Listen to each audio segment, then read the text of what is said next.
High on a hill, the fortress of Alesia. It stands surrounded by miles of Roman earthworks, and inside its walls, Vercingetorix, the chieftain of the tribe of the Arverni. He watches the climactic battle unfold. The year is 52 BCE, and the fate of Gaul hangs in the balance. The legions of the Roman general Julius Caesar, which had swept through Gaul with seemingly invincible strength in the previous years, were now being challenged as never before. This was the decisive moment of Gaul's great revolt against Roman rule, a bold rebellion led by Vercingetorix that for a time managed to unite the fractious Gallic tribes. Today we tell the story of Vercingetorix and his desperate last stand to save the soul of his homeland. So if you'll join me for the next hour, we can pay a little bit of tribute to a lesser-known warrior, but in my opinion, a great hero in his own right. Before we get into that, just a quick thank you to the Patreon and YouTube members, keeping everything ad-free, also those who visited the merch store and the occasional donation. Thank you very much. Links available in pinned comment and description. And if you want to help us out in other ways, give it a like, subscribe, and a comment. All helps for the algorithm. Now, that being said, let's begin. First, let's picture Gaul, a vast land of Celtic tribes covering much of modern-day France and Belgium. In the mid-1st century BCE, it was not a unified nation at all, but rather a patchwork of independent tribes, and they were frequently at odds with each other. This disunity made them vulnerable to Roman expansion. In 58 BCE, Julius Caesar, as Roman governor of Transalpine Gaul, seized an opportunity to invade.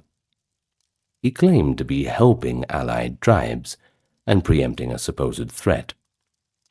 But in reality, Caesar sought glory, wealth, and a chance to bolster his political career.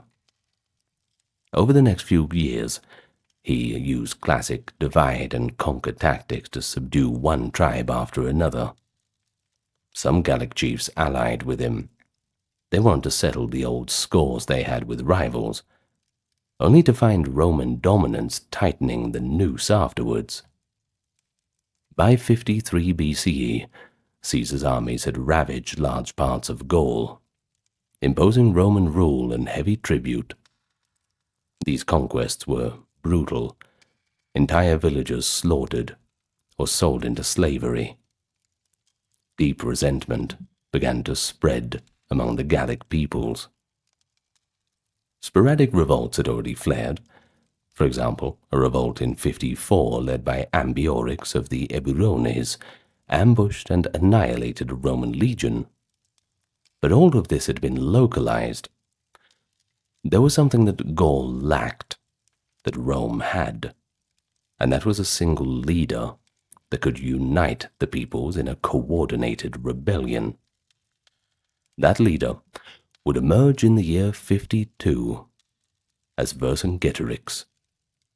He was a young nobleman of the Arverni tribe, which inhabited the highlands of central Gaul. Nowadays we call it the Auvergne region. Born around 80 BCE, he came from a lineage of leaders.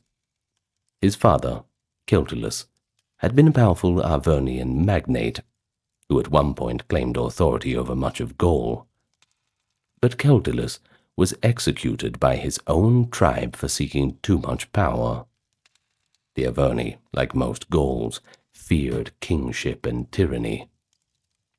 Thus, Vercingetorix grew up aware of both his noble heritage and the cautionary tale of his father's fate. His very name, in Gaulish, actually means supreme leader of warriors, an indication of the destiny he would soon attempt to fill. So here we are in the winter of 53 to 52 BCE, and the situation in Gaul had reached a bit of a boiling point. Caesar had gone to Cisalpine Gaul, as in northern Italy, to recruit troops and deal with political matters in Rome. Sensing the absence of Caesar and the unrest back on the home front, Gallic patriots conspired to ignite a general uprising. The spark would come in early 52, in the land of the Carnutes, at the town of Cenabum, modern-day Orleans. The Carnutes suddenly attacked and slaughtered a group of Roman traders and officials who were stationed there.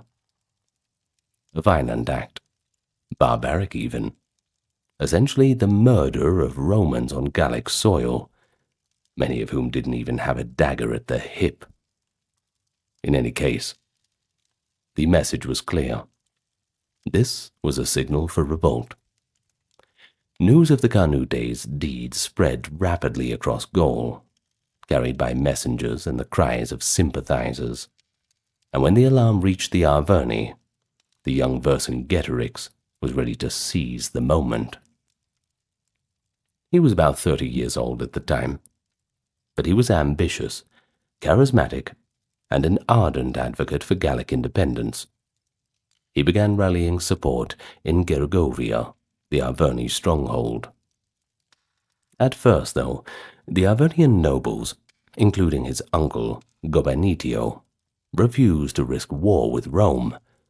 They'd seen what happens when you defy the empire, and no one thought they really had the strength to put up a good fight. They even cast Vercingetorix and his followers out of Gergovia, thinking to quash this rash enterprise. But Vercingetorix would not be silenced. Out in the countryside, he gathered a band of supporters from among the disenfranchised and warriors eager to defy the Romans. With this initial force, he went village to village in Arvernian territory, stirring the common people to rise up and take arms. His passion and resolve proved to be quite convincing. Before long he returned to Gergovia at the head of a growing host. But this time, he overcame the opposition. The cautious Arvernian chiefs were expelled or forced to submit. Vercingetorix was hailed as a leader, even a king by his people. An extraordinary event in a society that normally distrusted rule by one man alone. Having secured the command of his own tribe, Vercingetorix set out to forge a pan-Gallic alliance. He sent envoys to neighboring tribes, urging them to join in the fight for the liberty of Gaul. The response was quite remarkable. One after another, major tribes threw in their lot with the uprisings.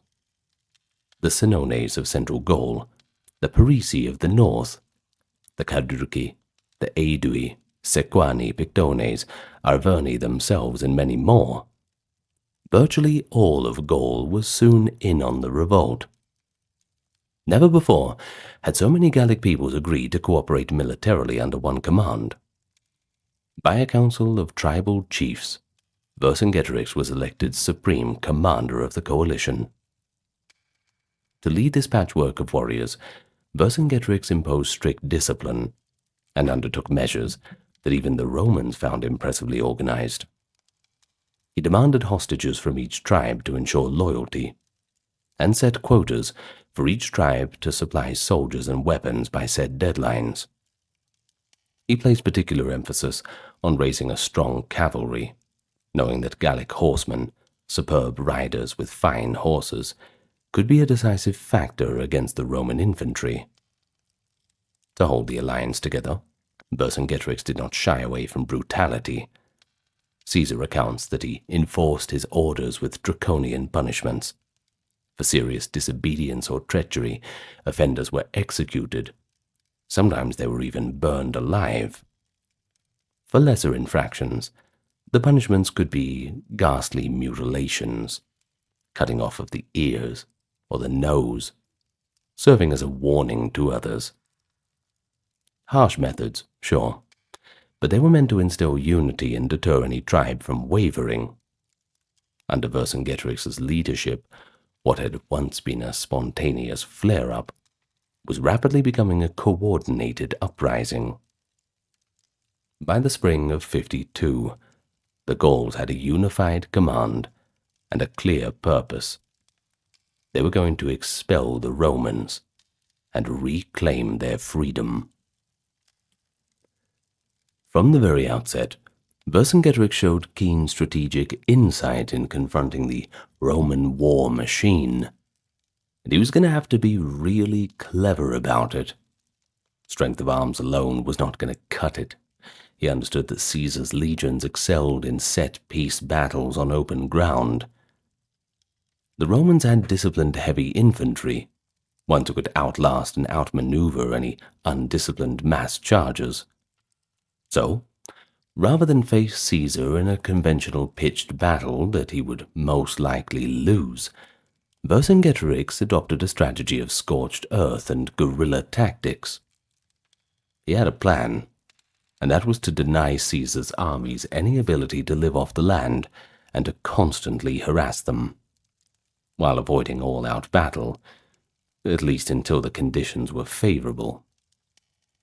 As the Gallic coalition army mobilized, Vercingetorix ordered a systematic devastation of the countryside.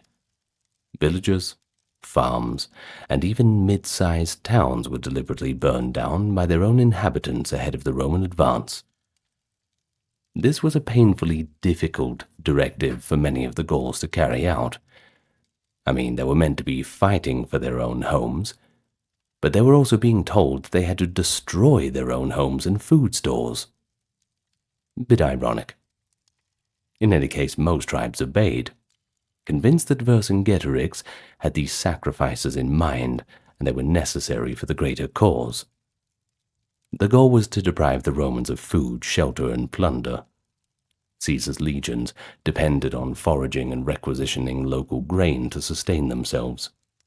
If every granary was put to the torch, and every field stripped bare, the Romans would be hard-pressed to feed their army.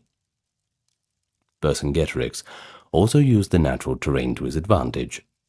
Gallic forces would strike quickly at Roman detachments, supply lines, and scouts, and then melt away into the forests and hills where the Roman formations were less effective. Of course, this was the home front for the Gauls. They knew the mountains.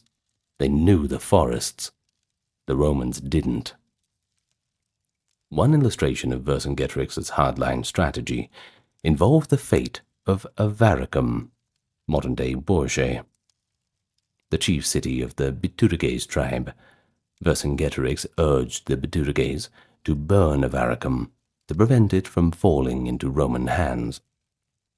But this tribe, anguished at the thought of destroying their most splendid city, a place of abundant resources and strong fortifications, begged for an exception.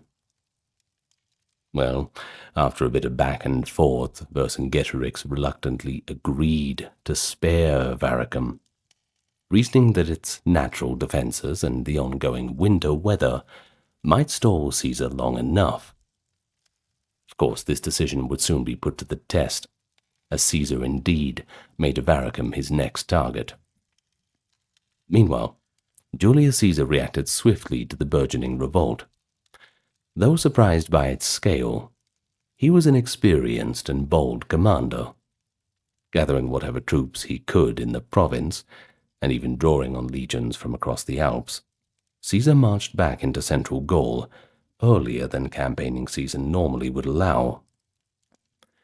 He and a small escort made a daring trek through the snow-clogged mountain passes. Roman sources highlight that he crossed the Cevennes ranges in harsh weather.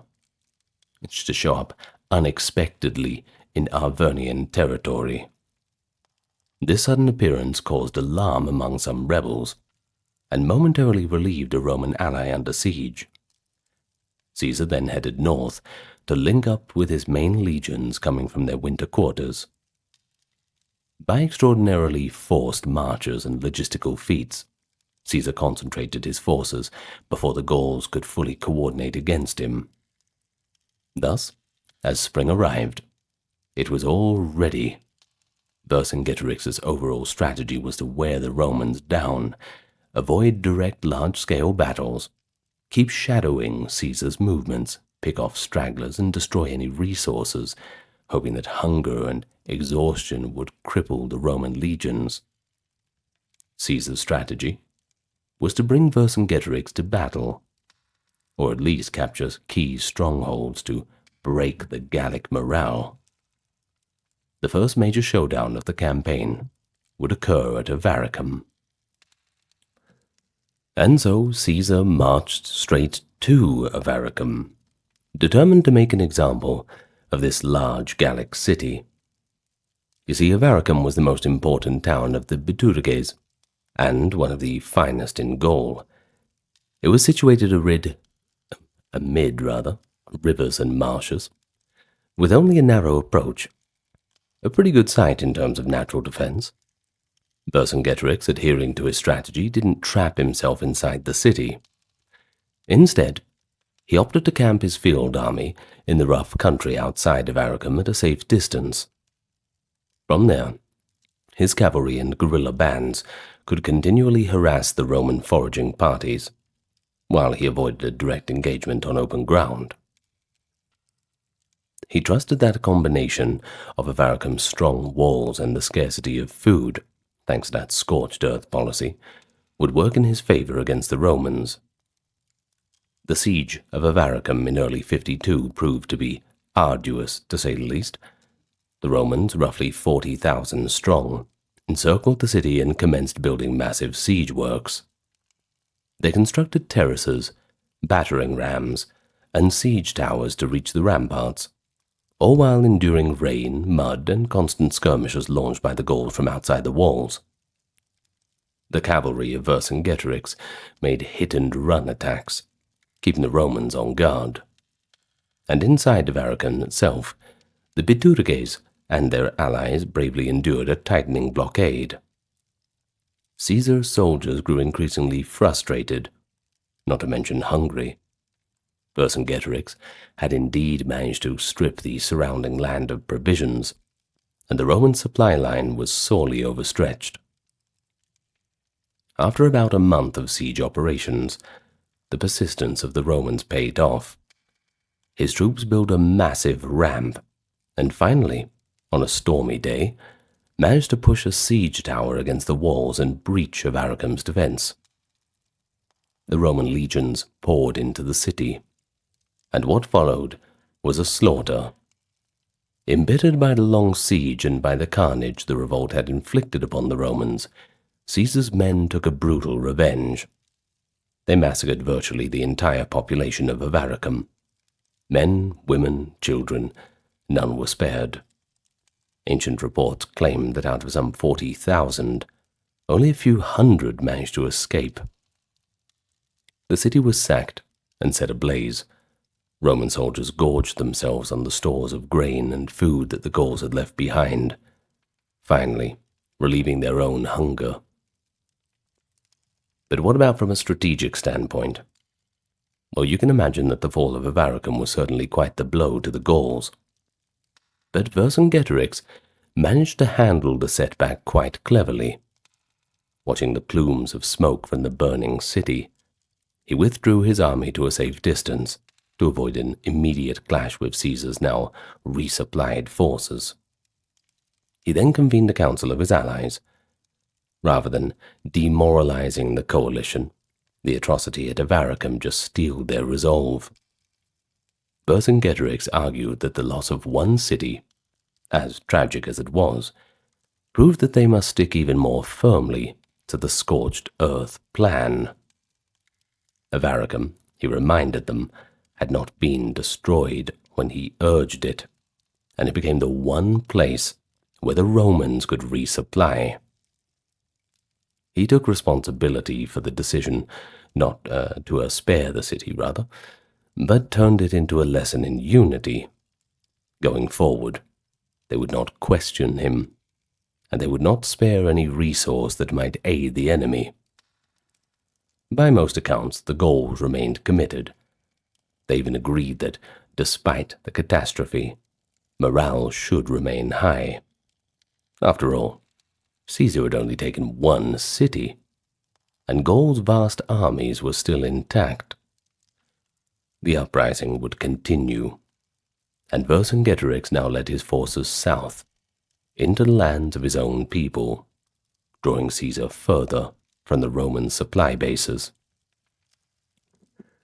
Buoyed by the sack of Avaricum, Caesar decided to press the advantage.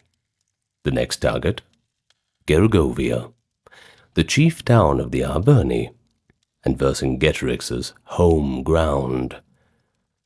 Gergovia was located on a steep, tall plateau near modern-day Clermont-Ferrand, and that dominated the surrounding plain.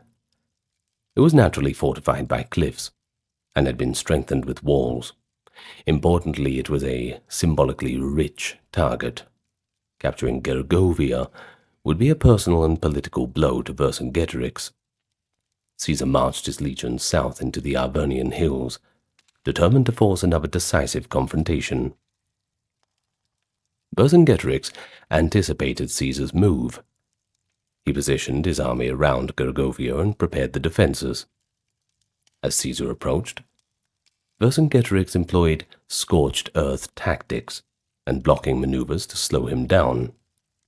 The Gauls broke bridges and harassed the Roman columns. All the little things that they were hoping would just chip away.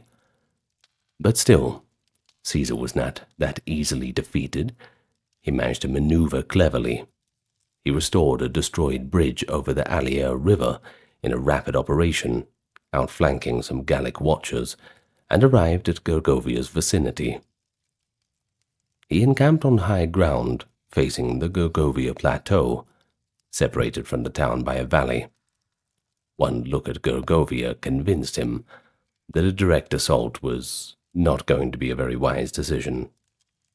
The position was imposing, to say the least, with the Gauls holding the heights in great numbers. For some days, the Romans probed the defences.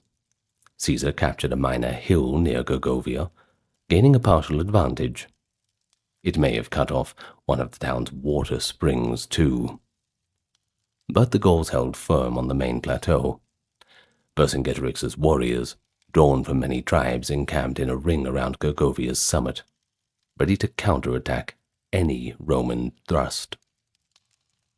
To complicate matters, news came that the Aedui, Rome's erstwhile Gallic allies, were wavering. Vercingetorix had been in secret contact with the discontented Aeduan tribes, and through bribes and persuasion, he managed to incite an Aeduan uprising behind the Romans' backs. The Aedui controlled crucial supply lines, and their defection meant Caesar's rear was no longer secure. Caesar had to send troops to deal with the Aedui turmoil, which of course meant fewer directly available at Gergovia. With his position growing precarious, and his pride perhaps on the line, Caesar attempted a bold gambit to take Gergovia.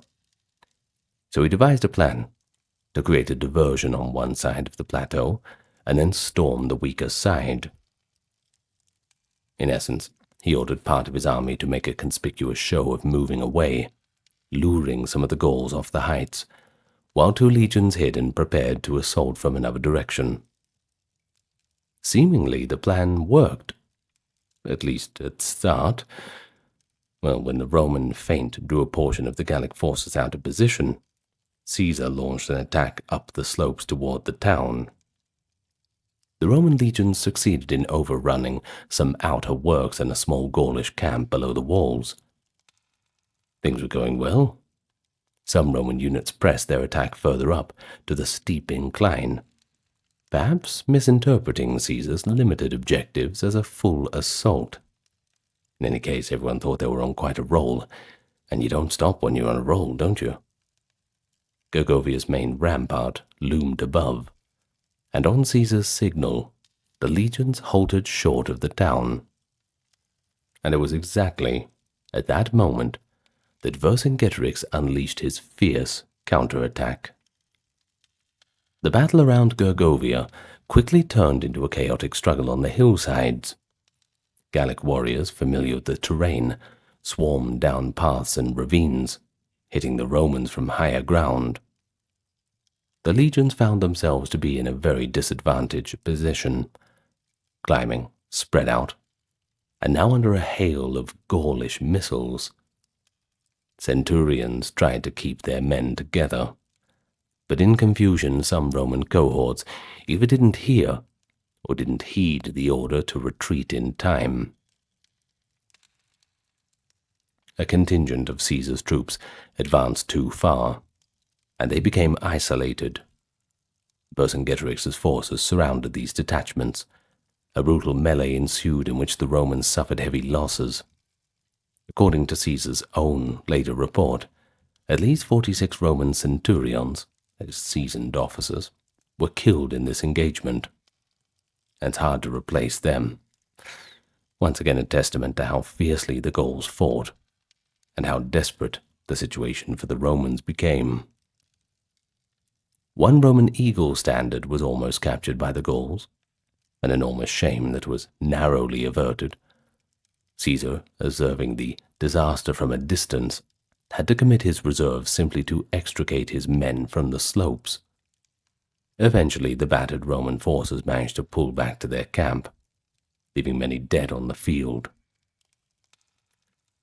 The Battle of Gergovia was a clear victory for Vercingetorix, and the first major defeat Caesar had ever suffered in Gaul.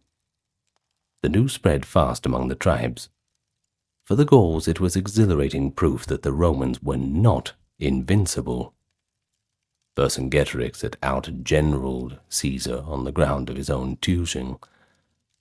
Many tribes that had hesitated now openly threw their support behind the rebellion, and notably after Gergovia, the Aedui fully broke with Caesar and joined the Gallic cause. And that was a pivotal shift, since the Aedui were one of the largest tribes, and they'd been pro-Roman for years.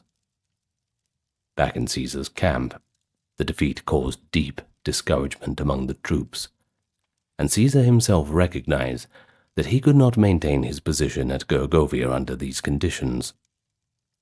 He decided to cut his losses. He broke camp and withdrew from the Gergovian area to rejoin his other wing under Titus Labienus.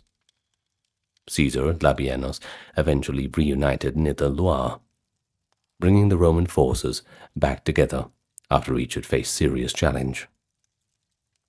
By this point, which was midsummer of 52 BCE, almost the whole of Gaul was in full-on rebellion. Vercingetorix, savoring the triumph at Gergovia, pursued Caesar's retreat at a cautious distance, content to see what the Romans had left, and, of course, the show of them leaving his homeland with their tail between their legs. The Gauls likely believed that the Romans were in full flight to the safety of their province. Indeed, Caesar's situation was extremely delicate. He was in deep, hostile territory, with tenuous supply lines, and a nearly unified Gaul pointing the sword against him. The victory at Gergovia marked the high mark of the rebellion. Vercingetorix's leadership had been validated. He'd shown that Roman legions could be defeated in battle.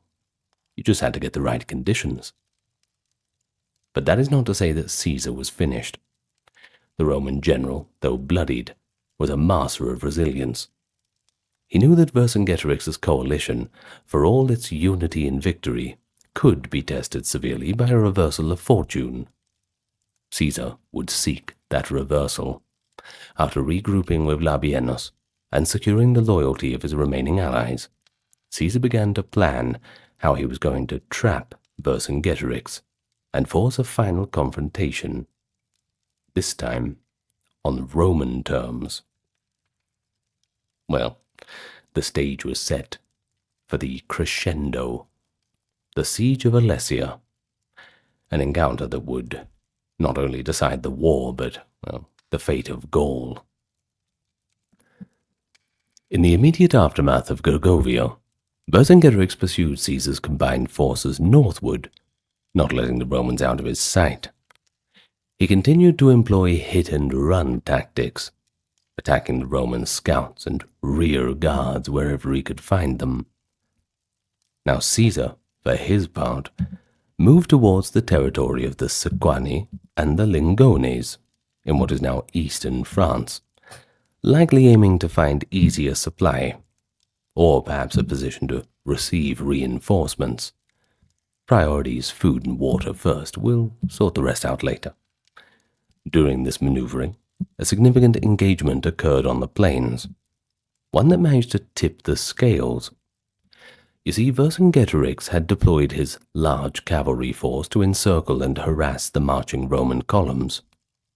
Caesar anticipated this, and he brought in Germanic cavalry auxiliaries, rugged horsemen from across the Rhine, actually traditional enemies of the Gauls.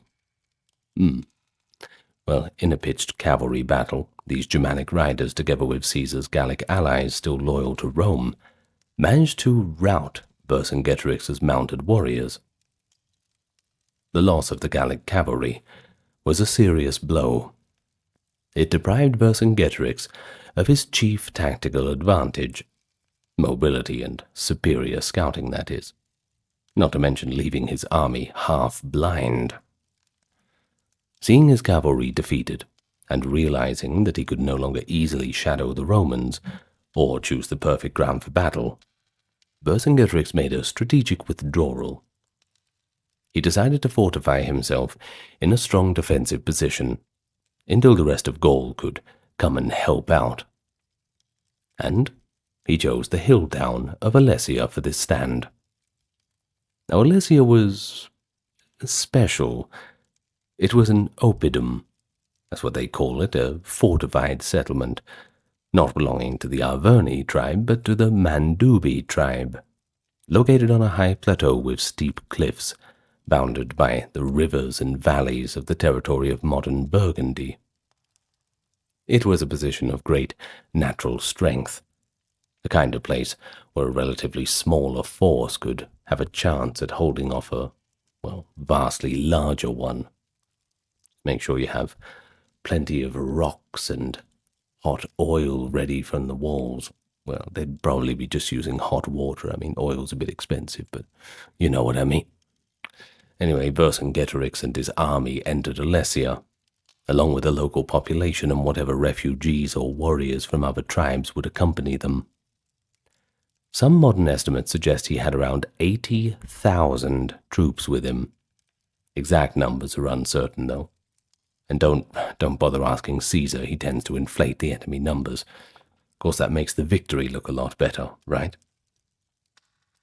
Caesar arrived swiftly on his heels, bringing perhaps 50 to 60,000 Romans. Rather than let Vercingetorix slip away or keep the initiative, Caesar boldly decided to besiege Alesia and trap the Gallic army inside. And that was a daring move, to besiege such a large enemy force while deep in enemy territory. Caesar was effectively staking everything on a single operation. The Roman legions immediately began constructing a circumvallation, a continuous line of fortifications encircling Alesia to prevent any escape. Over several weeks, they dug trenches, they built wooden palisades and towers, and set up a ring of camps linked by ramparts. The engineering feat was remarkable. The work stretched many miles around the hill, tailored to the contours of the terrain. Traps were installed in front of the defenses, pits, spikes, and entangling obstacles to slow any sortie. Vercingetorix, looking down from Alesia's ramparts, attempted a few sorties with his warriors to disrupt the construction, but these were repelled by the disciplined Roman troops. Soon, the Gauls found that they were sealed inside their fortress. However, Vercingetorix knew a siege was coming. That was the reason why they were in Alesia in the first place, and he had a plan beyond merely just holding out. You see, before Alesia was completely surrounded, He sent out riders to all the allied tribes of Gaul, calling for a relief army to come and rescue them. Messengers slipped through the Roman lines under the cover of darkness, carrying Vercingetorix's urgent plea that every able-bodied warrior should gather to attack the Romans from outside and break the siege of Alesia. Vercingetorix was effectively using Caesar's own tactics against him. Now it would be the Romans who were surrounded, caught between the fortified town and a field army from outside. What could possibly go wrong? Back inside Alesia, after some time, conditions were beginning to deteriorate. You see, the city was packed with tens of thousands of people, soldiers and civilians alike. Supplies were limited, and the hygiene situation was, well, imagine the smell. As the Roman stranglehold tightened, food shortages became severe, and eventually, the Gallic commanders had to make a grim decision. They couldn't feed everyone, so they expelled those who were useless for defense: the women, the children, and the elderly of the Mandubi. These non-combatants were sent out of Alesia's gates, hoping that Caesar might allow them to pass through, or at least spare them. But Caesar was merciless. He refused to let the refugees through his lines. Neither would he feed them, of course. Thus, in one of the most tragic episodes of the siege, hundreds or perhaps thousands of Gallic civilians found themselves trapped in the no-man's land between the city walls and the Roman fortifications, crying for mercy that would not come, slowly starving. Their own people in Alesia couldn't take them back. They didn't have any food to offer, and the Romans just left them there to starve and suffer. Now, this was more of a psychological act of warfare too. It was designed to pressure the defenders of Alesia by making them hear the cries and screams of their families outside. Certainly would affect morale, that's for sure. Meanwhile, all of Gaul was indeed stirring. Vercingetorix's call had not gone unheard. A tremendous relief force was beginning to assemble. Warriors from virtually every Gallic tribe that could still muster arms were marching toward Alesia.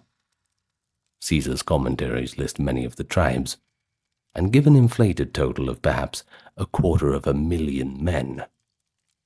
Exact numbers? Uncertain. But we can say that it was likely well over 50,000, possibly in the hundreds of thousands, if including irregular fighters. This was, by any measure, one of the largest native armies ever seen in Western Europe at the time. Leaders such as Commius of the Atrebates and other prominent chiefs led the hosts. By late September, this Gallic relief army arrived and encircled the Romans from the outside. The besiegers became besieged. Caesar's legions now stood between two enemy forces. Caesar, now fully aware of this impending crisis, had prepared a second line of fortification, the contravallation, which now faced outward. His troops built this outer ring, similarly to the inner one, with trenches, wooden stakes, and camps oriented to resist an attack from outside. In effect, the Romans built a fortified dual wall around themselves, one facing Alesia, one facing the Gallic relief army. About 60,000 Roman soldiers manned a circumference of roughly 15 kilometers of fortification. It was a thin line, but it was better than nothing. The climactic battle for Alesia now erupted. Over a series of days, the relief forces launched furious assaults on the Roman outer defenses, while in coordination Vercingetorix's garrison made sorties against the inner line. The earth shook with the charge of Gallic warriors, and the sky was lit by signal fires and the glitter of spears. In the first major assault, waves of Gauls from outside rushed the Roman perimeter from multiple directions, trying desperately to find any sort of a weak point to test. The Romans fought desperately, shifting reserves along the ramparts wherever the wooden palisade was at risk. Vercingetorix's men inside Alesia timed their attack to coincide, pouring out of the gates to hit the inner Roman line. The Roman legions found themselves stretched to the limit, holding off superior numbers on two fronts simultaneously. One night attack nearly succeeded. A large contingent of the relief army managed to fill in sections of the Roman trench with earth and bundles of sticks. And then they brought up scaling ladders to the outer wall. They assaulted a sector on the northwestern side of Roman fortifications, where the terrain gave way to some cover. Simultaneously, Vercingetorix led a mass sortie from within, hammering the inner wall at the corresponding point to pin the Romans down. The Roman defenders signaled that they were in dire straits. Bonfires and shouted alarms communicated the breach. Caesar's situation was equally critical. If the outer wall fell, his army would be caught in a chaotic open fight against the overwhelming Gaulish numbers. At this crisis, Caesar took personal command of a last reserve of cohorts he had kept in readiness. According to legend, he donned his distinctive red general's cloak and took up a shield so that his men would recognize him in the dark. He moved to the endangered sector of the outer wall, rallying his troops by name and exhorting them to hold fast. With perfect timing, he also unleashed his Germanic cavalry in a sweeping maneuver outside the fortifications. These cavalrymen found and attacked the Gallic attackers from behind, just as they were pressing the Roman wall. The sudden appearance of Roman mounted troops in their rear threw the relief warriors into confusion, and suddenly, seeing the tide turn, the Gauls at the inner wall began to pull back. Caesar then ordered a general counterattack. The Roman legionaries, heartened by their commander's presence, surged out of their defenses. A vicious melee ensued outside the trenches. After intense fighting, the exhausted and bloodied relief army finally broke. Panic spread that they could not overcome the Romans, or that they themselves would be encircled.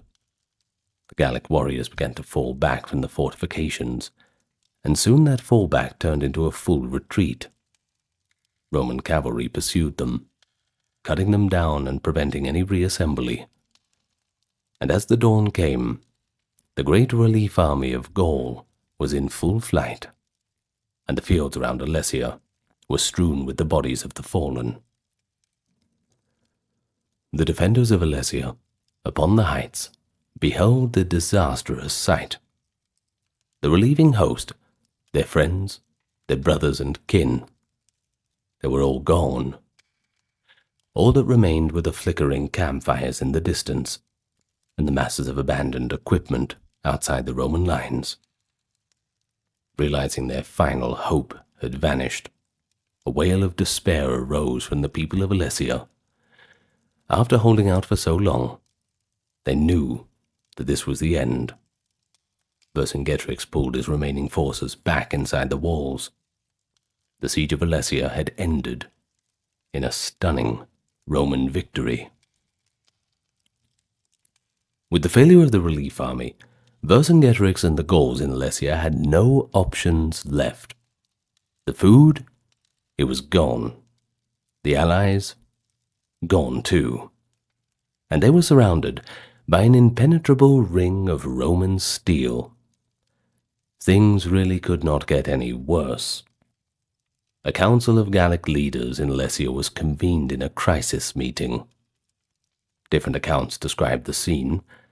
Some say a debate ensued whether to fight to the death or to negotiate surrender. In the end, Vercingetorix made the fateful decision to surrender himself to try and save his followers from complete extermination. And so, the next day, Vercingetorix prepared to deliver himself into the hands of Caesar. He reportedly dressed up in his finest armor, mounted his war-horse, and in full view of both armies, the proud Gallic chieftain rode out of the gates and down to the Roman lines. The fighting had ceased.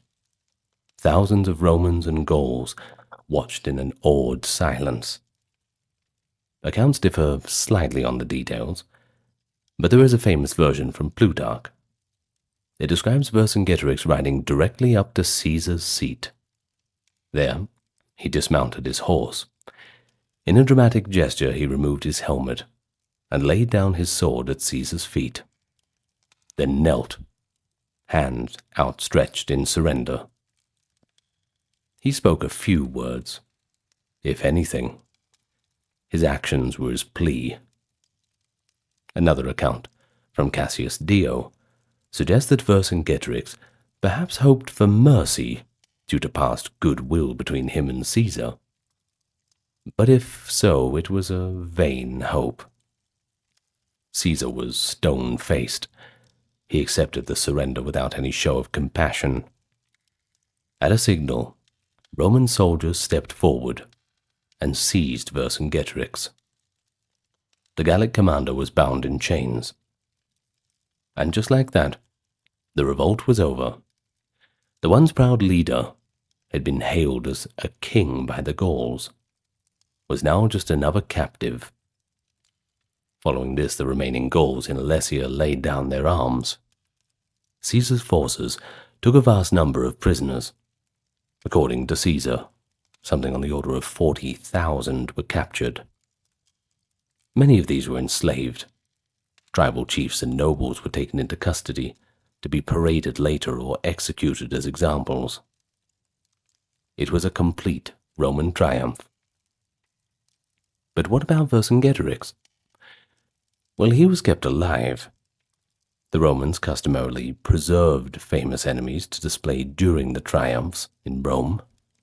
After securing Gaul, Caesar had Vercingetorix transported to Italy.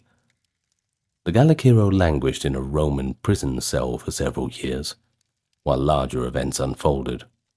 Caesar became embroiled in a civil war against Pompey and others, delaying any celebration of his Gallic victory.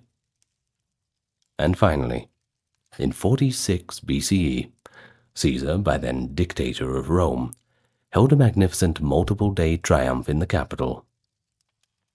One of those days was dedicated to his Gallic conquests. And guess who the centerpiece of that procession was? On the day of the Gallic triumph, the streets of Rome were lined with cheering citizens enjoying the spectacle. They saw floats and displays depicting battles in Gaul, wagon loads of captured arms and treasures, and Roman soldiers carrying banners listing conquered tribes. And then came the paraded captives. Vercingetorix, the king of the Gauls, was exhibited before the crowd, likely bound, perhaps made to wear some traditional Gallic attire or armor for effect. So imagine the mix of curiosity and pity he must have evoked. He was still relatively young, around 36 years old, and by all accounts an imposing figure, even in his chains. When the triumph reached its conclusion, Roman tradition dictated a cruel finale. In a dungeon beneath the Capitoline Hill, Vercingetorix was put to death. Most sources say he was strangled, the standard method of executing captive kings after a triumph. And so, in that dark, silent cell, ended the life of the man who nearly united Gaul against Rome. For Julius Caesar, the suppression of Vercingetorix's revolt cemented his military reputation. He had conquered a vast territory, defeated a colossal uprising, both feats that won him immense prestige, not to mention the wealth of the Gallic spoils. Politically, these successes boosted his power, contributing to the strength he would later wield in the Roman internal conflicts. And Caesar himself authored the commentaries on the Gallic War, which is of course the primary source for this history, which of course casts his actions in a favorable light and is colored by its own biases. In this work, Vercingetorix appears as a formidable, but ultimately doomed adversary. Caesar emphasizes his bravery and skill, perhaps to heighten the glory of overcoming him. But look at it from a more critical perspective. Historians recognize Vercingetorix as a remarkably capable leader, given the circumstances and the context he found himself in. He managed to unify a usually fragmented people, instill discipline, and conceive a strategy that came close to defeating a superbly organized foe. The scorched earth tactics and the use of coordinated multi-front attacks, as at Alesia, showed real strategic innovation. Modern analysis suggests that Caesar's legions were indeed in grave danger during parts of 52 BCE, notably after Gergovia, and even during the siege of Alesia, and that only Caesar's own tenacity and the professionalism of the Roman army averted a complete disaster. In essence, Vercingetorix forced Caesar to fight at the very limits of his ability. The legacy of Vercingetorix himself underwent a transformation over time. In the immediate aftermath, he was likely vilified by some Roman writers as a rebel, while among the surviving Gauls, memories of him would have lived on as folk heroics. However, with the passage of generations and the integration of Gaul into the Roman Empire, the story of Vercingetorix faded from popular consciousness, preserved mainly in accounts of classical historians. But many centuries later, during the 19th century, Vercingetorix's legacy was rediscovered, and it was celebrated in a wave of romantic nationalism in France. To a French man seeking historical pride, Vercingetorix was cast as a national hero, the Gallic patriot who united the land against foreign aggression.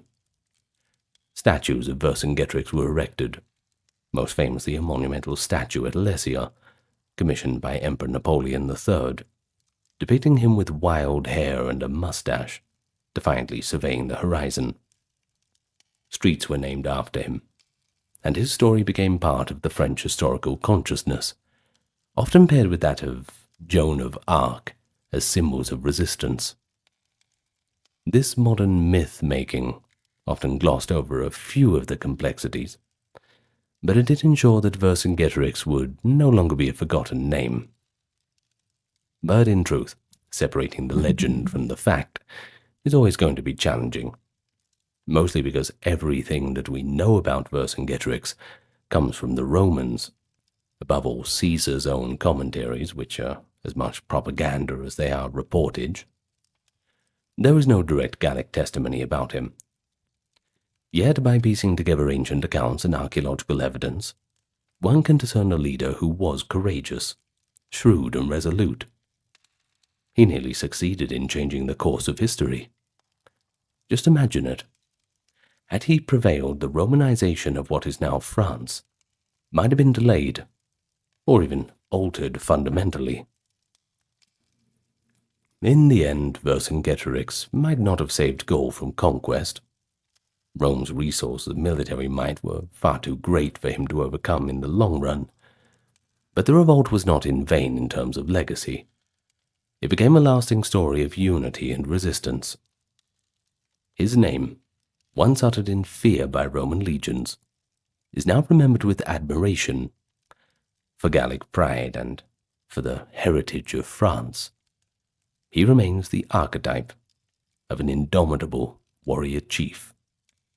The struggle and sacrifice certainly ensures that the spirit of Gaul's resistance will never be forgotten. It was an empire once, one that rivaled Egypt. It controlled most of modern Turkey and stretched into Syria. One that managed a sophisticated, multi-ethnic state with advanced laws, diplomacy, and even an army built around the largest chariot force of the ancient world. But that empire disappeared so completely that 3,000 years later, people hardly knew it existed. That is the Hittites, and the story of how they were recovered, thousands of clay tablets pulled from Turkish soil written in that language that no one could read and finally cracked by a Czech linguist who'd noticed that the word for bread looks suspiciously similar across languages, is one of the great detective stories in the history of scholarship. What those tablets revealed was really astonishing. A civilization of first rank, hiding in plain sight beneath the dirt of central Anatolia. A story waiting to be told. Well, the Hittites have waited long enough. So here we are, telling their story today. Good to have you with us for another Bronze Age exploration. Finally, we get around to a general history of the Hittites. I'm excited. Now, if you've just come to this channel, welcome, and if you're returning, thanks for coming back. Click the like, comment, and subscribe, you know what to do, and thank you to those keeping this a crowd-funded, ad-free, and sponsor-free venture by supporting in the links of the pinned comment and description. You'll find where you need to go if you want to get there. Now, enough of that, let's begin. The Anatolian Plateau in the early 2nd millennium BCE was a world with deep roots. The indigenous peoples of Anatolia, whom the modern scholars call Hattians, from the name they gave their territory, had been living on the plateau for millennia before the Hittites even arrived, and their civilization is by no means primitive. They had well-developed urban centers, metalworking, religious practices of considerable complexity, and not to mention a body of myth and ritual that the Hittites would eventually absorb so thoroughly that distinguishing Hattian from Hittite elements in later religious texts is quite an intriguing puzzle. Now, the Hattians are not quite the Hittites. The confusion of the names is honestly quite annoying, I know. Well, understanding who the Hattians were still helps us clarify who the Hittites were by contrast. The Hittites, you see, were speakers of an Indo-European language, the earliest attested Indo-European language in the historical record, which is itself one of the reasons that they matter so much to linguists as well as historians. The Indo-European language family includes most of the languages of modern Europe. You've got German, French, English, Russian, Greek, all the others. But it also includes Persian, Hindi, and a few others. And the question of where the Proto-Indo-European speakers lived before they disappeared across that enormous range has been one of the most contested questions for 2 centuries of linguistic study. The Hittite evidence is central to this debate, because the Hittite branch of Indo-European is so archaic that its earliest appearance on the Anatolian Plateau in the late 3rd millennium BCE is one of the data points for reconstructing the original dispersal. It also preserves features of Proto-Indo-European that were already lost in all the other attested branches. The precise mechanism and timing of the Indo-Europeans' arrival in Anatolia remain debated. The current balance of evidence, drawing on both linguistic analysis and ancient DNA studies of Bronze Age skeletal remains, suggests a migration from the Pontic-Caspian steppe, i.e. the grasslands of northern parts of the Black Sea, sometime in the late 3rd or early 2nd millennium BCE. The world that the Indo-European migrants entered in Anatolia was not empty nor passive. The Assyrian merchant colonies, the Karum, the trading posts established by the old Assyrian merchants for northern Mesopotamia, were operating in the region by around 2000 BCE, and their extraordinarily detailed commercial records, preserved on clay tablets in archives at the site of Ganesh, which is modern Kul Tepe, near the modern city of Kayseri, give us our first glimpse of pre-Hittite Anatolians in documentary rather than just pure archaeological terms. These Assyrian merchants were trading textiles and tin for silver and gold, and their records provide an invaluable window into the politics of central Anatolia at a period just before the Hittite historical record begins. The Anatolian rulers and merchants who appear in the Karun texts have names from multiple language backgrounds, some Hattian, some Luwian, which is another Indo-European language, and some belonging to languages not yet fully identified. We're still trying to dig through them. It demonstrates the linguistic and cultural complexity of the plateau on the eve of Hittite historical prominence. The Assyrian Karum at Kanesh, Karum being the Akkadian word for trading post or commercial quarter, literally key or port, reflecting the original association of such establishments with river trade, a story for another time.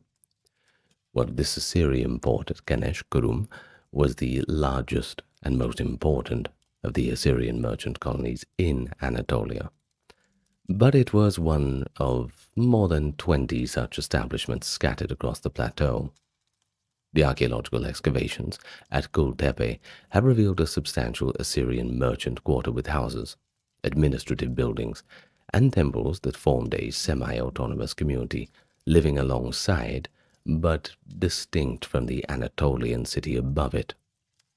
The merchants who lived in these colonies were not colonial administrators, nor were they military men, but rather private businessmen, if we're going to use that term in a sense of 4,000 years ago.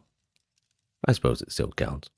They operated on their own account too, corresponding with family firms in Ashur through a postal system whose speed and reliability, given the distances involved — Ashur is over 1,000 kilometers from Kanesh, by the way — is one of the most impressive achievements of the early 2nd millennium BCE. The letters they sent back and forth with their families and business partners deal with prices, debts, disputes, romantic entanglements, and the frustrations of long-distance commerce with an immediacy, that can make them feel uncannily modern. Same sort of concerns that we have in modern times. You have shipping times and all the rest. It's like, what do you mean it's going to take 6 months to ship this all the way from Karum, from Kanesh rather, Anyway, among the Anatolian rulers who appear in the Karum texts and the subsequent Hittite historical tradition is a figure named Pithana. This is the king of Kusara, who is described as a conqueror of considerable reach and energy. His son, Anita, took this inheritance further and left behind what may be the oldest royal inscription in an Indo-European language. It has its namesake, the Anita text, a literary account of his conquest that the later Hittites preserved and copied, apparently treating it as a foundational document of their own political tradition. Anita campaigned across central Anatolia, conquering multiple cities and establishing a territorial dominance whose extent is uncertain but clearly quite significant. He also performed an act whose symbolic weight would echo through subsequent Hittite history. He destroyed the city of Hattusa, the city that would eventually become the Hittite capital, cursed its ground so that nothing should ever be built there again, and scattered salt on its ruins. The later Hittites, who chose Hattusa as their capital despite Anita's curse, were apparently willing to accept the, unpopularity of building their capital on a ritually cursed site. Maybe cheaper land values, I don't know. Or it is more likely, in the other side of the theory, that they were making a deliberate statement about the authority. You see, they don't really care about the curse. They're just overriding this predecessor's prohibition. No one's going to tell them what to do or where to build. That is a bit of a statement. In any case, the Anita text puts us at the very edge of the Hittite historical record. The people, the language, and the political traditions are taking shape, but the old kingdom that will crystallize them into an identifiable state is still not quite there. But let's get to that lead up. The founding of what scholars call the Hittite Old Kingdom is associated conveniently with a king named Hattusili I, who ruled approximately 1650 to 1620 by the most widely used chronology, though the precise dates of early Hittite history remain contested, especially among the specialists, while the uncertainty of 2 to 30 years in either direction should be kept in mind throughout, so let's give them a little bit of leeway. Hattusili I is the first Hittite ruler for whom we have substantial contemporary documentation in the form of royal texts, and what those texts reveal is a king of formidable military energy and considerable political intelligence, who was simultaneously building an empire and struggling to keep his own court from destroying itself.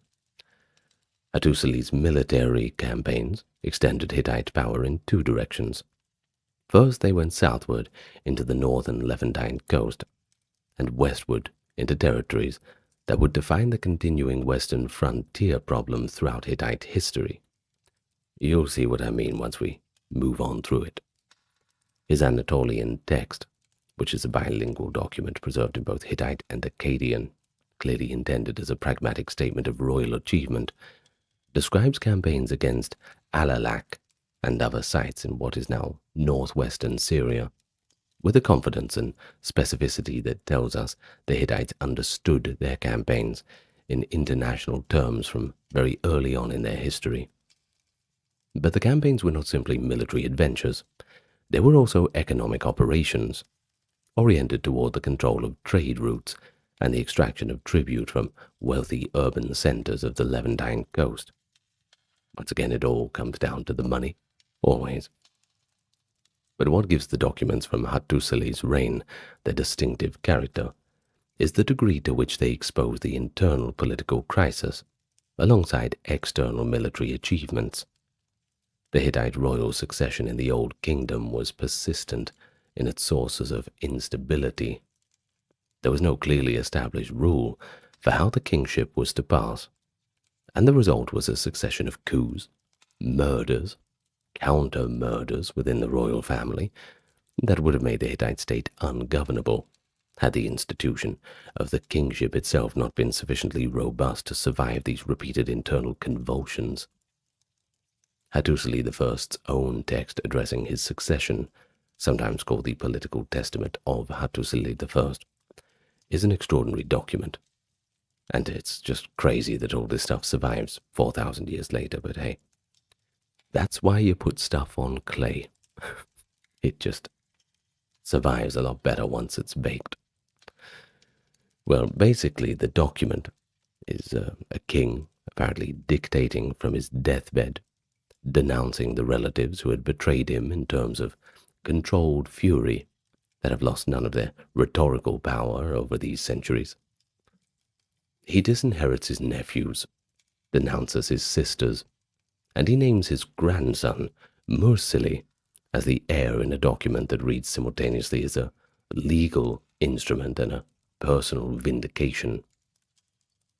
So, in comes Mursili, who inherited Hattusili's throne and his territorial ambitions, and he would take both of them to their logical extremes. His campaigns extended Hittite military reach further than any predecessor, culminating in one of the most remarkable military operations of the ancient world, and that was the sack of Babylon. Now, just quickly, Babylon for quite a long time was that jewel in the crown of the Bronze Age Near and Middle East. It was the big prize.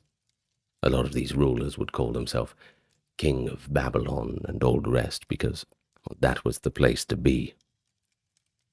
So sometime around 1595, the exact date depending on the which competing chronological system of the ancient Near East did you personally adopt, but let's just speak in general terms, 1595 BCE, Mercilli led the Hittite army down the Euphrates River, deep into Mesopotamia, attacked the city of Babylon, took all the treasure, and brought it back to Hattusa, along with the cult statue of the god Marduk.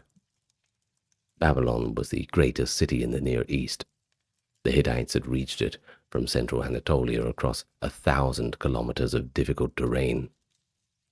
But that achievement was not sustainable, because the Hittites didn't really attempt to hold Babylon, and the campaign appears to have been primarily a raid rather than an attempt at permanent conquest. But in any case, it did demonstrate a military capacity and a strategic ambition that established the Hittites as this power of first rank. Immediate political consequences of the raid were the fall of the old Babylonian dynasty, whose final king, Samsuditana, could not recover from the fight. The old Babylonian period ended not with conquest, but with a collapse, and that was triggered by a Hittite raid. The return from Babylon did not produce the political rewards that Mercilli might have expected. I mean, it was good, but it was not great, and it was especially less than great when he was assassinated by his brother-in-law Huntili shortly after he got back. No time to enjoy that shiny Marduk statue, I'm afraid.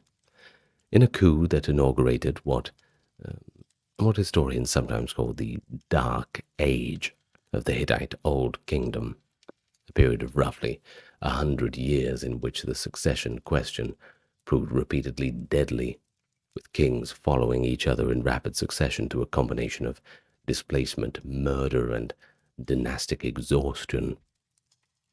The details of this period are pretty obscure, in ways that reflect both the inadequacy of the documentary record for a time of political chaos and the tendency of the eventual stabilizing kings to edit out those uncomfortable details from the official record. Now, what is clear is that the great edifice Hattusili I and Mercilli I had built was not destroyed by external enemies during this period. See, the Hittite state, that had survived. But the structure had ceased to expand, and it turned its energies inward toward the destructive work of dynastic competition. The crisis of the succession reached its resolution, partial, imperfect, but still real, with a king named Telepinu, who came to power sometime around 1500, and whose primary achievement was not military conquest, but rather a constitutional reform, which at the time was a bit more important. The Telepinu Edict, as modern scholars call it, is one of the most important documents in the Hittite archive, a royal proclamation that attempted to establish clear rules for the succession to the Hittite throne. It defined the proper procedures for trying members of the royal family accused of crimes, and articulated a theory of the relationship between the king, the royal family, and the body of great men, the Panku, who served as a collective institutional memory and judicial body of the Hittite state.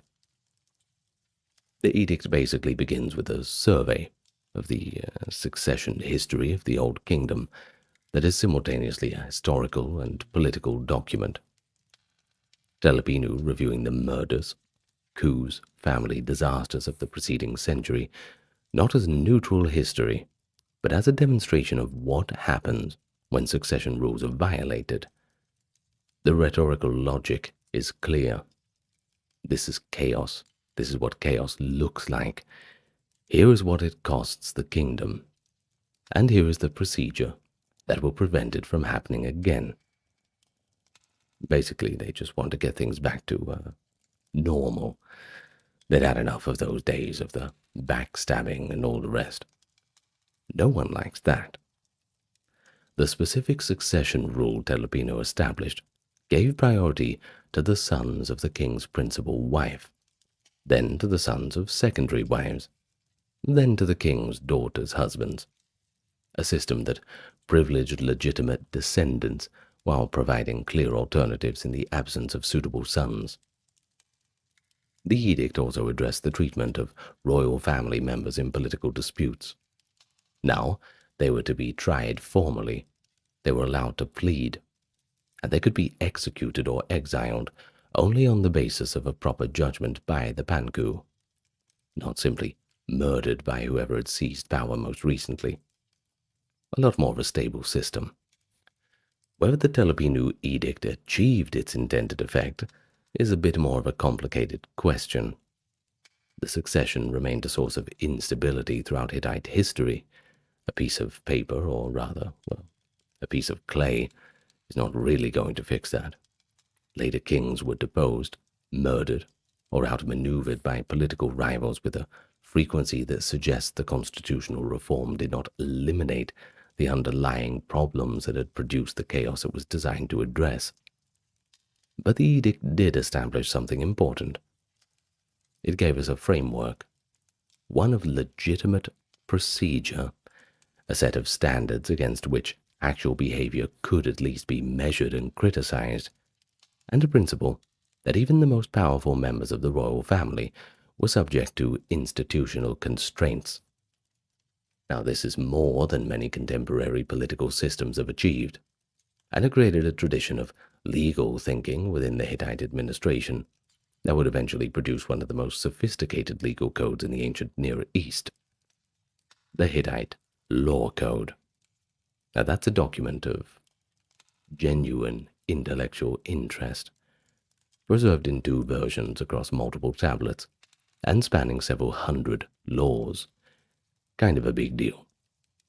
Now, unlike the famous Code of Hammurabi, which I'm sure is on the tip of your tongue, which is organized as a monument to royal justice, and whose punishments are often, frankly, quite savage, the Hittite laws show evidence of genuine legal evolution.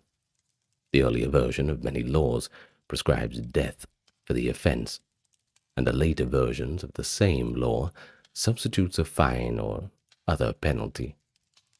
This is not softening for its own sake.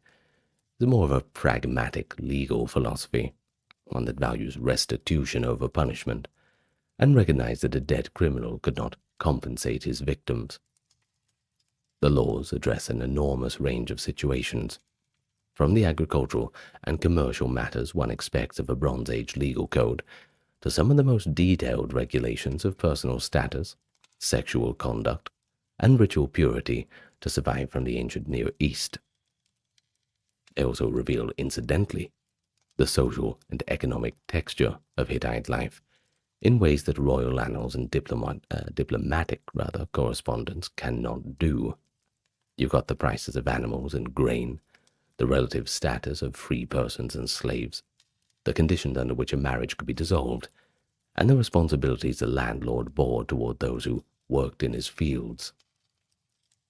The Middle Kingdom period, roughly 1500 to 1400 by conventional chronology, is the least well-documented period of the Hittites, and this is partly because it was a period of consolidation rather than spectacular achievement. They were playing it safe for a little while. You see, the Hittite state, it kind of pulled back from its furthest extension, concentrated on the management of Anatolia itself, and engaged in this relationship with the kingdom of Kizzuwatna in southern Anatolia, whose repeated negotiation and renegotiation through treaty after treaty tells us something important about how the Hittites managed their neighbors.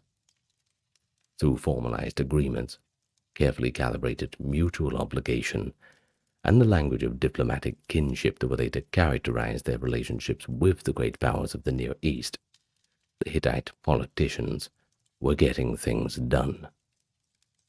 The Middle Kingdom was the period in which the Hittite state became genuinely literate, at least in an administrative sense, developing the scribal traditions, the archive practices, and administrative vocabulary that would make the later empire the best documented state of the Bronze Age Near East.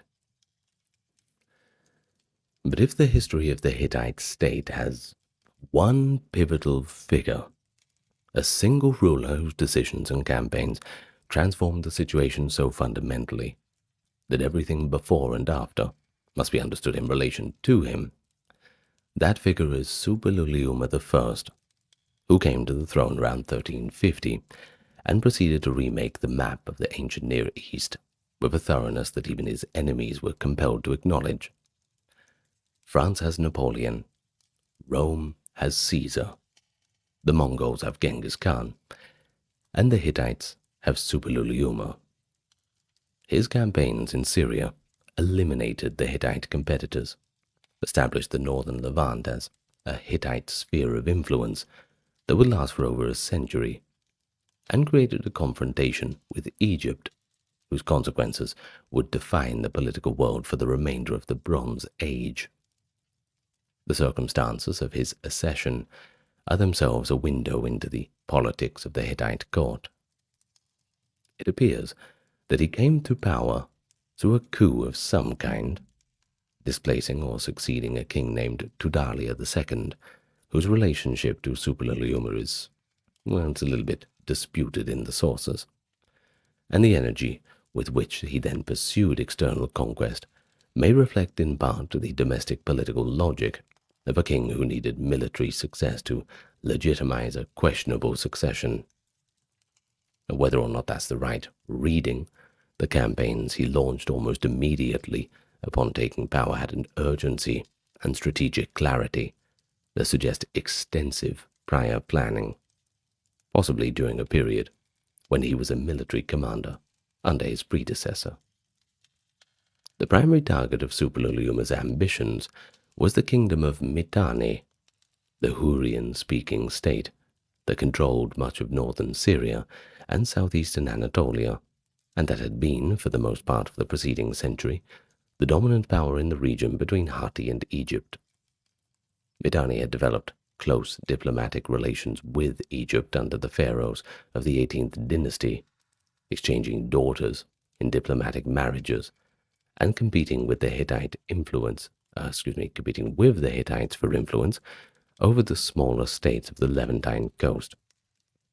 Suppiluliuma's first major campaign against the Mitanni, conducted around 1344, appears to have been less successful than he was hoping.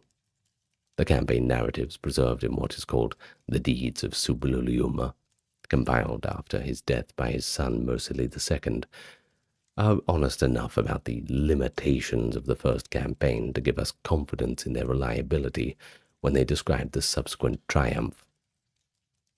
The first campaign probed Mitanni's western territories and installed Hittite-aligned rulers in some of the border regions, but it did not fundamentally alter the balance of power. The Great Syrian Campaign, the operation that truly transformed the Near Eastern political order, came around 1340 and was preceded by years of diplomatic preparation that demonstrated the strategic intelligence that characterized Suppiluliuma's approach throughout his career. He secured his western flank before moving east, settling the problematic relationship with the Arzawa kingdoms of western Anatolia through a combination of military pressure and diplomatic arrangement. He established intelligence networks in Syria and cultivated relationships with regional rulers whose disaffection from Mitanni he could exploit. Well, when the campaign began, it moved with a speed and coordination that took both Mitanni and its smaller allies completely off guard. Suppiluliuma swept through northern Syria, capturing city after city and installing Hittite governors or loyal local kings, and then he looped back through Mitanni's western territories, plundering the Mitanni heartland and carrying off enormous amounts of tribute. In a single campaign season of approximately 1 year, he had transformed the northern Levant from a Mitanni sphere of influence into a decidedly Hittite one, and he had reduced Mitanni from a great power into nothing more than a client state, struggling to survive between Hittite pressure from the west and Assyrian pressure from the east. Basically, it was all over for Mitanni. The aftermath of the Syrian campaign produced one of the most remarkable episodes. Suppiluliuma was besieging the Syrian city of Carchemish when he received a letter from the Egyptian queen. The sources call her Darkamunzu, which is probably a translation of the Egyptian title, like the king's wife or something like that, rather than a personal name. This letter informed him that the Egyptian pharaoh had died, that she had no son, and that she wished to marry one of his sons and make him the king of Egypt. Pretty good deal, huh? Suppiluliuma was apparently so astonished by this proposal that he sent an envoy to Egypt to verify that it was genuine, convinced that it must be some kind of diplomatic trap. I mean, it's too good to be true, right? But here's the thing. It was good, and it was true. It was a genuine offer. The pharaoh had died. This was almost certainly the mysterious pharaoh, now identified by some scholars as Tutankhamun, though the identification is not universally accepted, but we should mention it. The Egyptian court was in a succession crisis, sufficiently desperate that the royal widow was proposing to marry a Hittite prince. Suppiluliuma eventually sent his son Zananza to Egypt to take up the offered throne. But poor old Zananza was murdered along the way, almost certainly by Egyptian officials who opposed the arrangement. The Egyptian response to Suppiluliuma's furious protest was inadequate, and the resulting Hittite-Egyptian hostility would be quite important over the next generation. What might have been the creation of a single Hittite-Egyptian superstate through dynastic marriage instead became the origin of the conflict that would culminate at Kadesh. Suppiluliuma died not in battle, but in a plague, one of the most consequential deaths in the ancient world, and whose origin lies in the campaigns themselves. The Hittites had brought back from their Syrian campaign prisoners of war in enormous numbers, and among those prisoners, or the soldiers who had been in the disease environments of the Levant, came the plague that swept through Anatolia and killed both Suppiluliuma and his immediate successor, his son Arnuanda II. The plague prayers of Mursili II, the documents in which the next king struggled to understand why the gods would be inflicting such a disaster upon them and what ceremonies might fix the problem, are among the most personally moving documents that we've found among the Hittite archives. Just a king trying to make sense of this unprecedented suffering through the resources of his own theological tradition. The plague lasted for 2 decades and killed an unknown but clearly an enormous number of people. It was, in its way, the price of an empire.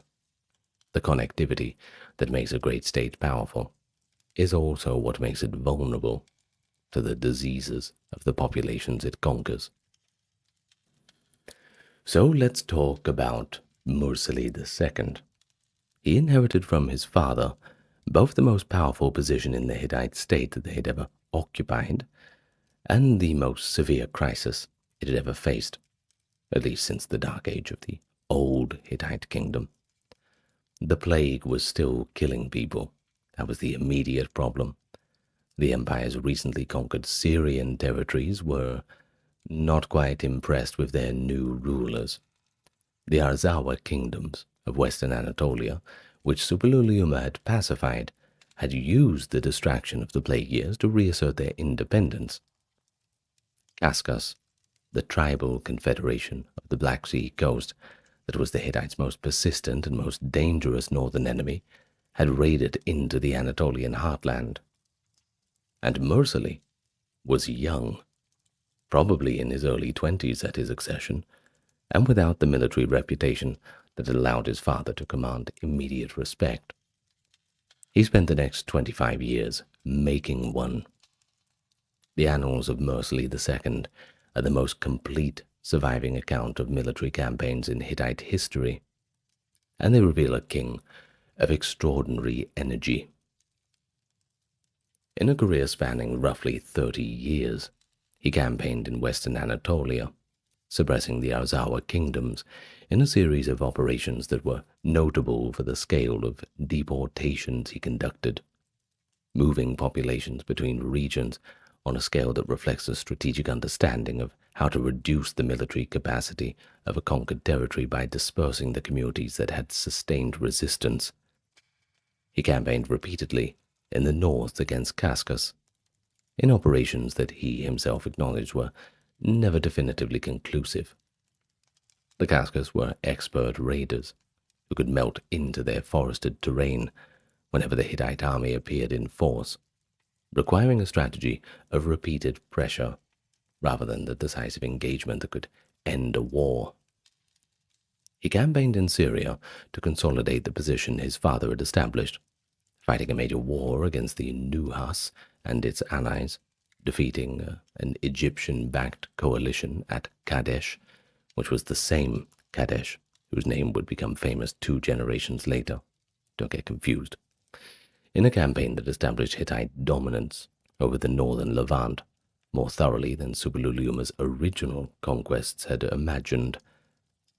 What the annals also reveal, particularly in the prayers and the more personal sections of his historical writings, is a man who thought carefully about the relationship between divine will and historical causation, who was not simply reporting his victories, but genuinely trying to understand why things happened as they did. The plague prayers, the most famous of his personal documents, are not simply requests for divine intervention, but they are theological arguments in which Mercilli systematically examines the possible reasons why the gods might have allowed all this to happen. He considers each explanation on the basis of available evidence and concludes that the most likely cause is a sin of omission by his father in failing to perform the certain required rituals. The intellectual quality of this exercise is pretty striking by any standard. It's the willingness to consider multiple explanations, to weigh evidence, to arrive at a conclusion that implicates a revered predecessor, rather than simply just blaming the external enemies. It's frankly pretty impressive. The introspection. It's what a good ruler should be doing. Right. Anyway, under Mercilli II and his successors, the Hittite Empire entered its period of greatest sophistication as a diplomatic and administrative entity. The network of vassal states that radiated out from Hattusa in Anatolia, Syria, the Levantine coast, were managed through a system of treaties whose form and content were remarkably standardized, reflecting a bureaucratic tradition that had developed detailed protocols for exactly what a relationship of overlord and vassal would entail. The vassal treaties are among the most studied documents, not only for what they reveal about Hittite political thinking, but because of their structure. The historical prologue, the stipulations, divine weaknesses, the blessings, the curses. It's been compared to the structure of the biblical covenant texts, a comparison whose implications for understanding the origins of certain Old World Testament theological concepts have generated decades of academic debate. Now, whether or not the comparison illuminates biblical origins, it certainly illuminates the sophistication of the Hittite legal and diplomatic tradition. The great power correspondence of this period, the Amarna letters, for example, discovered in Egypt in 1887, which preserve a generation of diplomatic correspondence between the major Near Eastern states, places the Hittites in their international context, with a clarity that royal annals can't really provide. The letter writers call each other brother. They exchange gifts with a formulaic reciprocity that is simultaneously courteous and precisely calibrated to express relative status, complain with engaging frankness about delays in gift deliveries, request gold physicians, craftsmen, brides, and discuss the business of maintaining friendly relations between powerful states and in language that would be recognizable to any modern diplomat. The Hittites under Suppiluliuma I and his successors were full participants in this system, both as senders and receivers of this fraternal correspondence. What emerges from the Amarna archive is a portrait of a Near Eastern diplomatic community, in which the Hittites were neither newcomers nor subordinates, but established members of the most exclusive club that the ancient world had to offer. The administrative center of this empire was Hattusa itself, the city Anita had cursed, and Hattusili I had chosen to make his capital anyway. Archaeological excavation at Bogaskoye, which has continued intermittently since Winkler's first excavation in 1906, has revealed a city of impressive scale and sophistication. At its height, Hattusa covered approximately 180 hectares within its walls whose circuit is roughly 6 kilometers, incorporated a series of massive gates decorated with stone reliefs of lions, sphinxes, and warriors that are among the finest surviving examples of Hittite monumental art. The city was divided into a lower town, with the main temples and administrative buildings built on an upper city, and what appears to have been a planned expansion under the late Empire kings. The great temple of the storm god, whose massive storage facilities for provisions, oil, and luxury goods tells about the economic role of the temples as well as their religious function. It's one of the largest religious structures of the Bronze Age. And then we have the rock sanctuary of Yazilka, located in a kilometer outside the walls. It contains the finest surviving examples of Hittite relief sculpture, a procession of 72 divine figures carved into the living rock, meeting in divine assembly in a natural outdoor gallery, whose full ceremonial function is still debated, but whose visual power 3,000 years later is quite unmistakable. And the other unmistakable and perhaps quintessential event in the Hittite historiography is the Battle of Kadesh, fought in the 5th year of the reign of Ramesses II, about 1274 BCE by most calculations. The best documented battle of the ancient world, which is in itself quite a remarkable thing, because it was fought to no military conclusion. I mean, Ramesses kind of drummed it up a little bit, but yeah. Well, both sides subsequently claimed victory with a conviction, and a documentary thoroughness has provided historians with an unusual rich body of evidence for the conduct and aftermath of a Bronze Age military engagement, while simultaneously demonstrating how thoroughly ancient propaganda could decouple from the reality. The Egyptian version of the battle, preserved in 5 separate monumental inscriptions, plus a literary poem, presents Ramesses as this heroic warrior who defeated the Hittite army in single-handed combat after his troops had fled. But the Hittite version, pieced together from the diplomatic correspondence and the political context, presents a rather different picture.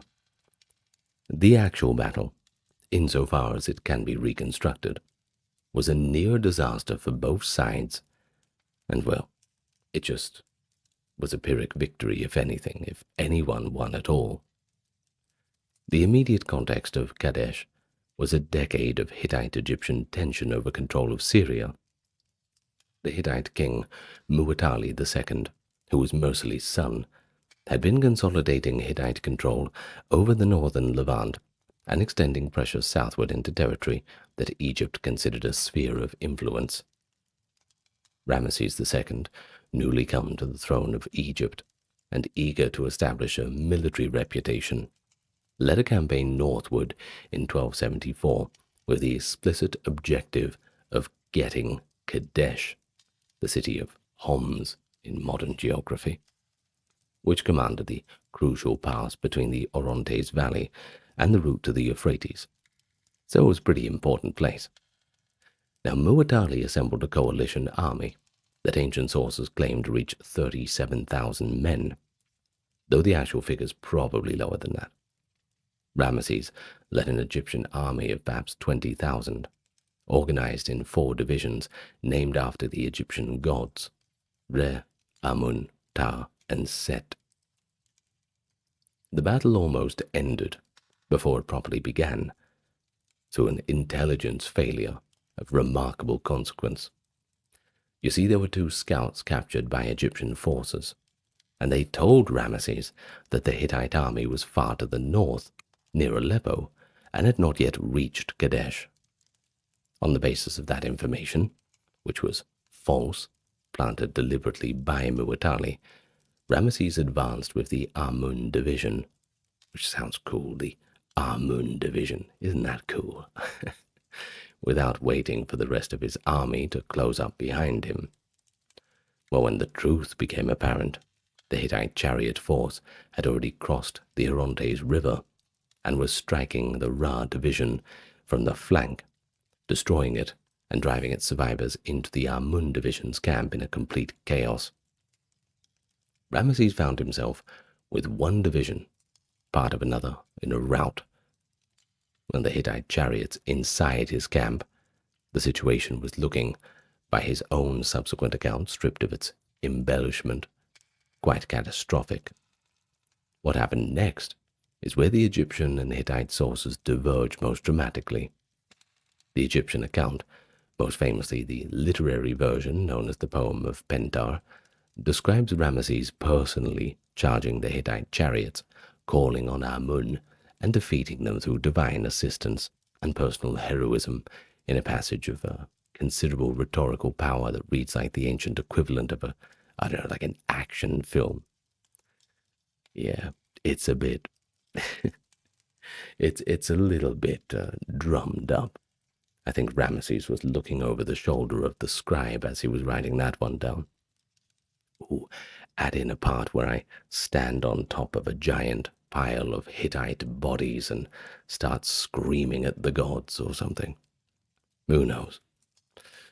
Now, there is the less mythologized reading of what sources collectively suggest is that the Hittite chariot crews, having penetrated the Egyptian camp, stopped to plunder it rather than pressing their tactical advantage, an error that gave Ramesses enough time for the Tar division to arrive from the south and stabilize the Egyptian position.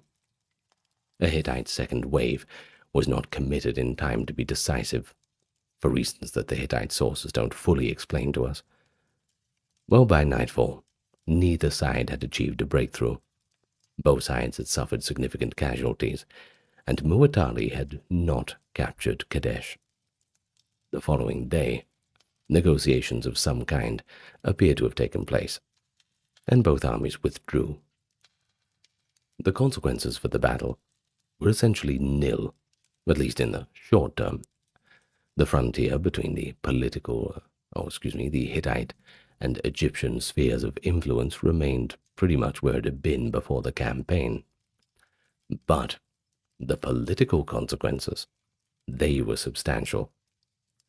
In Egypt, the propagandistic presentation of Kadesh is a great victory served in Ramesses' domestic political purposes, and it established the iconographic tradition of the warrior pharaoh, whose image would dominate royal art for the remainder of his reign.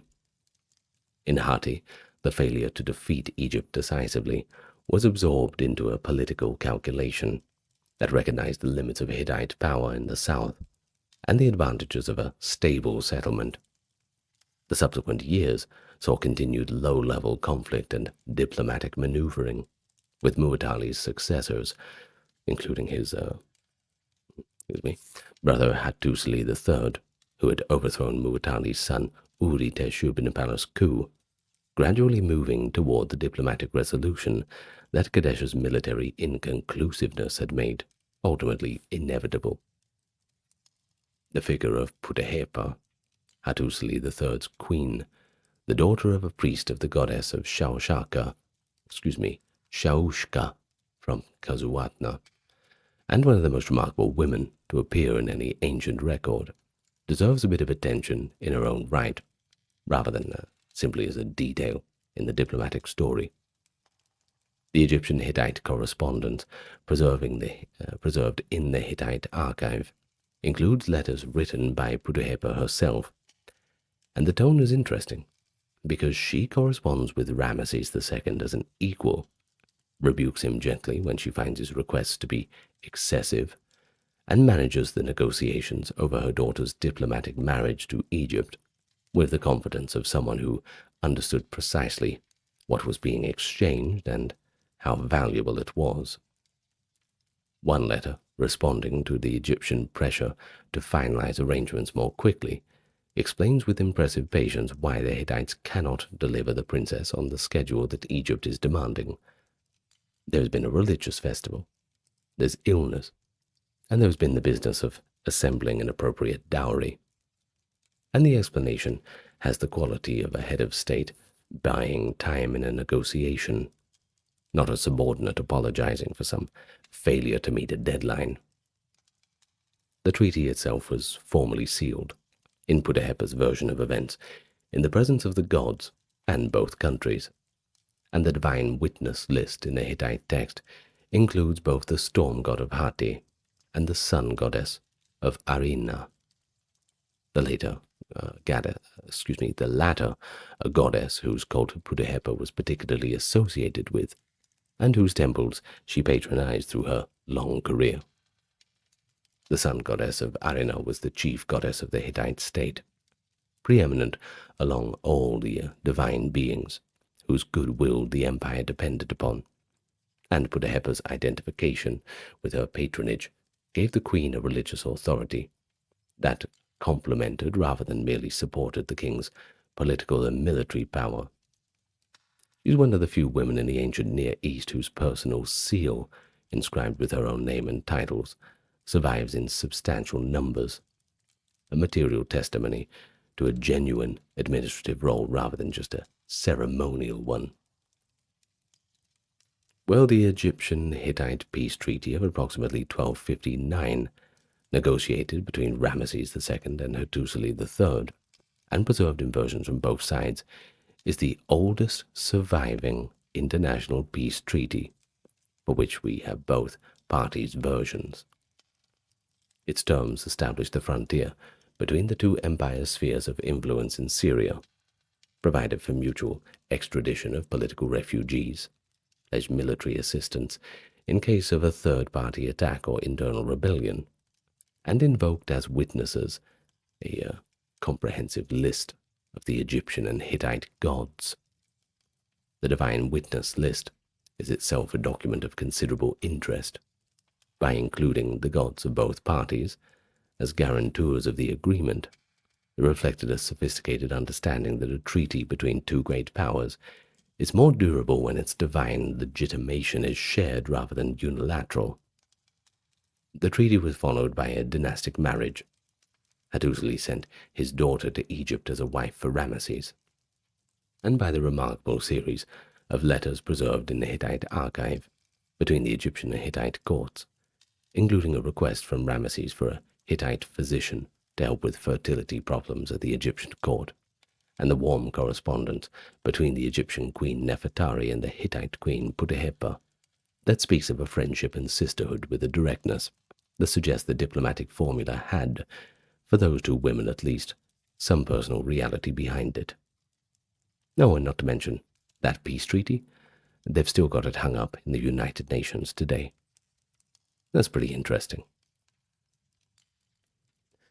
The century between the peace treaty with Egypt and the final collapse of the Hittite Empire around 1200 is a period of increasing strain, whose specific causes are still up for anyone's debate.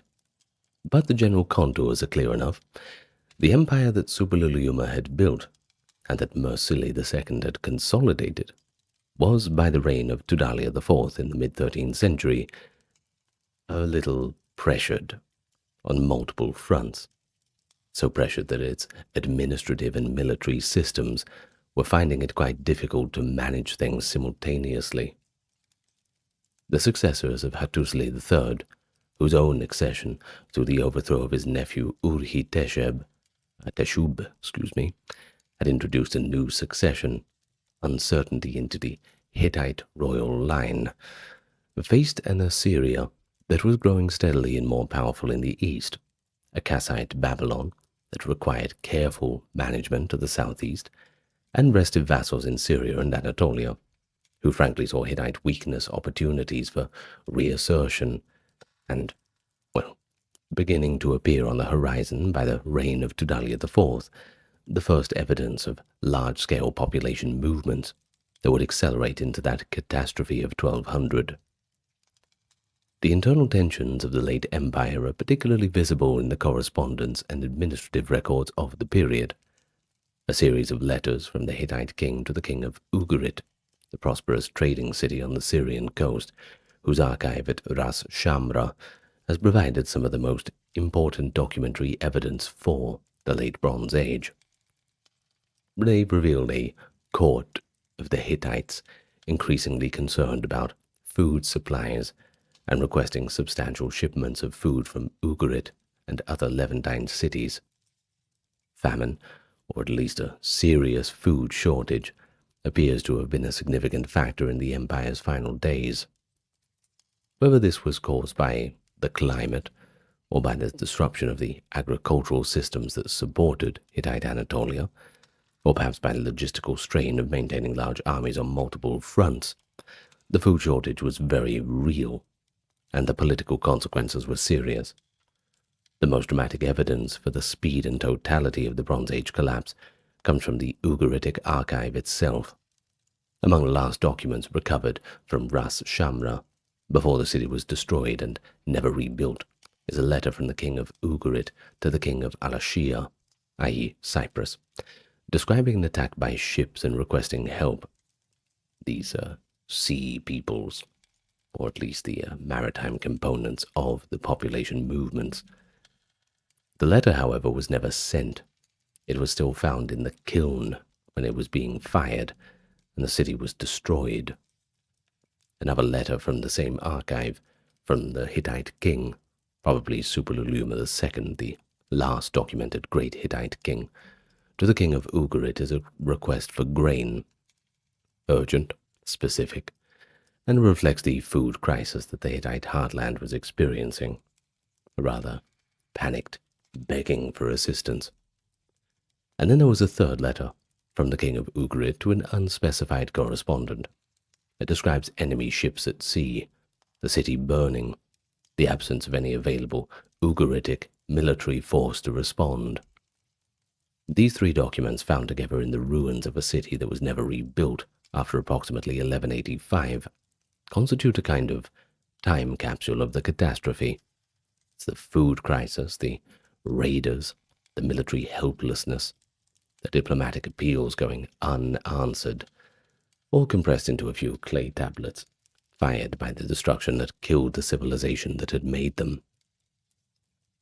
The Hittite archive at Bogaskoi ends similarly. The last tablets were being written when the city was destroyed, and the destruction that ended the archive preserved it, because the burning of the administrative buildings fired the clay tablets that would have otherwise been dissolved back into the earth. Kind of ironic, isn't it? The political history of the late empire is complicated by the revival of a succession problem that Telepinu's edict had not permanently solved. Hattusili III had established his own branch of the royal family in power through the overthrow of Uri-Tershub, but the dispossessed branch did not simply accept this. Uri-Tershub went into exile and appears to have spent a few years in Egypt, where he was received as a guest and used as a diplomatic counter by Ramesses II in his occasional disputes with Hattusili.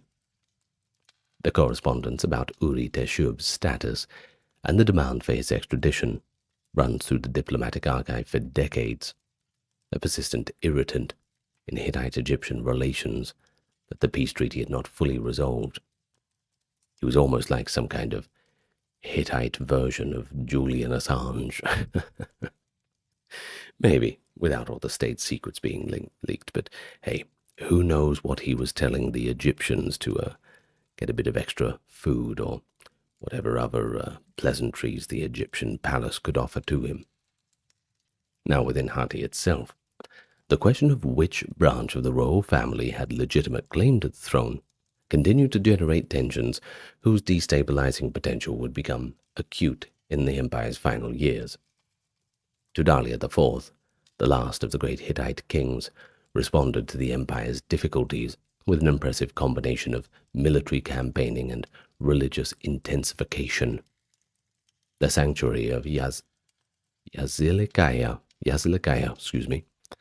with its extraordinary rock reliefs and divine assembly of the private chamber, contained the relief of Tudalia IV in the embrace of the god Sharuma, one of the most striking images of a divine royal protection in ancient art, by the way, appears to have been expanded and elaborated under his direction as part of a broader religious program aimed at securing divine support for a beleaguered empire.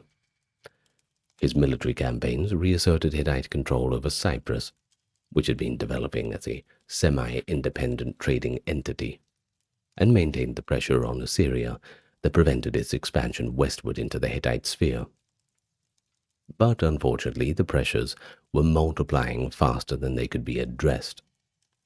Too many problems and not enough solutions.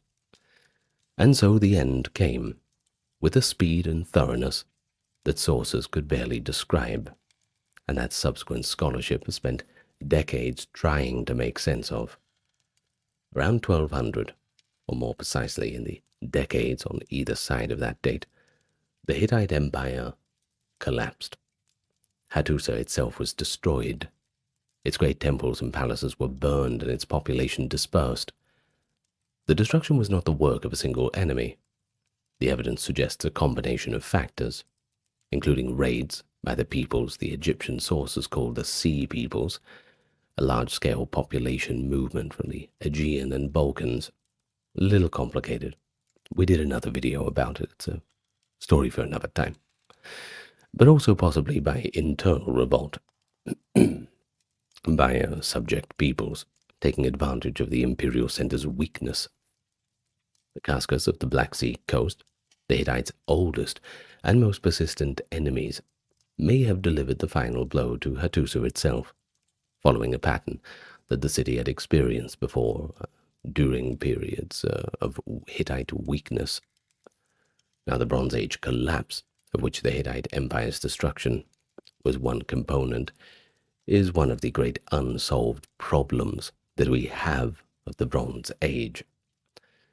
In the space of roughly 50 years, around 1200, most of the major palace economies of the Eastern Mediterranean, the Hittites, the Mycenaeans, the Ugaritic city-states, the cities at Cyprus, a couple of Levantine urban centers, well, they all ended up destroyed, and the entire interconnected system of long-distance trade and diplomatic exchange that had characterized this golden age of the Bronze Age times had ceased to function. Egypt, though, survived. Barely, but they survived, holding on by the tips of their fingers. But they emerged from this crisis a significantly diminished power. They never really recovered their former reach. The period that followed, sometimes called the Early Iron Age, Dark Age, was characterized by population decline, reduced trade, the disappearance of monuments, and the loss of writing in regions where the Mycenaean Linear B script had been in use. Another little mystery.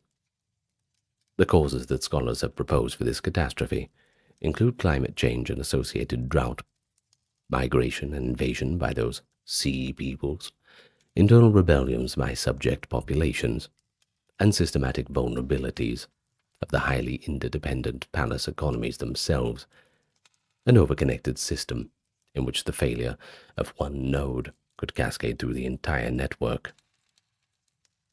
Well, the honest answer is that the collapse was multi-causal, probably, with different factors predominating in different regions, and each factor amplifying the other. But what about the Hittite tradition? Well, that didn't entirely disappear. In northern Syria and southeastern Anatolia, a number of successor states, the Neo-Hittite kingdoms, as we call them in modern scholarship, maintained elements of Hittite culture, art, and political tradition for 7 centuries after the empire's fall. Cities like Carchemish, Malatya, and Tel Halaf served as centers of distinctive hybrid culture that preserved the Hittite iconographic traditions, used a hieroglyphic script derived from the Hittite writing system, and maintained royal lineages that claimed connection to the Hittite imperial tradition. These Neo-Hittite states appear prominently in the Hebrew Bible. The Hittites of the Old Testament are almost certainly references to these first millennium successor states rather than the Bronze Age Empire, and they remain significant political entities in the Levant until they were progressively absorbed by the expanding Assyrian Empire in the 9th and 8th centuries. The last of them fell to the Assyrians around 700 BCE, and after that, the Hittite tradition was well and truly over. Its memory preserved only in the fragmentary references of other peoples and in the clay tablets that lay buried under the ruins of Hattusa, waiting for a curious German archaeologist to pull them out of the ground 2,500 years later. Well, speaking of thousands of years later, here we are. But I suppose the first major breakthrough came from a direction that no one had really anticipated, and that's from the Old Testament. Let's rewind about 150 years. Is it exactly 150? I think it is exactly 150 years. 1876. Is it? Oh, it's going to be embarrassing if my maths are wrong. Anyway, the British scholar A.H. Sayce proposed, on the basis of the comparison between the Egyptian descriptions and the Keter and certain hieroglyphic inscriptions found at sites across Anatolia and northern Syria, that the Hittites of the Hebrew Bible and the Keter of the Egyptian records were indeed the same people, and that they had built their empire in Anatolia. The proposal was a little controversial at the time, but, well, the scholars, they'd found it implausible that a people this powerful and well documented in the Egyptian sources could have left no trace in classical Greek and Roman tradition, and were essentially unknown to the modern world. And it's a fair point. But the controversy would continue until Winkler's excavations at Bozokoy from 1906 onward, and that would produce the documentary evidence that settled the question definitively. Tens of thousands of clay tablets in the archive of Hattusa, and that confirmed beyond any doubt that right here was the Hittite capital, and that the Keter of the Egyptians and the Hatti of the Assyrians were the inhabitants of this city, and that the Hittites had indeed been one of the great empires of the Bronze Age. The decipherment began by 1915 by one Bedřich Hrozny, and the second great breakthrough was done. Its method deserves a bit of attention. The Hittite tablets were in cuneiform, you see, a writing system that could be borrowed across language boundaries, and the cuneiform signs had values established through earlier decipherment of Akkadian. Now this meant that the Hittite tablets could be read phonetically, even before their meaning was understood. Hrozny, working with the phonetic readings of the signs, noticed a particular Hittite sentence that contained a sign, Ninda, which in Akkadian scribal convention stood for bread, and that verbs following it bore a structural resemblance to Latin and Germanic forms for eating and drinking. Now if Ninda meant bread, and the language was Indo-European, then Ezateni, also contained in the sentence, meant something like you eat, and Ekudeni meant something like you drink. Working outward from this, with a bit of rigor, Hrozny demonstrated that Hittite was indeed an Indo-European language, the most archaic Indo-European language known, whose analysis requires a revision of the established understanding of how the language family had developed. And with all of that, here we are. And I think we do have to acknowledge the works of scholarship, ending our history of the Hittites with that is a good way to think about the future, because the story's not quite finished. You see, the Hittites themselves were perpetually aware of the incompleteness of their understanding. Their prayers addressed the gods with a deference that acknowledges the limits of human knowledge about divine intention. Well, the plague prayers of Mercilli, which a king systematically examines the possible causes of this divine displeasure and arrives at conclusions that implicate his own family. They're the product of a tradition that believed that it didn't quite have all the answers. They are the product of a tradition that believed the questions were worth asking, that the relationship between the human and divine required constant attention and honest examination. And 3,000 years after the collapse of the empire they built, and after 3,000 years of near total oblivion, the Hittites still might surprise us. This approach of systematic inquiry and a bit of imagination that we have to keep in mind. Because if we can find all of these tablets buried under the ground, what else is still there? Who knows if, in the final days of the panic of the Hittites, that other royal archives, the real good stuff, was moved off to somewhere and buried in the hopes that one day someone would find it. Somewhere out in the middle of nowhere. Well, they didn't want the sea peoples or those unwelcome newcomers to find it, so perhaps they're crossing their fingers that we find it. I hope so. So let's all keep our minds open and our fingers crossed. Anyway, thank you so much for joining me on our history of the Hittites. A fascinating people, that's for sure. And if you want to learn more about the Bronze Age, you know where to go. You can head to the playlist. We've got plenty of Bronze Age goodies there for you. But as for this video, we're done for the moment. Thank you so much for joining me. Thank you for liking, subscribing, spreading the word, and thank you for those keeping this channel ad-free and crowd-funded. Good night, everyone, and I will see you in the next exciting video. There are a few checkpoints in the story of human ingenuity, and if there is one thing that stands as a symbol so fundamental that it is almost synonymous with invention itself, it is the wheel. Yet, for all of the wheel's fame, if one were to ask who actually invented it, you would likely be met with an uneasy silence. We simply do not know.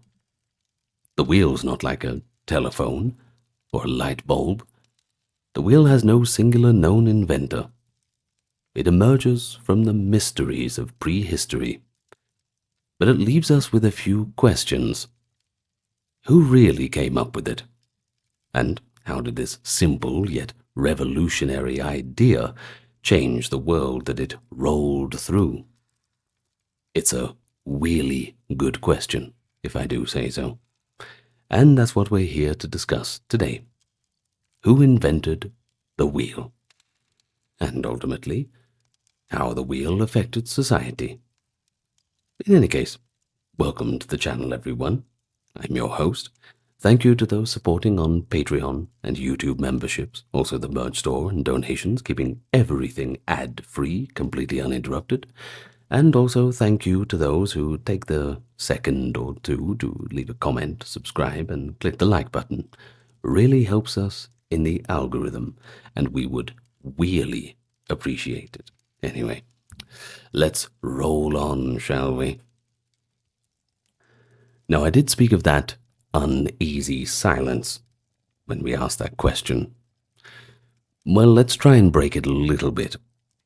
For many years, at least, scholars credited ancient Mesopotamia, around 3500 BCE, as the birthplace of the wheel. And indeed, early pictographs from the Sumerian city of Uruk, around 3300 BCE, show crude wagons, and that hints that wheels were already in use. But hold your horses. Archaeology comes in to say its piece. New findings reveal a lot more of a complex and elusive origin story. Recent archaeological discoveries have upended the traditional view, and if we all know archaeology, it will continue to do so. You see, evidence for wheeled vehicles has emerged in multiple places, and nearly simultaneously during the late Neolithic period. For instance, in a farming village in what is now Poland, archaeologists have uncovered something quite remarkable, an artifact known as the Bronicy spot.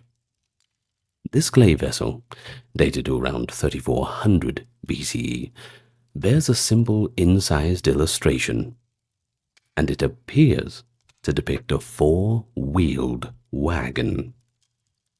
Now, this is one of the earliest unmistakable images of a wheeled vehicle anywhere in the world. Meanwhile, far east to Ukraine, a wheeled ceramic bull figurine from around 3700 BCE, maybe a child's toy, shows that people had imagined animal-drawn wagons at that early date. Such discoveries certainly fuel a lively debate among scholars. Was the wheel invented in one place and then spread? Or did the need for it just have different cultures come up with it out of necessity? The truth may never fully be known. After all, people weren't writing their names on the wheels. At least we haven't found any yet. Well, experts do lean toward the idea of parallel invention. Wherever the need arises for something, people are generally going to find a solution.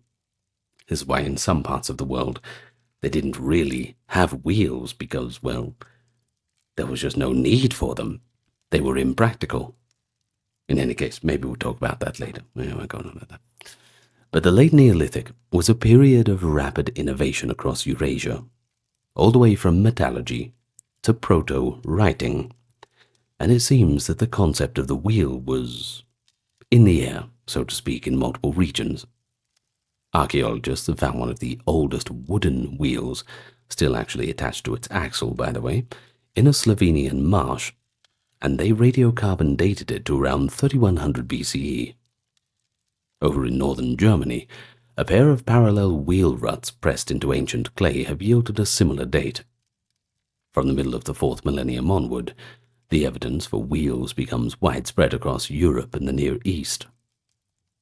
In Mesopotamia, crude depictions of wheeled wagons on clay tablets from Uruk, i.e. the Sumerian civilization, are dated to roughly 3300 to 3200 BCE.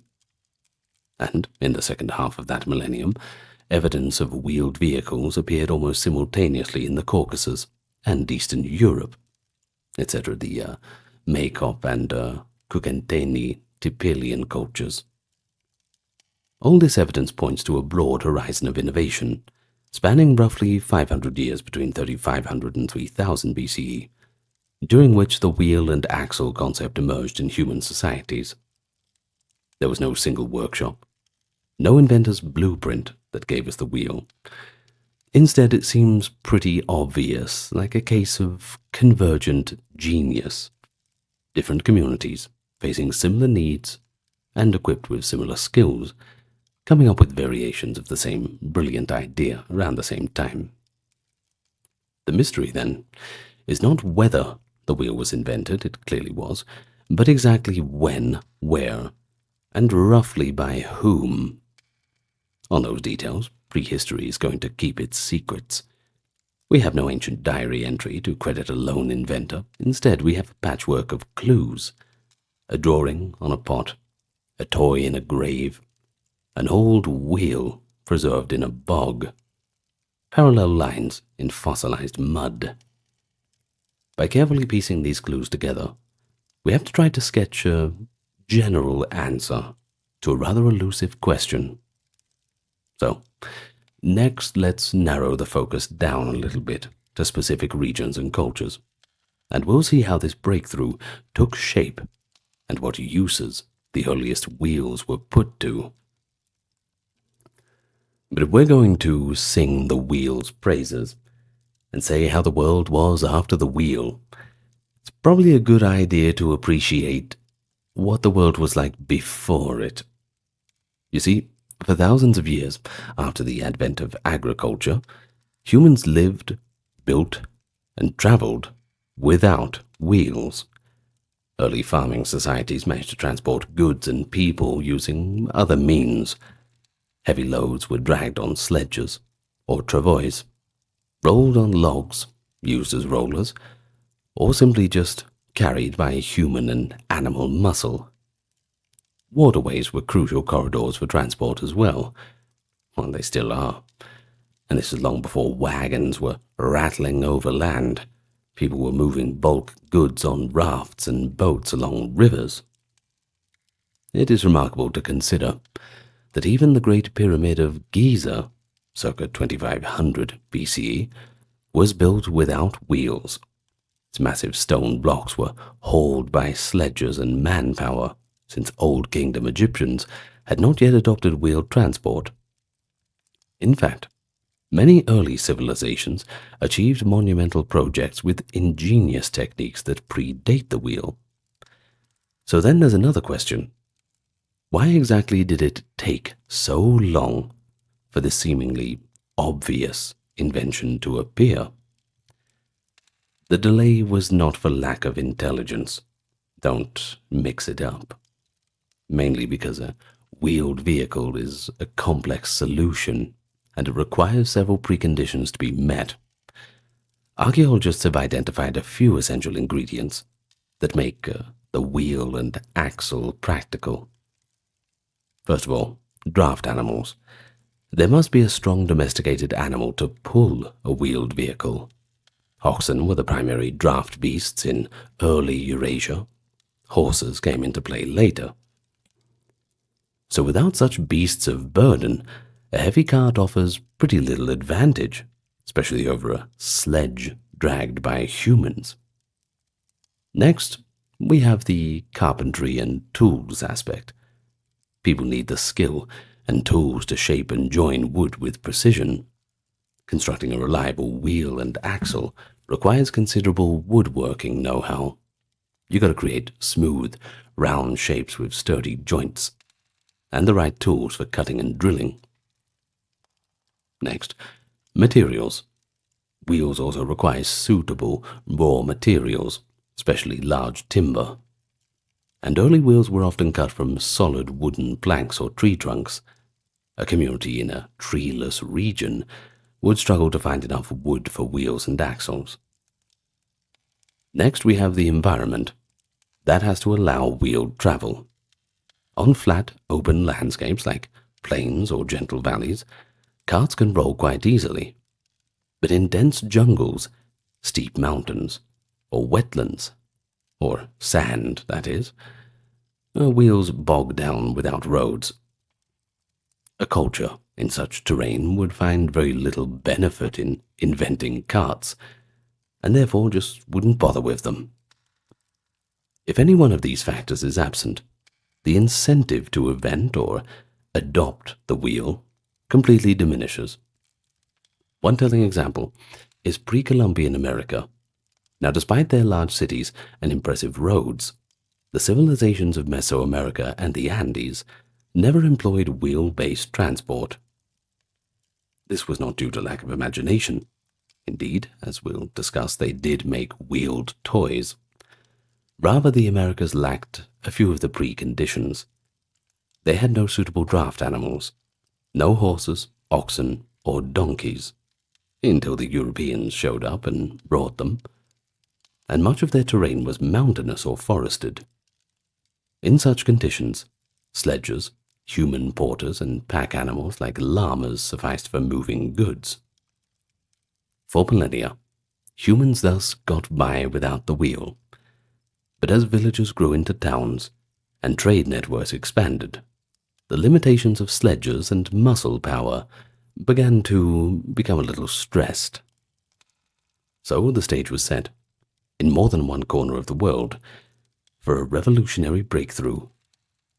All it would take was the right combination of resources, need, and ingenuity for someone to ask, what if we just put it on something that rolls?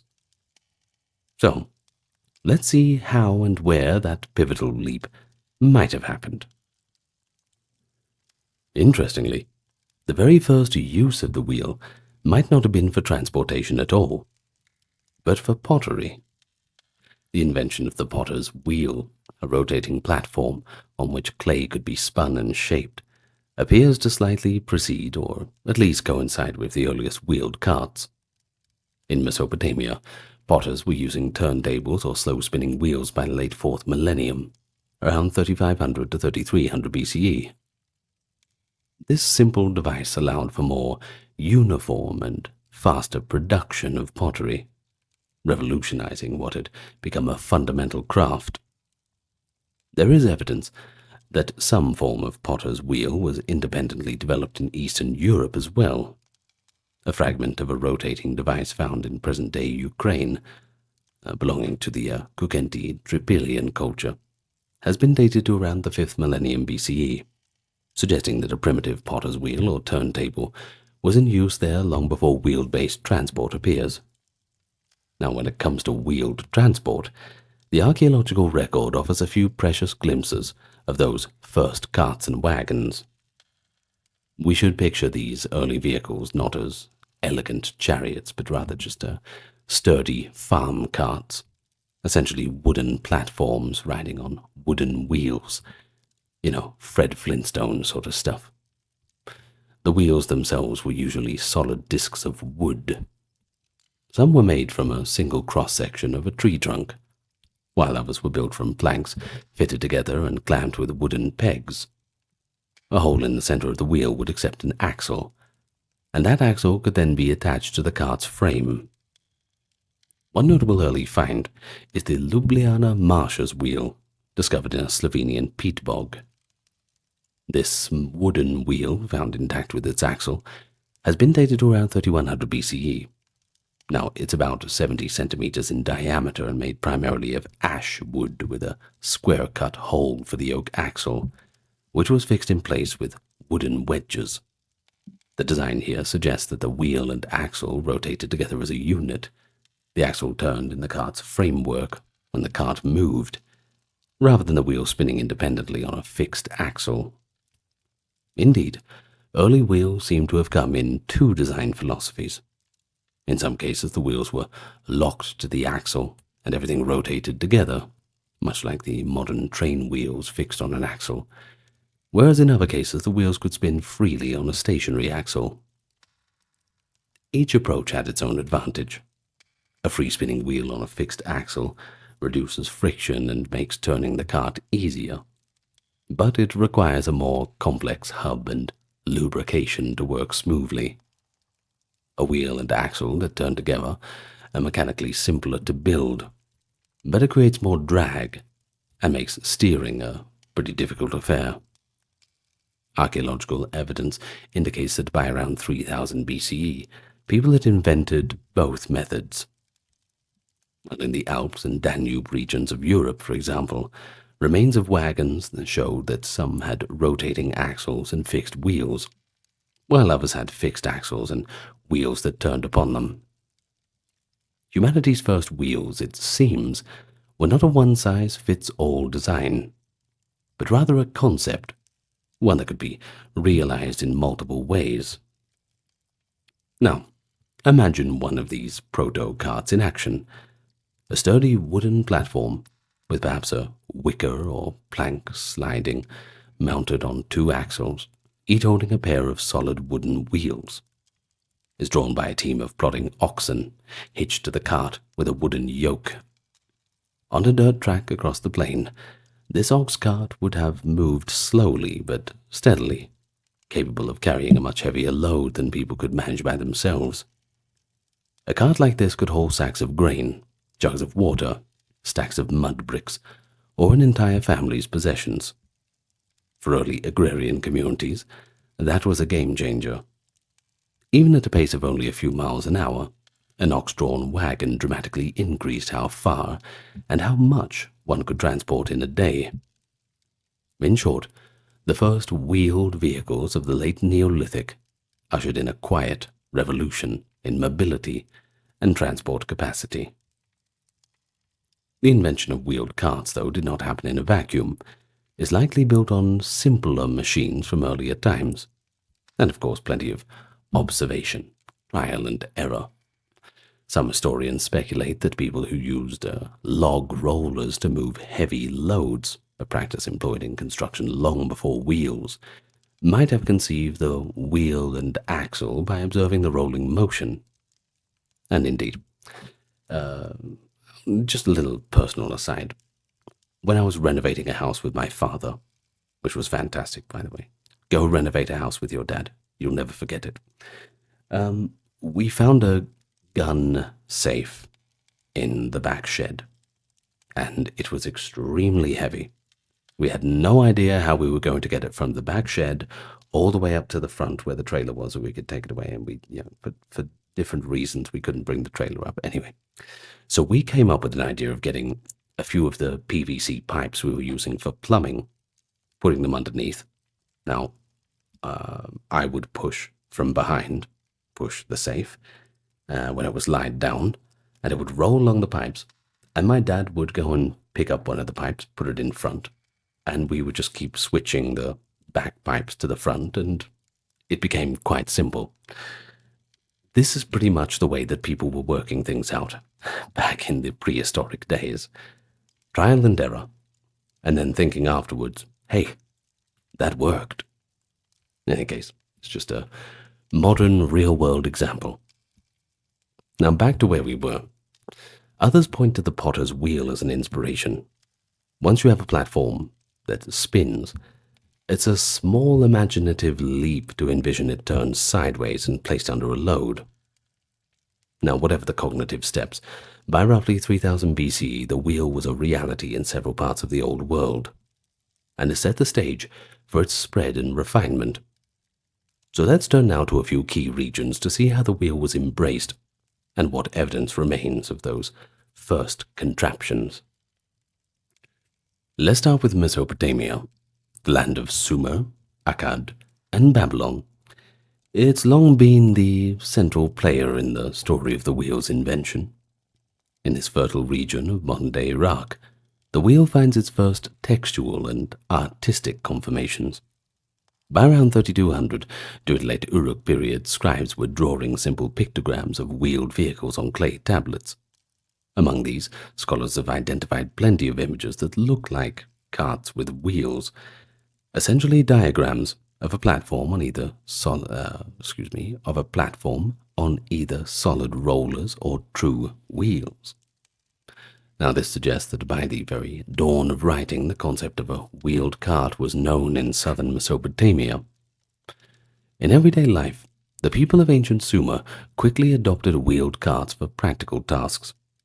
Four-wheeled wagons drawn by oxen would have trundled along the dirt road between the villages and the fields. Farmers hitched oxen to carts to carry loads of barley or clay or reeds. Builders would use carts to transport mud bricks and timber for their projects. The wheel thus became an early workhorse of the Mesopotamian economy, literally and figuratively. But by the early dynastic period, the 3rd millennium BCE, we find evidence of wagons in multiple contexts, from pictographs and relief carvings to actual wheel fragments in archaeological layers. On the military front, Sumerians deployed wheeled vehicles in warfare as well. The famous standard of Ur, a wooden mosaic panel from about 2500 BCE, portrays a battle scene where solid wheeled war carts roll over enemies on a battlefield. These Sumerian battle carts were heavy four-wheeled vehicles drawn by equids, not true horses, they came a little later, but onagers, wild asses, or domesticated asses, that is donkeys bred from them. They were pretty much what they had back then. The carts carried armed warriors, and were used something like mobile assault platforms. With their solid wooden wheels and slow ox-like animals, they were certainly a far cry from the swift chariots of later eras, but they were nonetheless a significant innovation in Bronze Age warfare. Technologically, Mesopotamian wheels of the 3rd millennium BCE were made of joined wooden components. Often 3 planks of hardwood like elm or tamarisk were shaped and fitted together, with dowels to form a wheel, and they would also have a hole in the center for the axle, of course. There is even evidence that Sumerian craftsmen rimmed some wheels with metal bands, using copper or bronze to prolong their life. An early attempt at a tire, I suppose.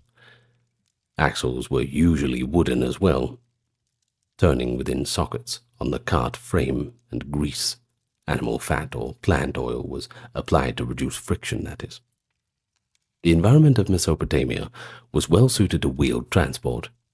The terrain consisted of flat, open plains where carts could roll easily, and importantly, Mesopotamia had domesticated oxen and donkeys that could serve as draft animals, and it had plenty of wood in the riverine forests and palm groves of the Euphrates and Tigris to build their wheels and carts. Not surprisingly, then, this region embraced the wheel quite early and wholeheartedly. So for a long time, textbooks were pretty much saying that the wheel was invented in Mesopotamia around 3500 BCE. But we already know that that's an oversimplification. Still, Mesopotamia certainly deserves credit as one of the first places on Earth to use the wheel effectively. Sumerian cities like Uruk, and Eridu became, in a sense, the first hubs of wheel technology. From there, wheeled carts and wagons spread outward. Archaeologists find depictions or remnants of wagons in regions that interacted with Mesopotamia. For example, Elam in present-day Iran and the Levant by the late 3rd millennium BCE. They had their traces of wheeled transport. Mesopotamian traders may have carried the idea abroad, or neighboring peoples might have simply observed and imitated this useful invention. In any case, the wheel in Mesopotamia not only transformed daily life at home, but it radiated its influence to all surrounding lands. Meanwhile, in Neolithic Europe, the wheel appears to have popped up as a case of parallel invention rather than import. Across the farming cultures of prehistoric Europe, from the Baltic coast down to the Carpathian Mountains, evidence for wheeled vehicles surfaces at roughly the same time as Mesopotamia, and, well, in a few places, perhaps a little bit earlier. We've already mentioned the Bronicky spot from Poland, with its incised image of a wagon. That single image, as simple as it is, speaks volumes. It basically means that by the mid-4th millennium BCE, people in what is now southern Poland not only had wagons, but thought them important enough to depict in art. In Eastern Europe, similar traces abound.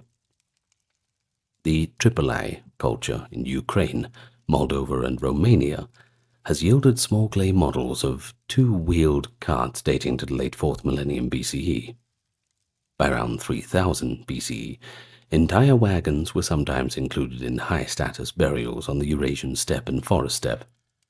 For example, in the Carpathian Basin and in the Caucasus region, archaeologists have found graves where the deceased was interred with a wooden wagon or with wheels and axles by their side.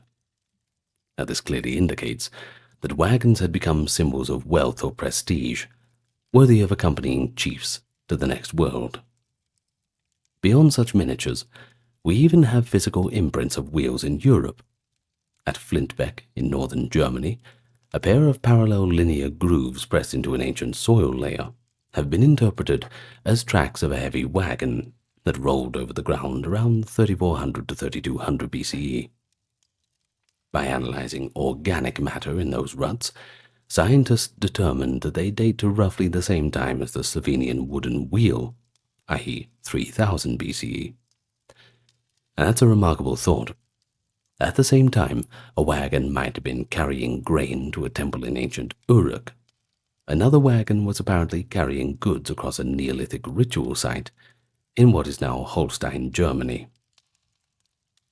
Such near-simultaneous appearances suggest that Europe's first wheels were likely an independent development, not merely a borrowed idea. The case for independent invention is bolstered by the context. You see, European Neolithic societies had the necessary ingredients to invent the wheel, that being domesticated cattle, oxen for pulling. They had advanced carpentry, evidenced by the construction of large timber houses and even wooden trackways in bogs, and they had the need. Communities were trading materials like flint, salt, and copper ore over long distances, and a wagon that would have been tremendously useful. It is possible that news of the wheel travelled westward from the Near East via traders or nomads, but many historians are struck by the breadth of early evidence in Europe, from the British Isles to the Russian steppe, and in a time frame so close to that of Sumer. If diffusion did occur, it must have been pretty rapid. Alternatively, the idea might have been conceived multiple times. Imagine, Europe offers a plausible scenario for an independent invention moment. Think about miners in the Carpathians around 3500 BCE, exhausted from lugging baskets of copper ore, deciding to put those baskets on a wooden platform with wheels to make a crude ore cart. Whether or not it happened exactly like that, one thing is certainly clear. By 3000 BCE, wheeled vehicles were in use throughout much of Europe, from Scotland's Orkney Islands, where carved stone balls from about 3000 BCE may represent a conceptual model of a wheel or axle, to the shores of the Black Sea. People were adopting the wheel as part of their toolkit. Neolithic Europe's embrace of the wheel shows a broader point. It was an idea whose time had come. Different societies, disconnected by great distances, all found their way to the concept, because the conditions were just right for it. In Europe, as in Mesopotamia, the wheel fulfilled real needs, and once it appeared, it spread along the arteries of trade and contact. By the Bronze Age, being 2500 to 1500 BCE or thereabouts, ox-drawn wagons were commonplace in European farming communities, helping haul crops, timber, and people. The invention that our distant ancestors on both ends of the continent hit upon independently would soon knit their worlds a little closer together. But far to the east of Mesopotamia, in the vast floodplains of the Indus River, another one of the world's earliest urban civilizations was flourishing by 2500. The Indus Valley Civilization, in what is now Pakistan and northwest India, featured sophisticated cities like Mohenjo-daro and Harappa, laid out on grid patterns with well-made brick roads. It's one of those forgotten civilizations, but we really should mention it. These cities and their surrounding valleys, or rather villages, provide clear evidence that the wheel had certainly made its way, possibly independently, into South Asia. In Indus cities, archaeologists have found numerous tiny clay wheels and model carts, clear evidence that people had ox-drawn carts in daily life. We can easily imagine the streets of Mohenjo-daro or Harappa bustling with wooden carts creaking under loads of grain, bricks, and cotton, a scene that persisted in the Indus region well into the 20th century, mind you. The basic bollock cart design was simple but effective. Typically a two-wheeled cart pulled by a pair of humped oxen. The region knows them as zebu cattle. The cart's wheels were solid wooden discs mounted on a fixed axle, and the oxen were attached by a yoke. This setup was sturdy enough to carry heavy loads across the flat Indus plains. Notably, that same design, two solid wheels, a wooden axle, and a yoke for oxen, proved to be so practical that it changed very little for millennia. Early in the 1900s, farmers in rural Pakistan or India were using carts fundamentally similar to those of 2500 BCE. Because why not? it's pretty much the same thing. No need to change it, if the conditions haven't changed. All it is just a flat platform to push things along with. So, was the wheel invented in the Indus Valley independently, or was it imported via trade from the West? Well, there's another scholarly debate for you. But many of the scholars who do debate it incline toward an indigenous development. The Indus region certainly met the preconditions. It had ample oxen, extensive flatlands, and a need to move larger quantities of materials. The cities consumed huge amounts of bricks, stone, timber, and grain, so yes, there was a lot to move around. Discoveries in recent decades suggest that the earliest Indus carts developed in the alluvial plains, likely evolving from local innovations. One interesting clue: the Indus people were using a form of potter's wheel, a slow-turning wheel or turntable, by the time their cities rose, indicating they were familiar with rotary motion and its uses. So, even if the idea of the cart had also been discovered in distant Mesopotamia, it wouldn't be too surprising if Indus artisans came up with it on their own as well. The carts of the Indus Valley served in both daily life and perhaps even ritual. Small terracotta models of carts have been found in child burials, possibly as toys or symbolic offerings. Some models depict not only two-wheeled carts but also drivers and animals, giving us a pretty charming tableau of how those ancient vehicles looked when in use. The wheels on these models are usually solid clay discs with a central hole, mimicking the wooden wheels of real carts. At sites like Harappa, archaeologists have even unearthed rutted streets, permanent grooves worn into brick ramps or thresholds. They certainly match up with the gauge of cart wheels, a literal footprint of heavy wagons repeatedly passing through city gates. By around 2000 BCE, the Indus civilization began to decline, but that doesn't mean the wheel vanished from South Asia. Excuse me. I should drink some tea. Hang on a second. Alright, okay, I'm back in action. In post-Indus times, the later Bronze Age and early Iron Age, that is, we see new entrants like the spoked wheeled chariot, likely brought by Indo-Aryan cultures from the northwest.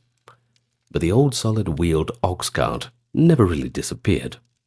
It remained the trusty workhorse of the Indian countryside for ages to come. The Indus Valley's use of the wheel shows how a good idea, once adopted, can become deeply entrenched. For over 4,000 years, the basic mode of transport for a farmer on the plains of the Indus or the Ganges was to hitch two bulls to a wooden wheeled cart, clear proof of the enduring value of the wheel.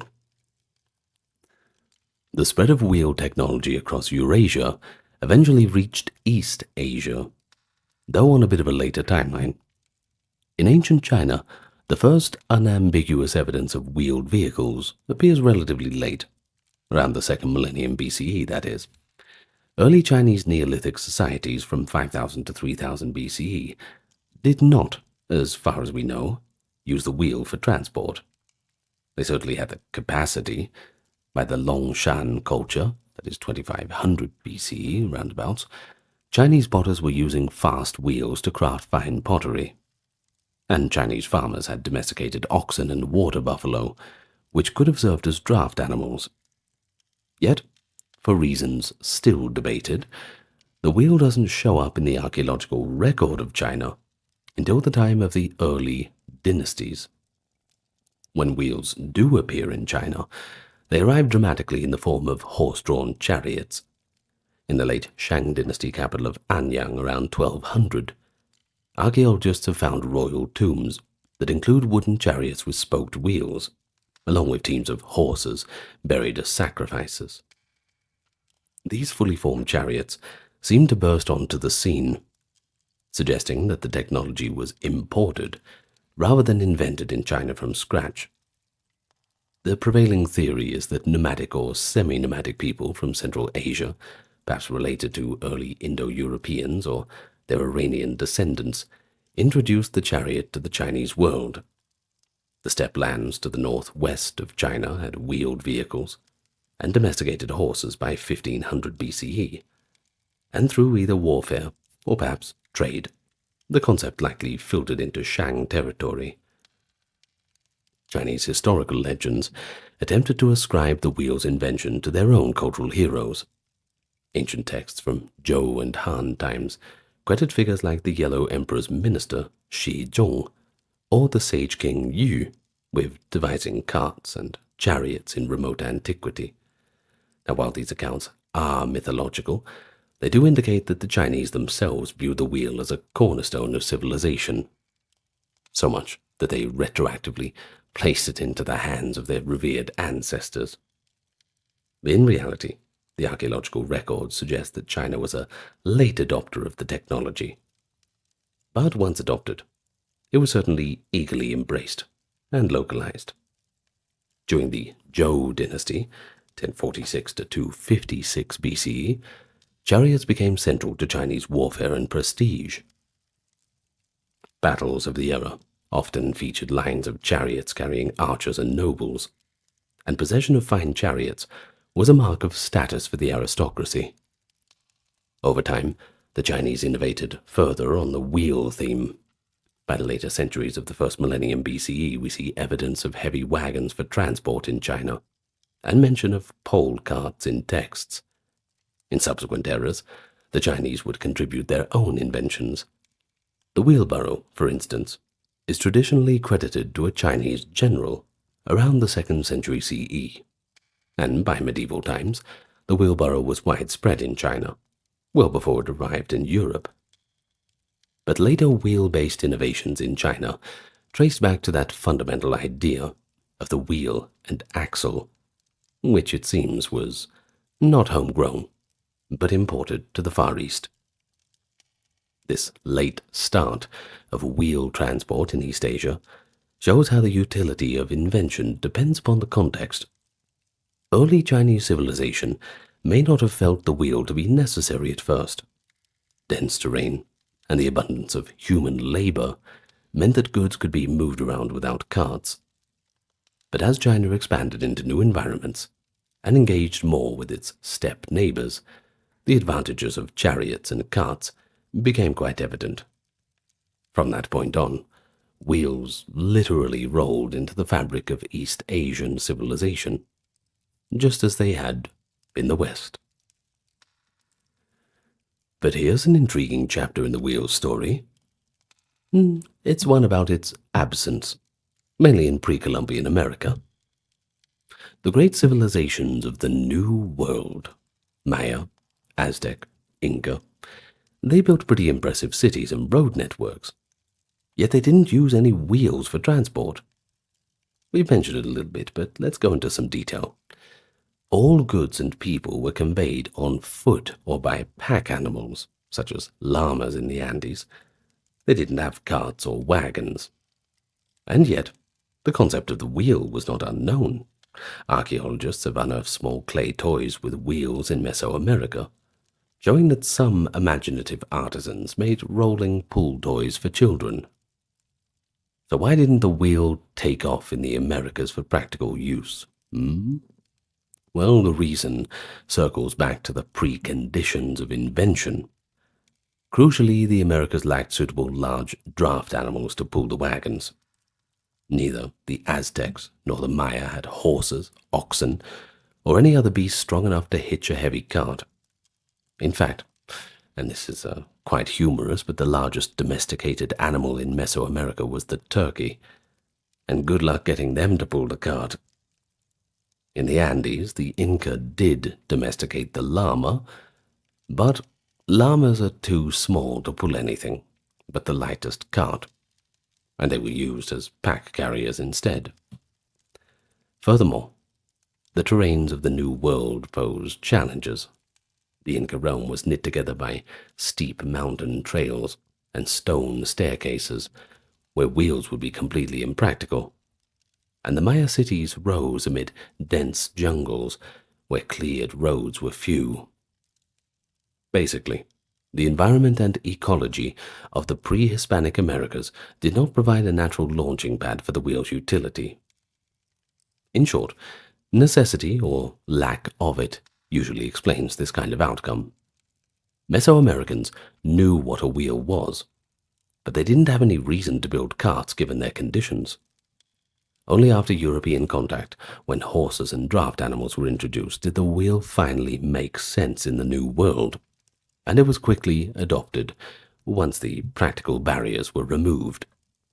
Within decades of Spanish conquest, native peoples were using horse-drawn carts and wagons, marveling at how much more these could carry than a llama or a human back. There was never a mental block against the wheel, just an environmental one. The case of the Americas serves as another reminder that an invention's spread always depends on context. The wheel was a brilliant idea, but even a brilliant idea might lie dormant in a society that has no use for it. For nearly 1,000 years after its debut, the wheel remained pretty much a solid wooden disc. Durable, yeah, but heavy. Then came a major evolution in wheel technology. That was the development of the spoked wheel. This innovation, which likely occurred around 2000 BCE, transformed the world of wheeled transport by cutting away the heavy wood and leaving only the lighter spokes, connecting the hub to a rim. Ancient wheelwrights achieved a dramatic reduction in weight, and the wheel was changed forever. The resulting wheels were much lighter and faster rotating, albeit somewhat less rugged. Spoked wheels couldn't carry the same heavy loads as solid wheels without breaking, but they didn't need to, because their value lay somewhere else: speed and mobility. The spoked wheel's rise is closely tied to the emergence of the horse-drawn chariot. The horse, domesticated on the Eurasian steppe, reached the Near East by around 2000 BCE. It was on those steppes that innovative chariot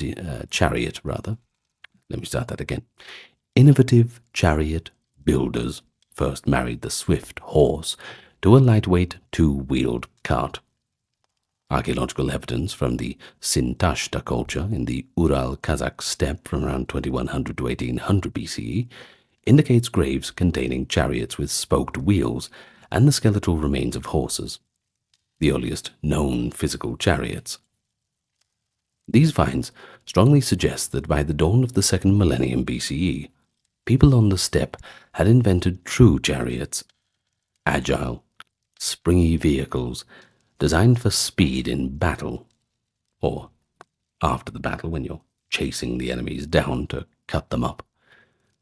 The chariot, essentially the ancient world's first fast attack vehicle, spread rapidly. I should do a big video about chariots, huh?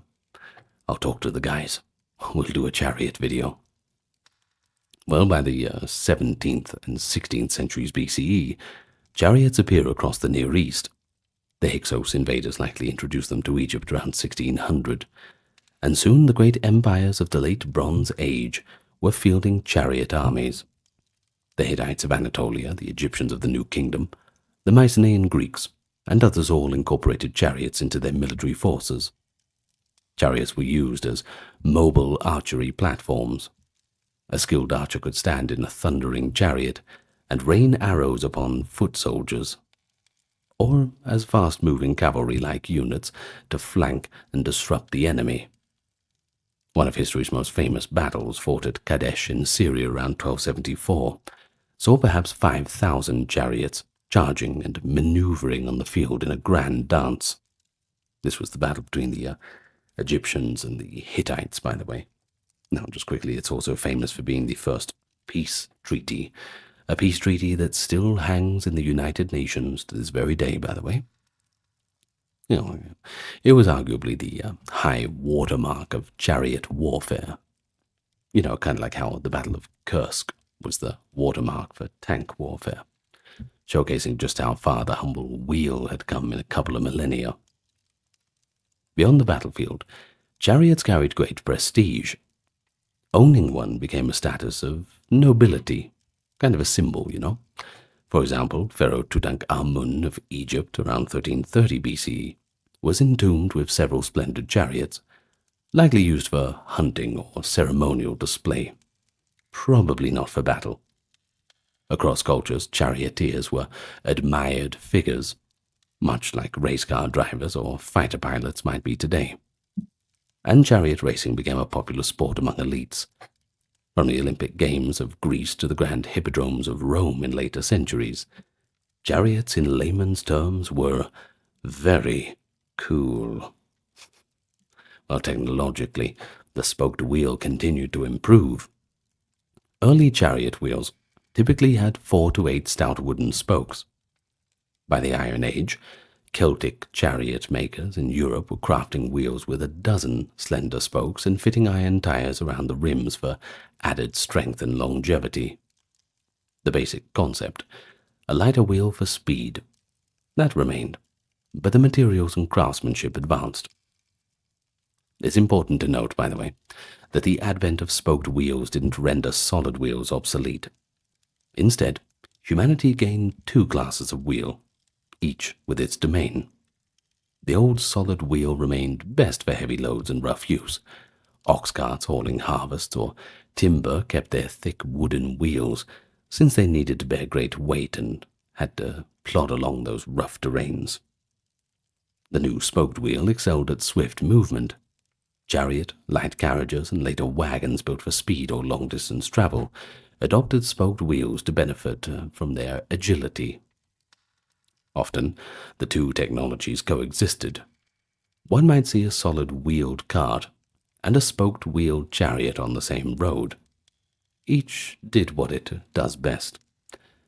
By the end of the first millennium BCE, the military supremacy of the chariot had waned, as cavalry, mounted warriors on horseback, took over the role of fast attack and scouting in armies. But the spoked wheel lived on, adapted to coaches, light wagons, and other conveyances.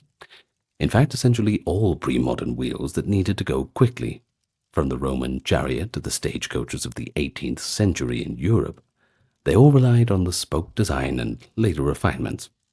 So one could say that the invention of spokes turned the wheel from a slow but strong drudge into a swift and elegant thing. And that dual legacy is still with us today in things like truck tires versus bicycle wheels. But thus far, we've focused on wheels as instruments of movement. But pottery wheels and vehicles of all kinds, yeah, they did exist. The principle of the wheel found other applications in antiquity, however, showing how versatile this technology was. The potter's wheel, as mentioned, was among the first wheels in human use. Well, it not only increased the supply of pottery, but also may have influenced other crafts. The idea of using a rotational momentum to ease work could inspire analogies in other tasks, of course. Another profound application of the wheel was the invention of the water wheel. Here the wheel was not used to carry a load or a person, but to harness natural energy. By the 3rd and 2nd centuries BCE, engineers in the Hellenistic world discovered that a wheel outfitted with paddles could be turned by flowing water, converting a river's current into rotary motion.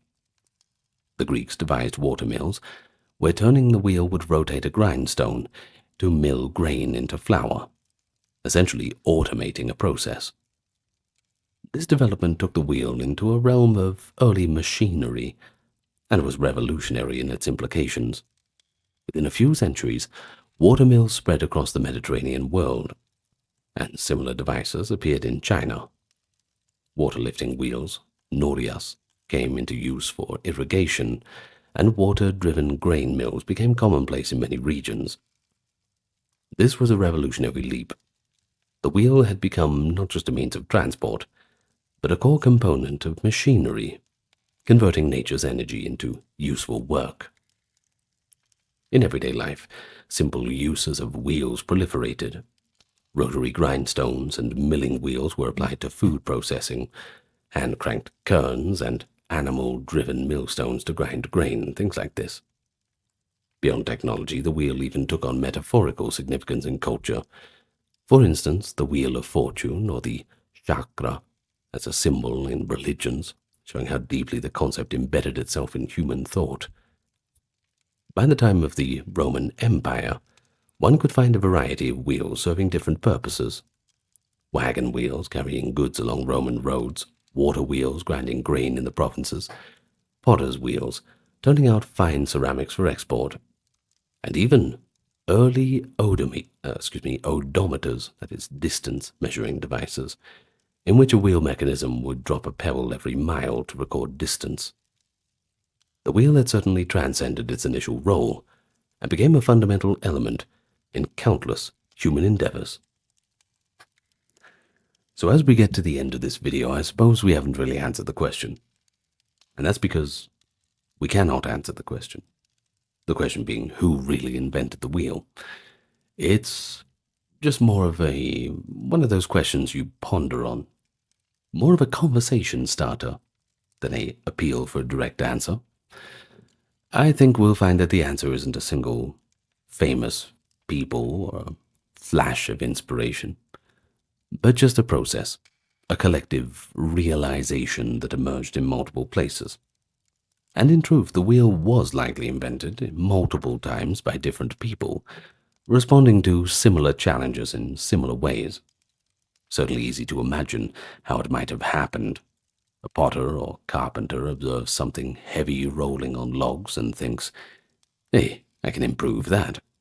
Or a child's toy maker in a Ukrainian village sticks wheels on a clay animal figurine, unwittingly echoing what engineers elsewhere are doing with real carts. We'll never know their names.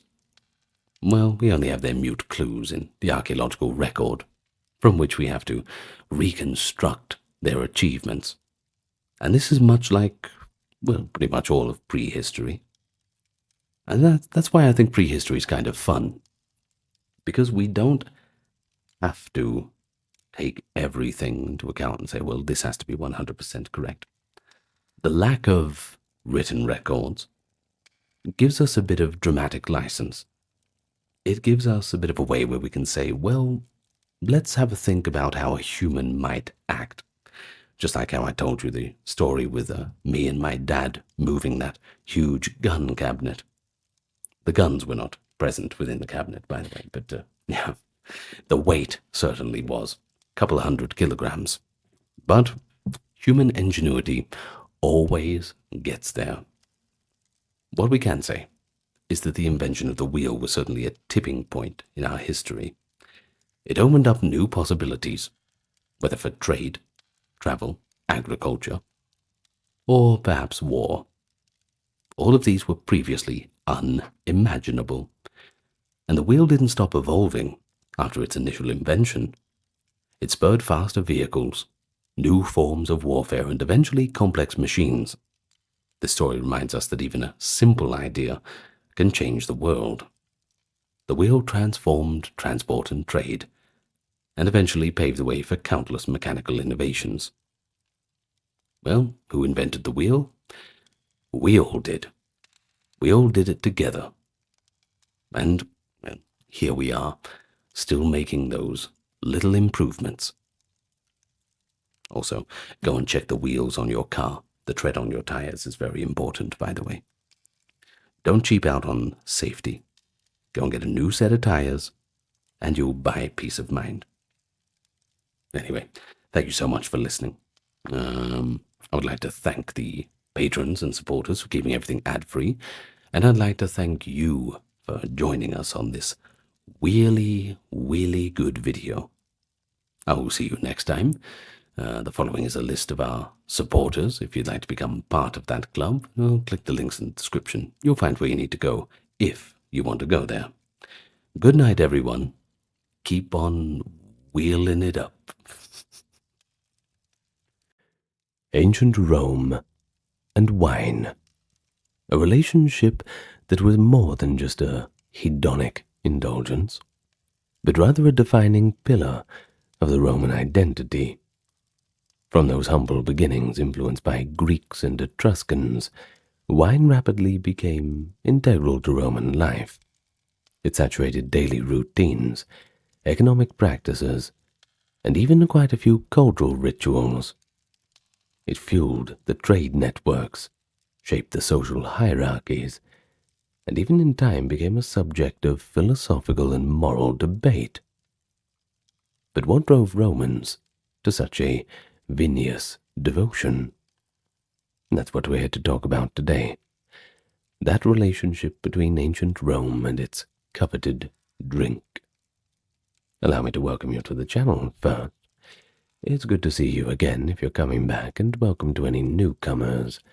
If you are not aware yet, well, you don't have to worry about being interrupted about ads on this channel. Everything is ad-free.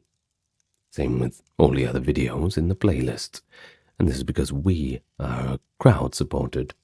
Things like Patreon, YouTube memberships, we have a merch store, and also the occasional donation that goes through the Super Thanks or the PayPal link. You can find them all in the pinned comment or the video description, but other than that, just like, comment, subscribe, that sort of thing. Always helps push us out in the algorithm. Means a lot more than you know.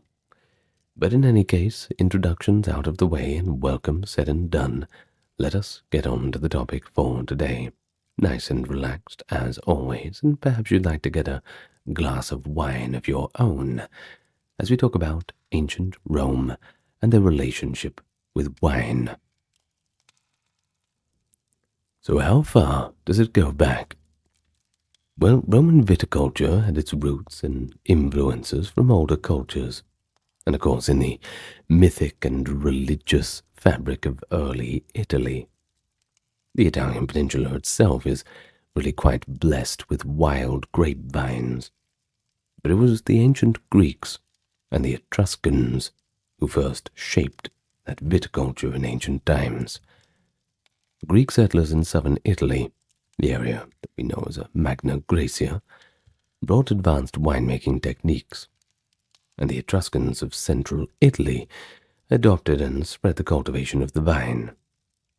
By the time of Rome's founding, wine was already well and truly embedded into Italic society, both as a daily beverage, but also within religious rites. Roman legend even links wine to divine favor. For example, Virgil relates how the hero Aeneas vowed the first fruits of the grape harvest to Jupiter in exchange for victory over King Mezentius, a mythic origin for Rome's wine festival Vinalia, and also, of course, a sign that viticulture was certainly entwined with the gods from the very beginning. At the spring festival of the Vinalia Urbana, new wine was solemnly opened and a libation of pure wine offered to Jupiter, showing once again wine's sacred status in early Rome. And rituals like this, well, they seem to suggest that from those early times, Roman wine had become more than just a drink, but an apparatus of cultural identity and also divine blessing. And you don't get that with a glass of water, that's for sure. The Roman writers always emphasize how uniquely suited Italy was for viticulture. Pliny the Elder, for example, he was writing in the 1st century. He marveled that viticulture was, quote, the special distinction of Italy, claiming that its one gift Italy had surpassed all other lands. Well, that is perhaps arguable. They weren't the only ones doing it, but still quite impressive. But the Italians did regard their land as a new Oenotria, that is, the land of the vines, naturally abundant and blessed for grape growing. Really couldn't ask for better conditions. Even to this day, Italy makes great wine. As Roman power grew, vineyards spread across Latium, Campania, and Etruria in the early Republic. Initially, Greek wines remained prestigious and were eagerly imported. In fact, for much of the early history, Greek vintages like Chian or Lesbian wine fetched the highest prices, while early domestic wines were considered rustic. But by the 2nd century BCE, Italian viticulture entered its golden age, with improved techniques and select grape varieties yielding wines that rivaled the Greek imports. The local stuff was finally catching on. It took a while, but it was getting there. Roman agronomists began to codify viticultural knowledge. Cato the Elder's De Agricultura in 160 BCE. It's the earliest surviving Latin prose text, and significantly, it opens with deep respect for farming. Just the first quote goes like this: "When you ask me what is the best kind of farm, I say a vineyard first, if it yields plentifully good wine." Well, in Cato's hierarchy of farming, a productive vineyard is the top prize, showing how cultural wine had become in the Italian economy and society by the Middle Republic. Of course, here we see a transformation of sorts. Rome, once a modest consumer of the foreign wines, had now become a prolific cultivator in its own right. The tables had turned, or the turntables, whichever comes first. Well, the late Republican era saw deliberate improvement of grape stock and expansion of vineyards too. Writers like Varro, who lived 116 to 27 BCE, described methods of vine training and recognized Italy's diverse microclimates, while Virgil's Georgics celebrated the diligent vine dresser and the richness of Italian grapes. Virgil praised how no land yields more abundantly or with more variety than the gifts of Bacchus, showing again Italy's natural advantage. By the 1st century BC, certain Italian districts were gaining renown too.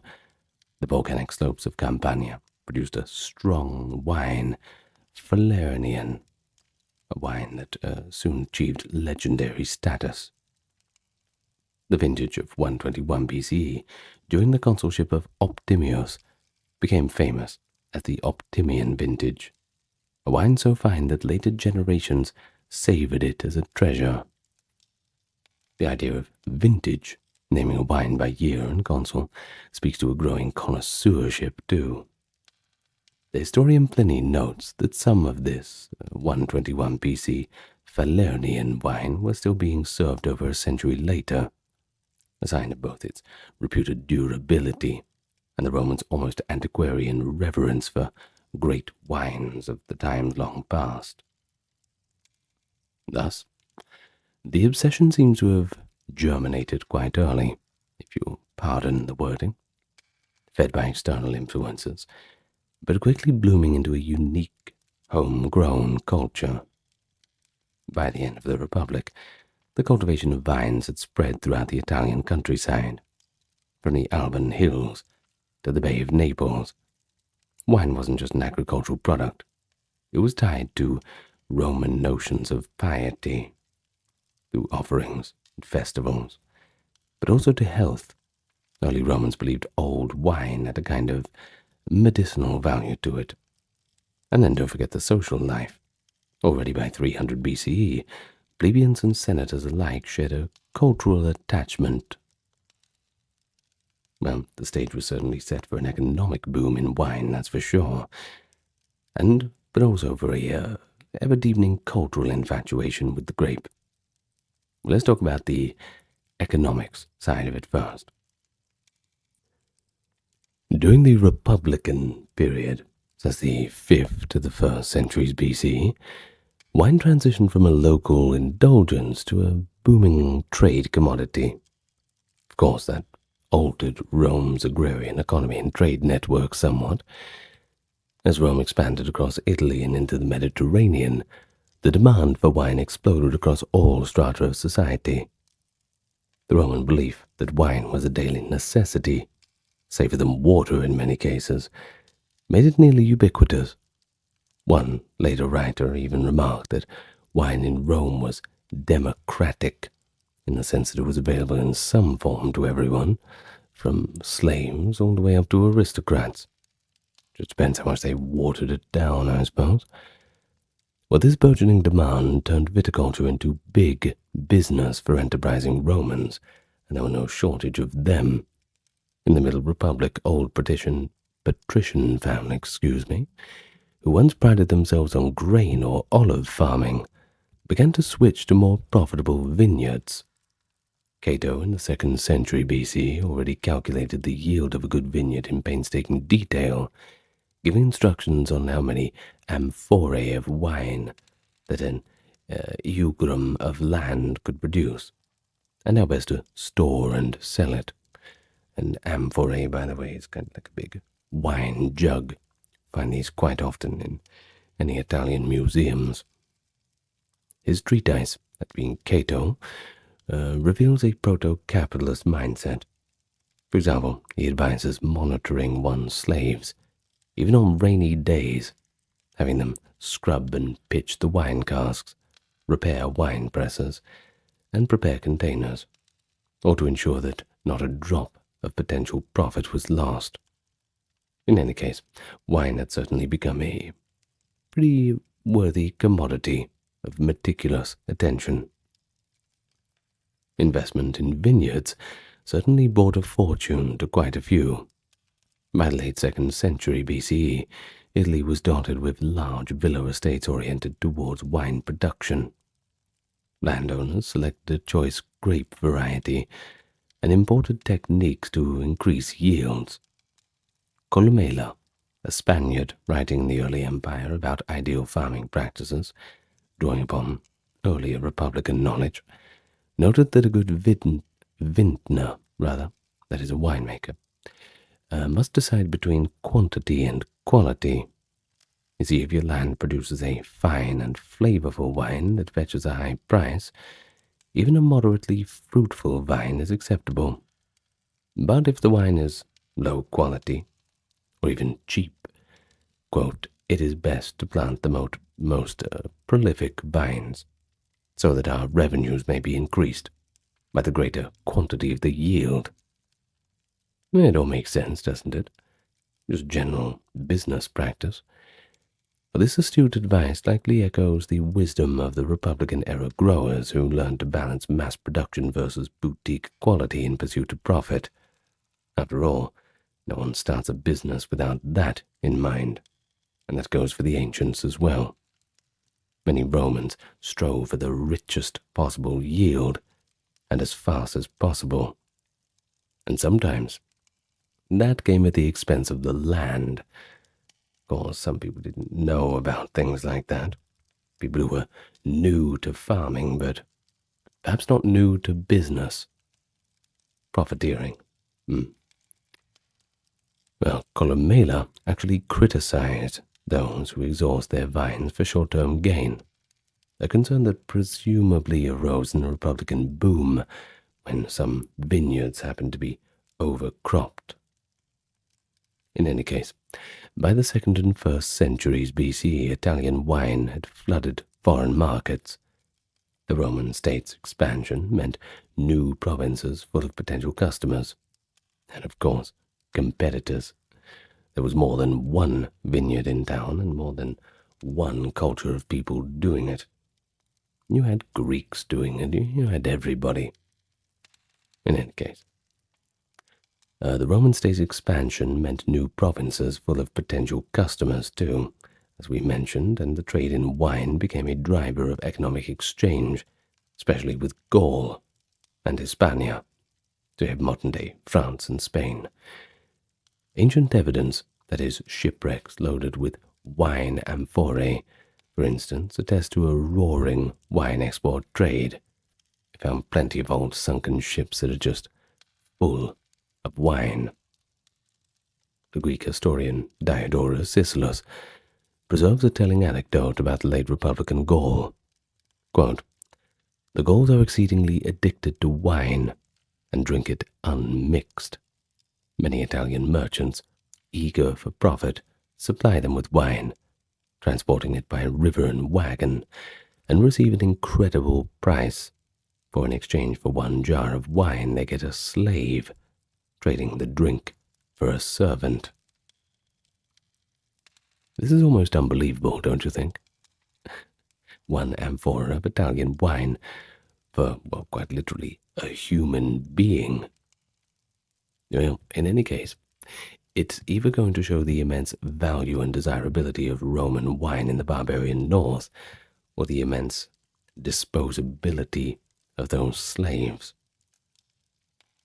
Well, it also speaks to the exploitative entrepreneurship from the Roman side, who essentially used wine as a currency to acquire anything, regardless of any human cost. By the eve of the empire, Italian wine was penetrating even regions that could not grow their own grapes. A form of vino-cultural imperialism, I suppose, carrying Roman tastes and habits across Europe. Now, of course, some regions could grow grapes, fair enough, but they had their other ways of making alcohol. Perhaps a history of mead or a history of ale video. Maybe that's on the cards. We'll see. Let me know in the comments. The domestic wine market likewise expanded dramatically in the late Republic.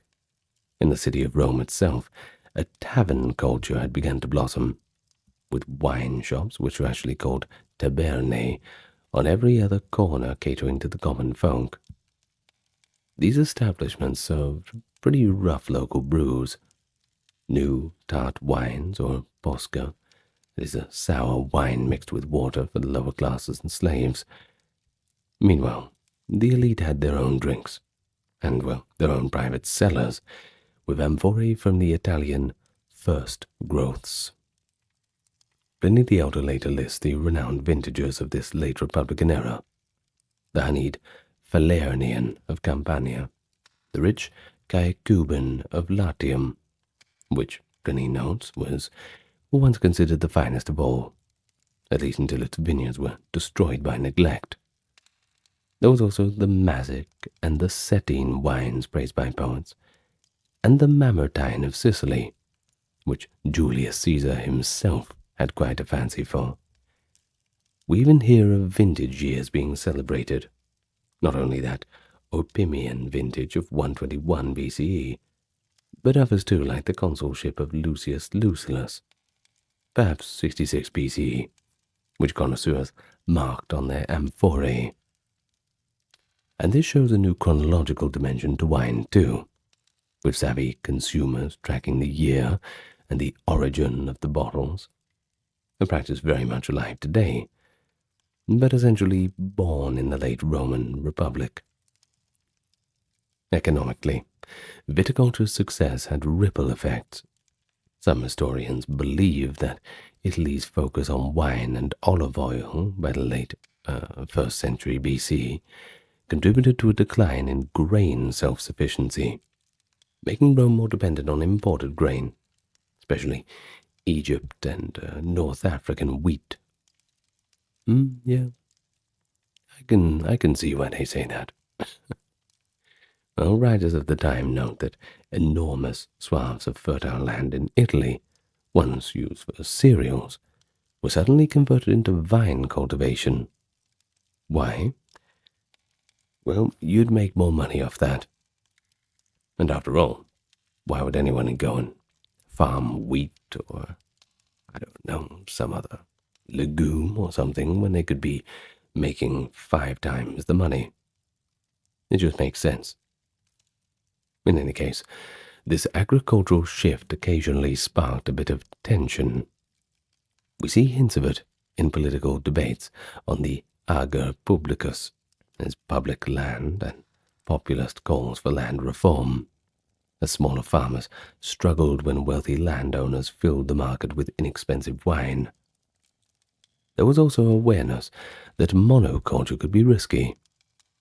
A particularly instructive case occurred in Pompeii. By the early 1st century CE, Pompeii's hinterland was blanketed with vineyards supplying cheap wine to Rome and beyond.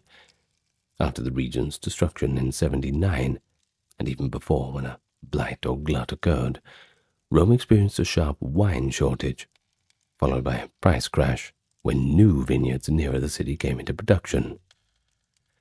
This cycle of boom and bust revealed the perils of speculative viticulture. In fact, to address overproduction, Emperor Domitian in 92 CE famously issued an edict banning the planting of new vineyards in Italy and ordering half of the vines in the provinces to be uprooted. That's quite an intervention, isn't it? But it seems to have been a necessary one, protecting the Italian wine industry from ruinous oversupply. Too much of a good thing, I suppose. In any case, it all sounds good on paper, but Domitian's law was largely ignored abroad and eventually repealed by Probus in 280. But it does show how significant the wine economy had become. No one's arguing that. In any case, during the Republic, wine went from an esteemed local product to a pillar holding up the Roman economy. It enriched farmers, fueled trade with barbarians, which is pretty much anyone who isn't Roman in the Roman eyes, and even figured into Rome's colonial strategy. Legionary veterans were often settled in new provinces with instructions to plant vineyards, quite literally planting the seeds of Roman culture abroad.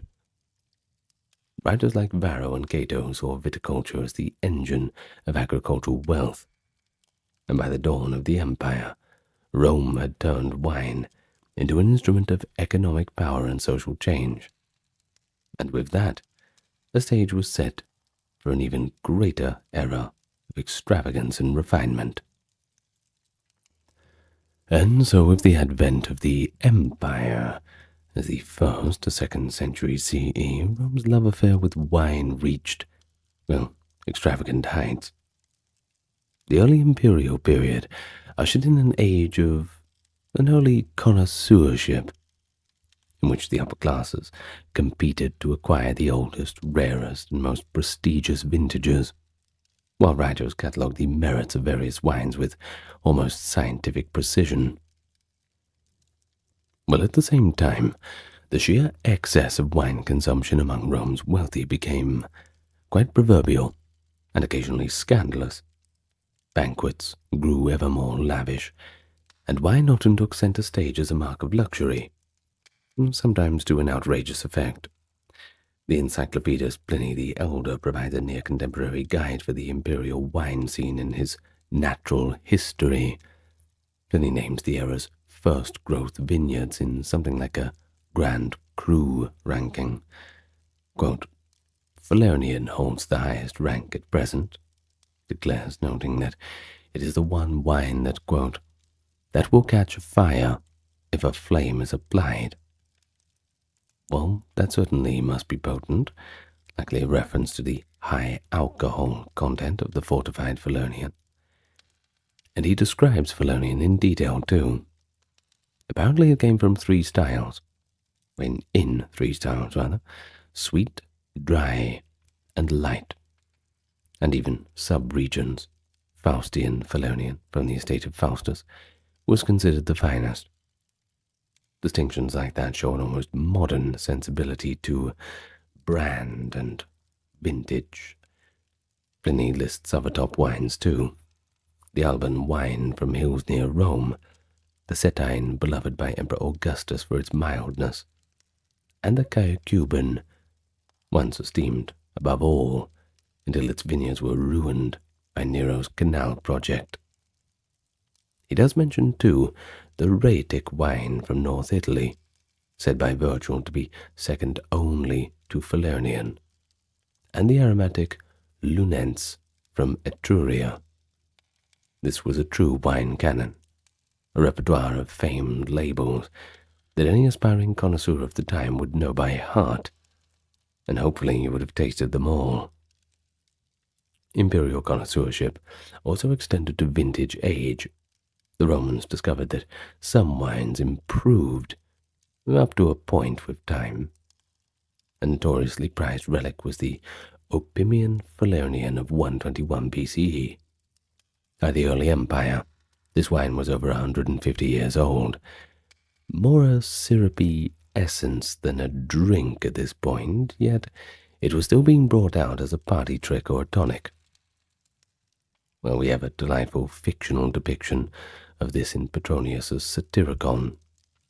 At Trimarchio's decadent dinner party set in 60 CE, the host has his servants bring in carefully sealed bottles, labeled Falernian Opimian Vintage 100 years old. Trimarchio claps and exclaims in a faux lament, "Ah, me, to think that wine lives longer than man. Let's drink. This is genuine opimium. I'll swear it." He even boasts that he didn't serve such a fine vintage the night before to better-born guests, implying that today's company is a little bit more dearer to him. The scene satirizes the ostentation of the novo-rich Romans who measure their status by the age and pedigree of the wine they pour. To serve a century-old Falernian, probably undrinkable by normal standards, it is, well, the ultimate flex, I suppose we can say. Petronius' account, though fiction, certainly rings true with what other sources tell us, that the wealthy in Nero's time would go to ridiculous lengths and ridiculous cost for famous wines. We hear of amphorae of wine being saved from generation to generation, of consular year vintages treated like heirloom treasures, and indeed the Emperor Tiberius once quipped that a wine more than a generation old was, quote, just vinegar, and accused physicians of praising a certain thin vintage, that is the Surrendine vintage, only to sell more of it. Tiberius's dry wit aside, many of his contemporaries did covet the oldest wines, a trait that Pliny gently mocks, noting that wine, too, has a prime and can age into senility, just like a person can. Nonetheless, the trend was clear. Wine collecting had arrived in Rome, a kind of hobby for the aristocracy, and a pretty expensive one, too. But with it the concept of expert tasting and discriminating preference and taste. Well, if connoisseurship, was one side of the imperial wine culture, excess and indulgence was the other. There were people who liked wine, then there were people who liked it a little bit too much.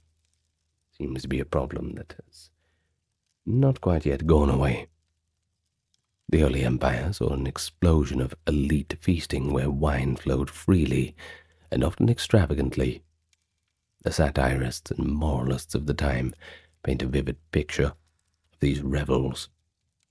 The poet Horace, though of the previous generation, the 1st century BCE, already satirized the pretensions of wine snobbery, playfully telling a friend that at his humble Sabine farm he can only offer cheap Sabine wine in modest cups, while hinting that the friend is used to grand Calanian wines guarded by 100 keys down in some old cellar.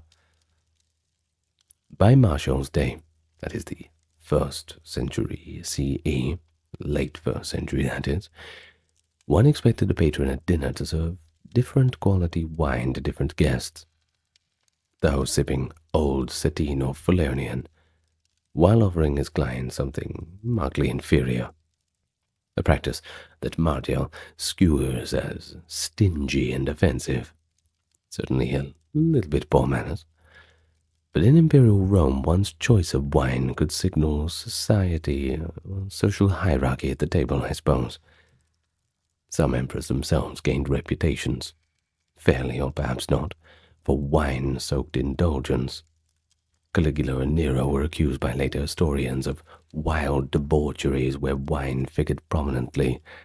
No good story starts with a glass of Coca-Cola, I suppose.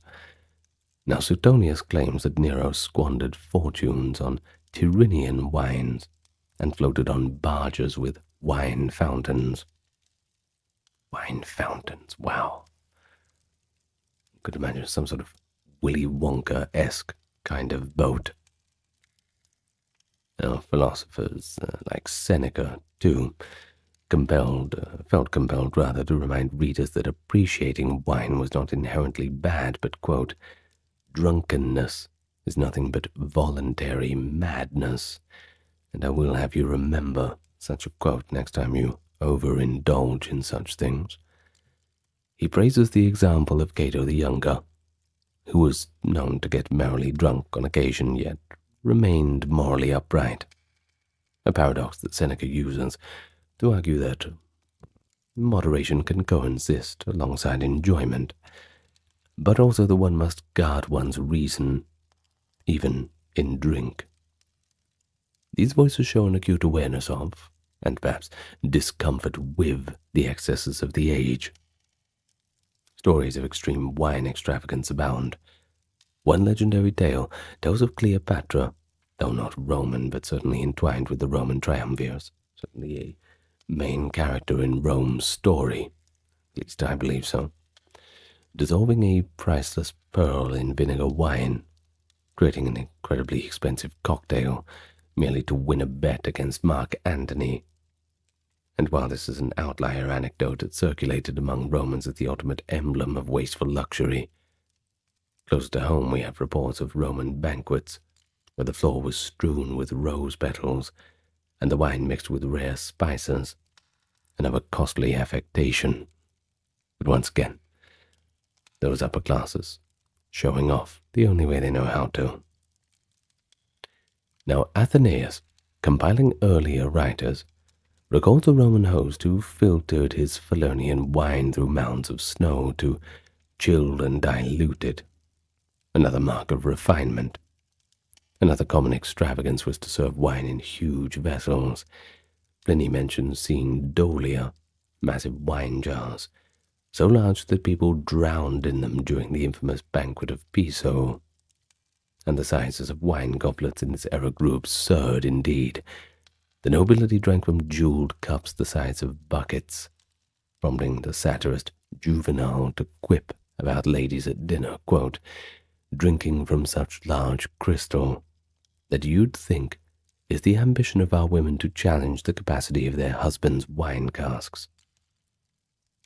Yet, even in this atmosphere of overindulgence, the Romans maintained a keen sense of discrimination in taste. They distinguished wine not only by vintage and region, but by color, body, and medicinal properties. A host might offer a mulsum, that is a wine, honeyed and spiced, as an aperitif, and then progress to a dry-aged Falernian with the roast, much as modern sommeliers pair courses. Certain wines were considered best when young. For example, the light Pompeian wines that Pliny says, quote, reach their peak in 10 years and then decline, whereas others were only drinkable after decades in the amphora. Strong K Cuban and some Falernian fell into this category. But the very fact that amphorae were often labelled with not just origin, but also the consular year and type, indicates how sophisticated Roman wine logistics had become. In Pompeii and elsewhere, archaeologists have found tituli picti, painted inscriptions on amphorae, listing information like vintage year, producer, and quality. Rome in the early empire truly had a culture of wine appreciation that extended from the vineyard all the way to the dining room.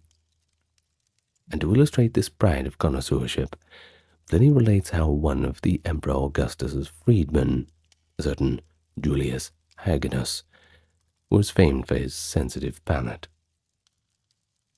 At a provincial banquet, Hyginus sipped a local wine and remarked, quote, I don't recognize his taste. It's not high class. But I wager the emperor will drink nothing else. A shrewd prophecy that came true when Augustus developed a liking for that very particular wine. This little anecdote shows the almost pundit-like role of wine experts in society, much as today's famous critics might make or break a wine's reputation with a kind of witty pronouncement. It's all about reputation, I'm afraid. The early empire thus saw wine mania on two fronts: an ever-deepening knowledge about wines and their finer points, and an ever-loosening restraint in consuming them. The two were not contradictory in Roman eyes. They were the twin faces of devotion to Bacchus. The elite could extol the nuanced bouquet of a well-aged Alban, and in the next moment drain a crater of it in a drinking game. Little wonder that Pliny, observing all this, warned that in his time, quote, "pleasure has begun to run riot. Life itself has ceased to be simple," linking the decline of old Roman virtues to a rise in luxury, with wine exemplifying that trend. Even so, he couldn't resist compiling in loving detail the very catalogue of fine wines that perpetuated this culture. Rome was obsessed with it, and in the early imperial age, that obsession produced both glorious refinement and notorious excess. Which comes first? Well, that would depend on the person. Wine at this point was permeating every level of society, and that's not just as an economic good or source of elite enjoyment, but as a daily staple, a medicine, and now a topic of moral discourse. The Romans often claimed, with some justification, that wine is what truly separates civilized men from barbarians. Their words, not mine. Well, in their worldview, to drink wine diluted in measured moderation was a mark of Romanatus, Romanness basically, whereas to abstain, or conversely to drink to stupefaction, were both seen as problematic extremes. Yet to be somewhere in the middle, the Goldilocks zone, as we call it, examining the social dimensions of Roman wine reveals a tapestry of attitudes, celebratory and pragmatic, but also cautionary. Roman authors and lawmakers had much to say about who should drink, how they should drink, and when they should stop, and that reveals a few deeper values about class, gender, and health. So one of the, most in-your-face social questions was this: should women be drinking at all? In archaic and republican Rome, the normative answer was barely, if at all. The Romans inherited their ancestors' deep anxiety about women's chastity and sobriety. Early Roman custom, as recorded by historians like Valerius Maximus, strictly forbade women from consuming wine. Valerius bluntly states that in old Rome, quote, "the use of wine was formerly unknown to the Roman women, for fear it might bring them to disgrace, since the first step to forbidden acts is from Father Bacchus." Excessive wine, it was thought, could lead women to lose control and, engage in immoral behavior, undermining the family and lineage. What immoral behavior that is, I'll leave up to your imagination. There was even a draconian enforcement of this unwritten law. Multiple sources recount the legend of one Egnatius Messinius in the late 8th century BC, who found his wife secretly drinking wine and, he consequently beat her to death. Quite an overreaction. But far from being punished, Ignatius was actually applauded for defending familial honor and cultural norms. To later Romans, the story served as an exemplum of ancient severity. Extreme, maybe, but illustrative of the old belief that whatever women covet, immoderate wine shuts the door to all virtues and opens it to all vices, as they would say. Similarly, they told of a matron who was starved to death by her relatives for stealing the key to a wine cellar, and another was fined heavily. to the tune of the value of her dowry for drinking too freely and openly. These tales are likely embellished over time, but they reinforce a moral point. Female drinking was tantamount to unchastity, and was subject to harsh sanction. So how'd they police all this? Well, they had a few curious practices. One was the ius osculi, the right to kiss. Close male relatives, husbands, fathers, even a magistrate in some accounts, could legally kiss a woman on the lips as a kind of breathalyzer. If her breath smelled of wine, well, there was trouble. Plutarch, in his Roman Questions, note this custom, and its intent to ensure woman stayed literally abstem. And now hang on a second, let me get it. I'll get it, third time lucky. Abstemious. There we go, I got it. That is a word that tellingly comes from the Latin abstemious, sober, literally away from wine. Of course, we get our word abstain from that. Moreover, certain religious rites encapsulated the taboo. The Vestal virgins were absolutely forbidden wine, a sacred vow of chastity symbolized by water only. And at the female-only Bona Dei festival, wine was present, but it had to be euphemistically referred to as milk, lest the word wine be uttered in respectable female company. However, by the late Republic, and certainly in the Empire, these strictures had quite considerably softened. Social reality did not really mirror the old legends anymore.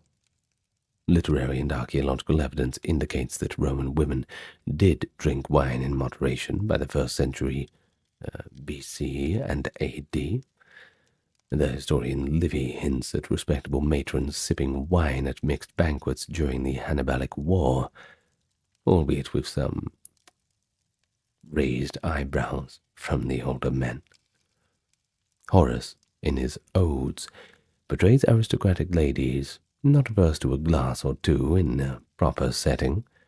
For example, the tipsy Galatea in Odes 319. You should read that work too. It's a often ignored work, but it's quite interesting. Anyway. Well, there was also the exile of Emperor Augustus's own daughter Julia for adultery in 2 BCE, and it came with a specific punishment. She was forbidden wine during her banishment, a telling penalty that implies an accustomed habit now being taken away. Of course, they wouldn't have to forbid wine from her if it was already forbidden in the first place, right? Of recent archaeological finds also corroborate that upper-class women were buried with wine vessels and imported vintages even in archaic times.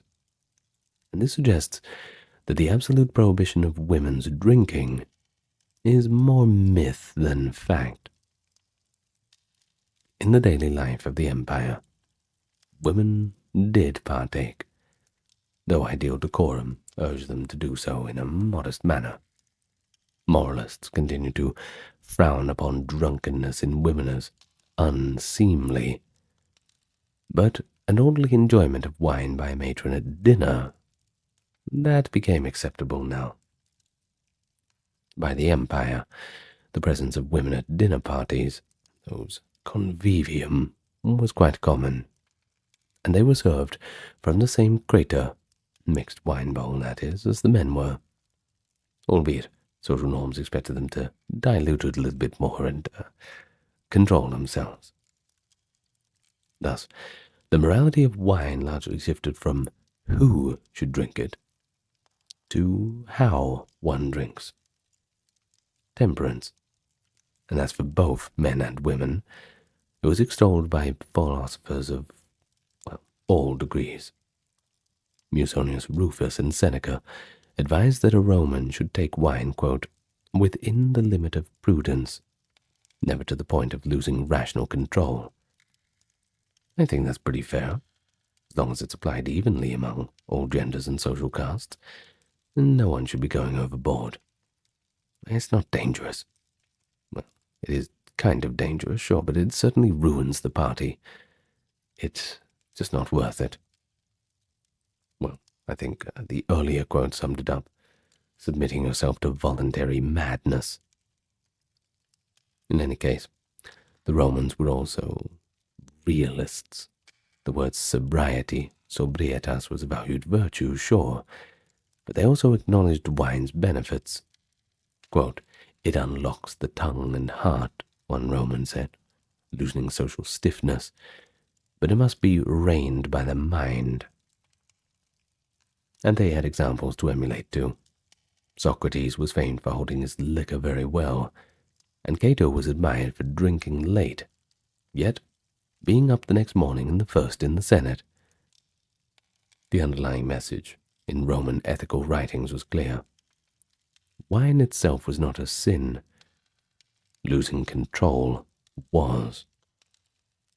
Now that's a nuanced view, and it allowed them to incorporate wine deeply into society without falling into self-decadent self-destruction, at least in their eyes. But daily consumption of wine, meanwhile, was practically a given for Romans of all classes. The oft-cited modern estimate that the average Roman might consume about half a liter of wine per day, usually mixed with an equal or greater part of water. It's like a liter. We often hear this quite a lot. The common drink of soldiers and slaves was posca, essentially a watered-down sour wine. This was both a cost-saving measure and a health one. The acidity of posca killed bacteria, making it safer than plain water on campaign. Roman legionaries grew so accustomed to posca that it became a staple of military life, even appearing in the Gospels. When a sponge of sour wine is offered to Jesus on the cross, likely the standard posca ration of the soldiers. For ordinary workers and peasants, there was lora, a weak wine made by soaking and pressing the grape skins already used in winemaking, essentially the second pressing wine. Thin but potable. Such brews ensured that even the poor had wine, even if it wasn't that good. A saying went that, quote, "The people need only two things, bread and wine. And if you got both of them, I suppose life isn't so bad." But we should note that Roman wine was typically stronger and sweeter than modern table wine, and it's often quite closer to today's fortified wines, and thus diluting it with a bit of water was the norm.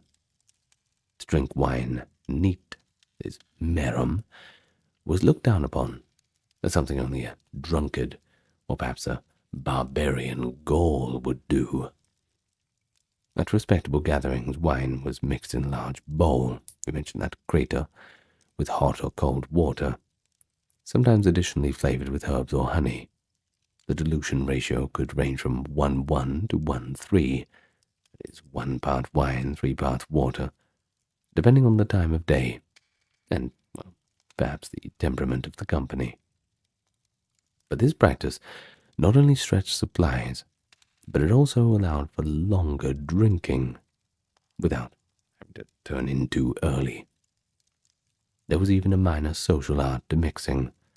The symposiarch, master of the drink at banquets, would decide the ratio to set the tone of the evening. A weaker mix for a philosophical discussion, maybe. Perhaps a stronger one when revelry was the aim. But beyond daily nutrition and sociability, the Romans accorded wine an important place in medicine and health regimens. In an age with limited pharmacology, wine was a key ingredient in countless remedies. Pliny's Natural History lists dozens of medicinal wines, wine infused with herbs for digestive issues, wine as a base for tinctures, or simply wine taken by itself as a tonic. One notable example is Singian wine, a very dry, austere white wine from Signia, which Pliny says, quote, counts as a medicine. being useful as a stomachic for its astringency. The dryness of Signian, purportedly helped bind the bowels and settle the stomach. Another, Satinian wine, Augustus's favorite from Campania, was praised as particularly wholesome. In fact, Galen later mentions it as suitable for convalescence. Mulled wine, that is wine boiled with spices, was taken to ward off winter chills.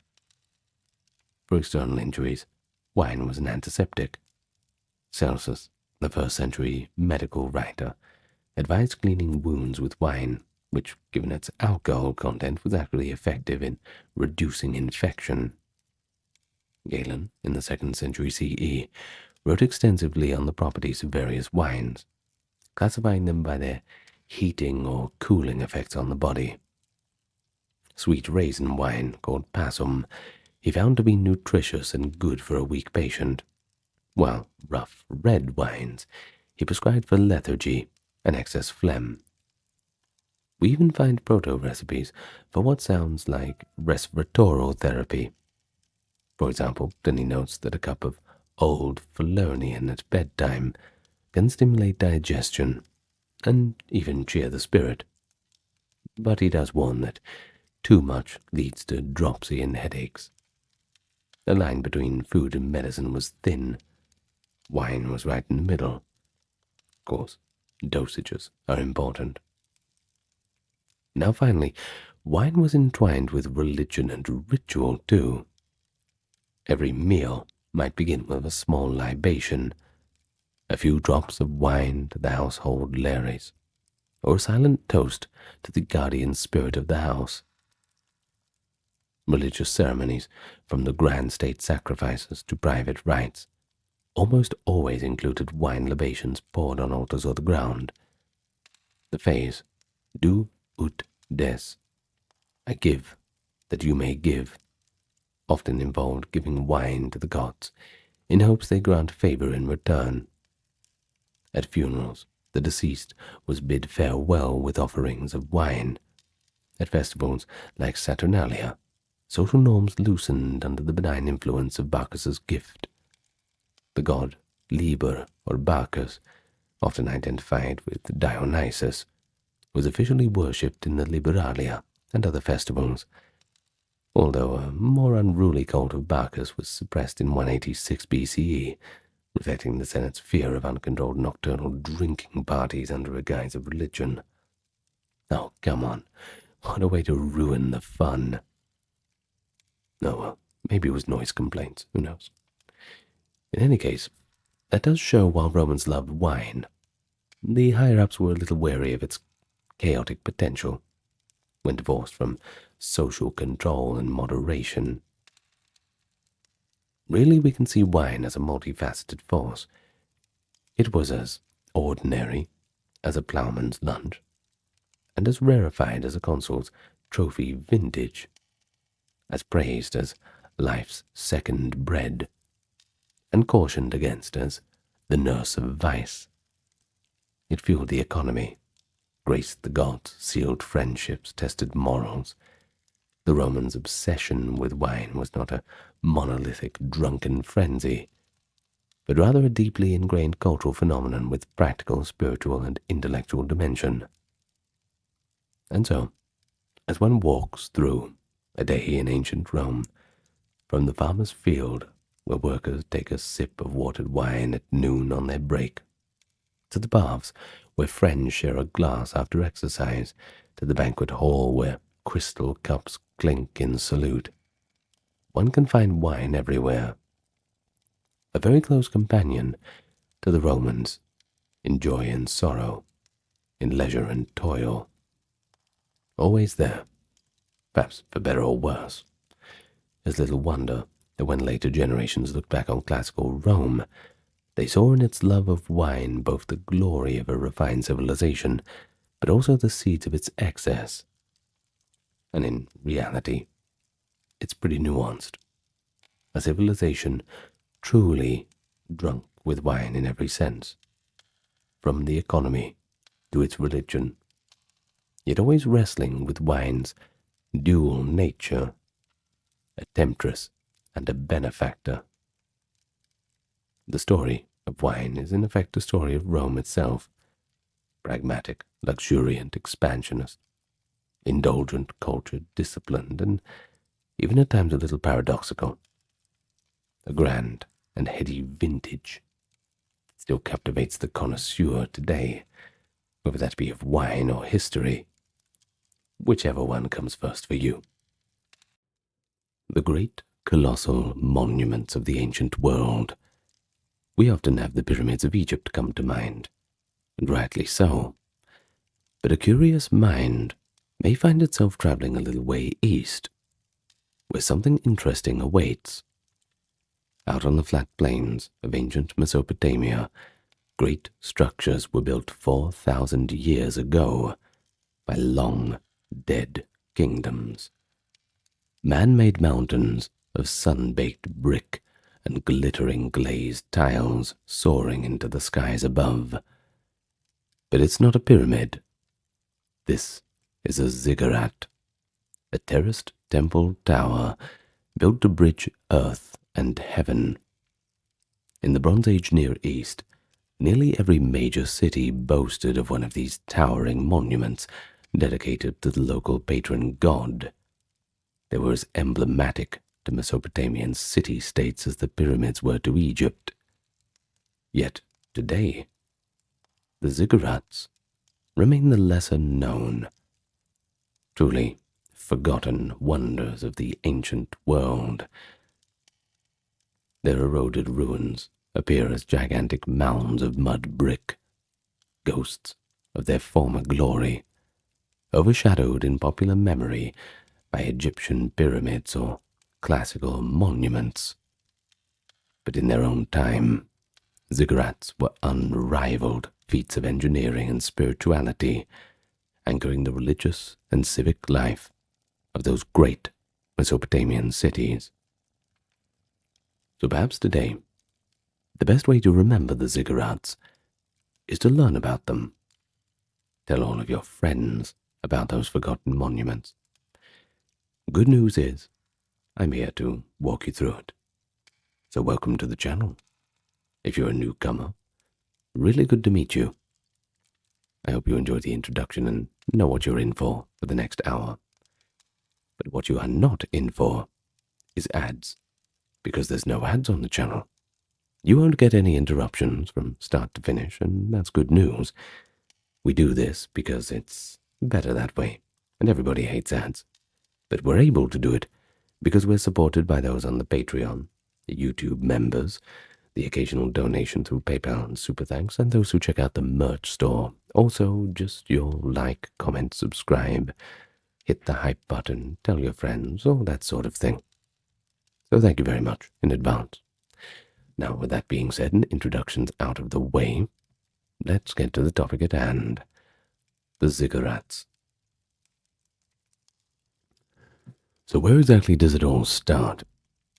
Well, you have to go back quite a while for that, although we're not too precise with it.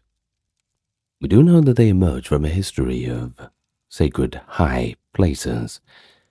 That the very word ziggurat comes from the Akkadian zigguratu, meaning high or pinnacle, and that's a pretty apt description.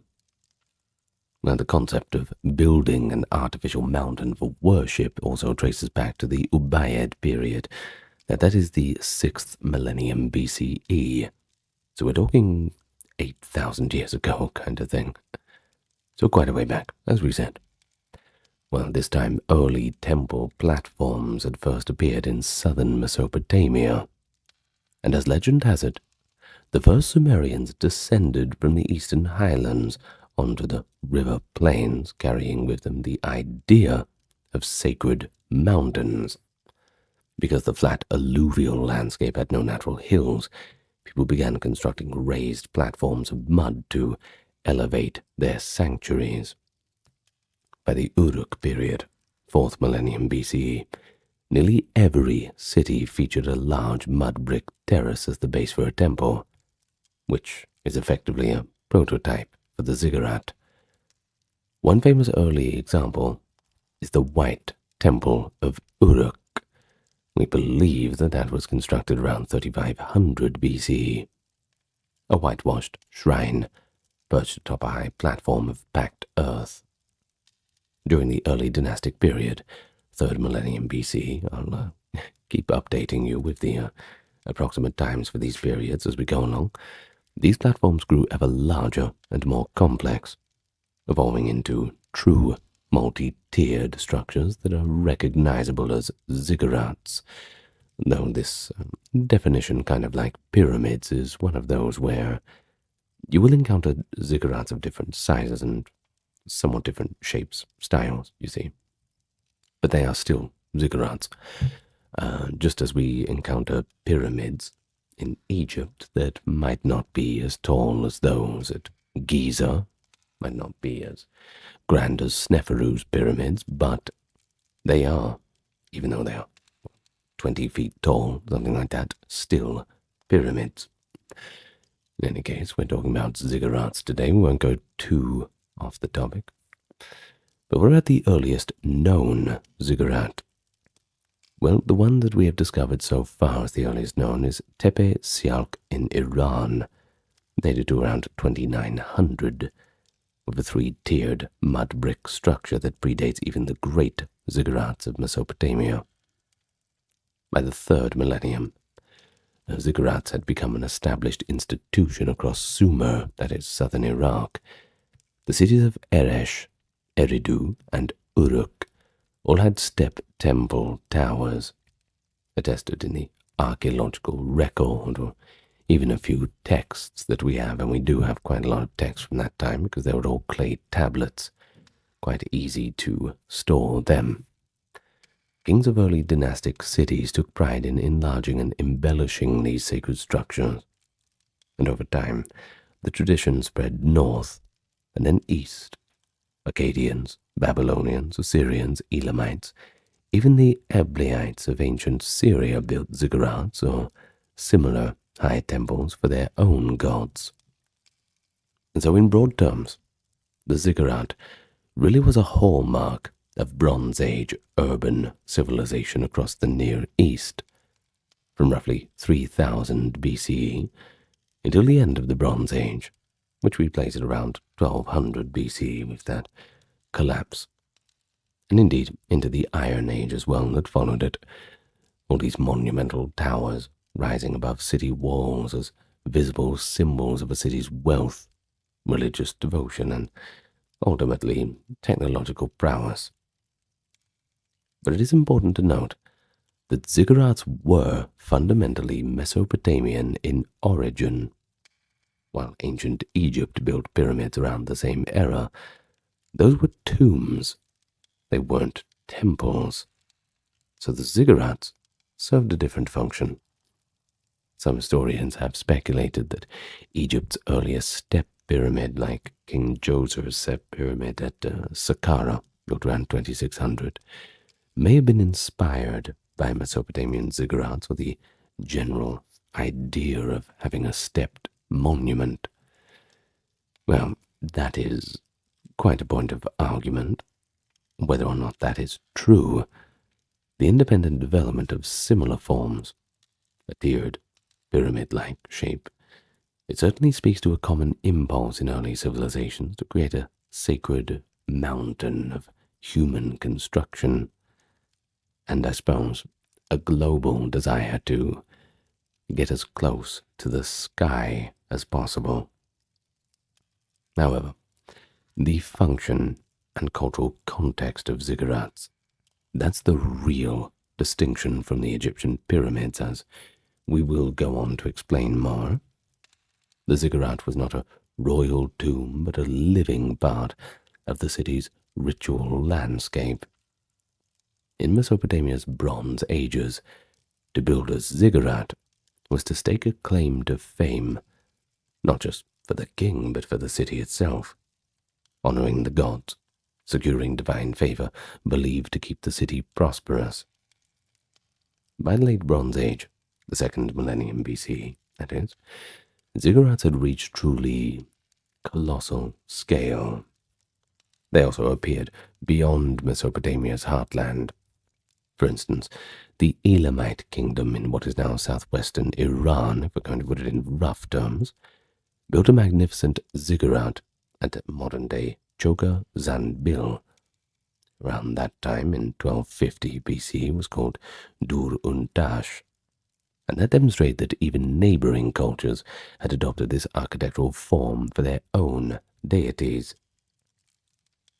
Now, all be told, roughly 2 to 3 dozen ziggurats are known from archaeological remains or records, scattered across today's Iraq, Iran, and Syria.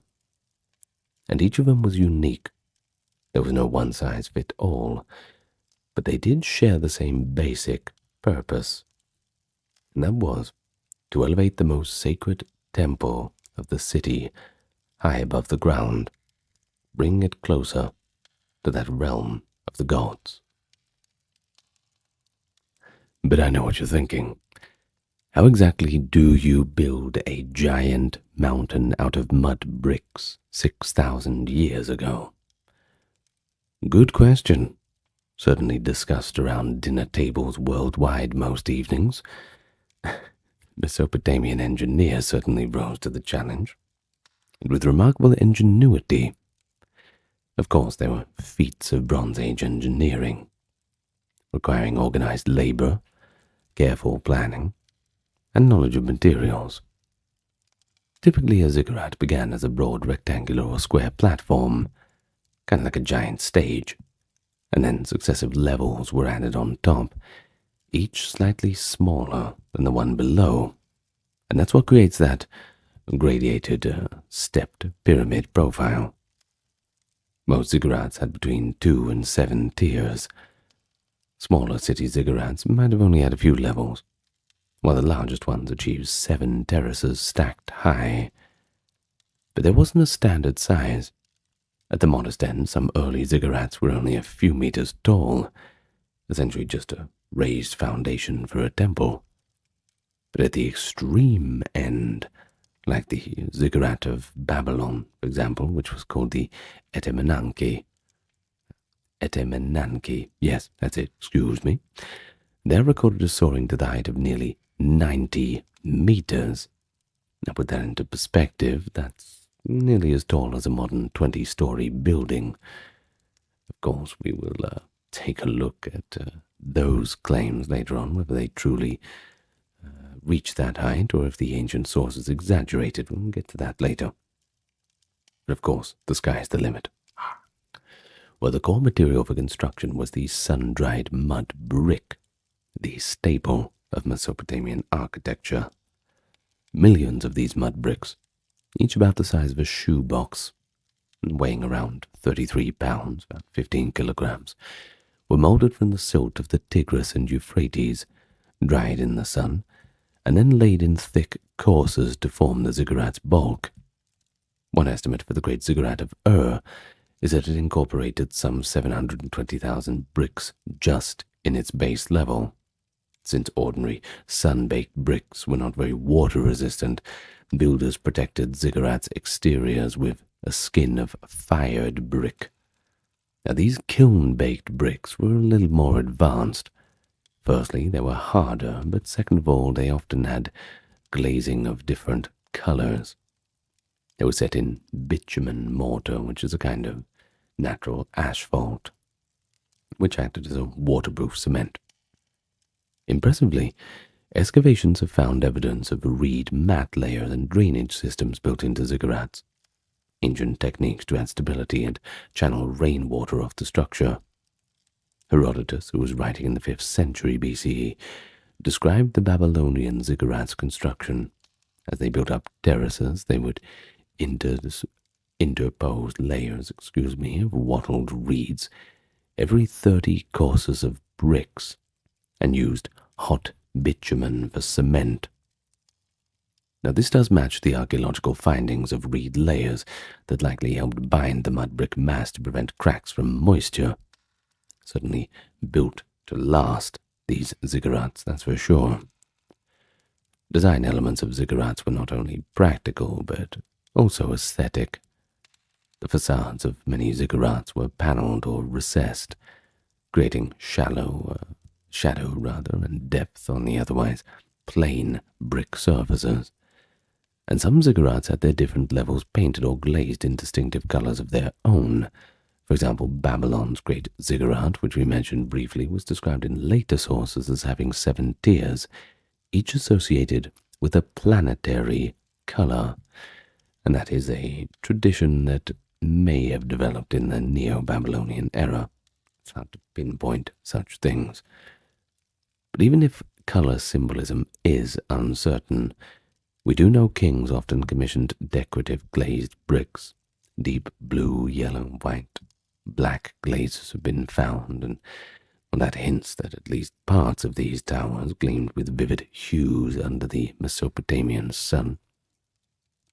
Now, the very top stage was usually crowned with a temple shrine, a little more on that later, which might be painted or plated with metals. You can certainly imagine at dawn or dusk the sunlight catching a gilded shrine or golden statue atop a multicolored mountain of bricks. Pretty breathtaking.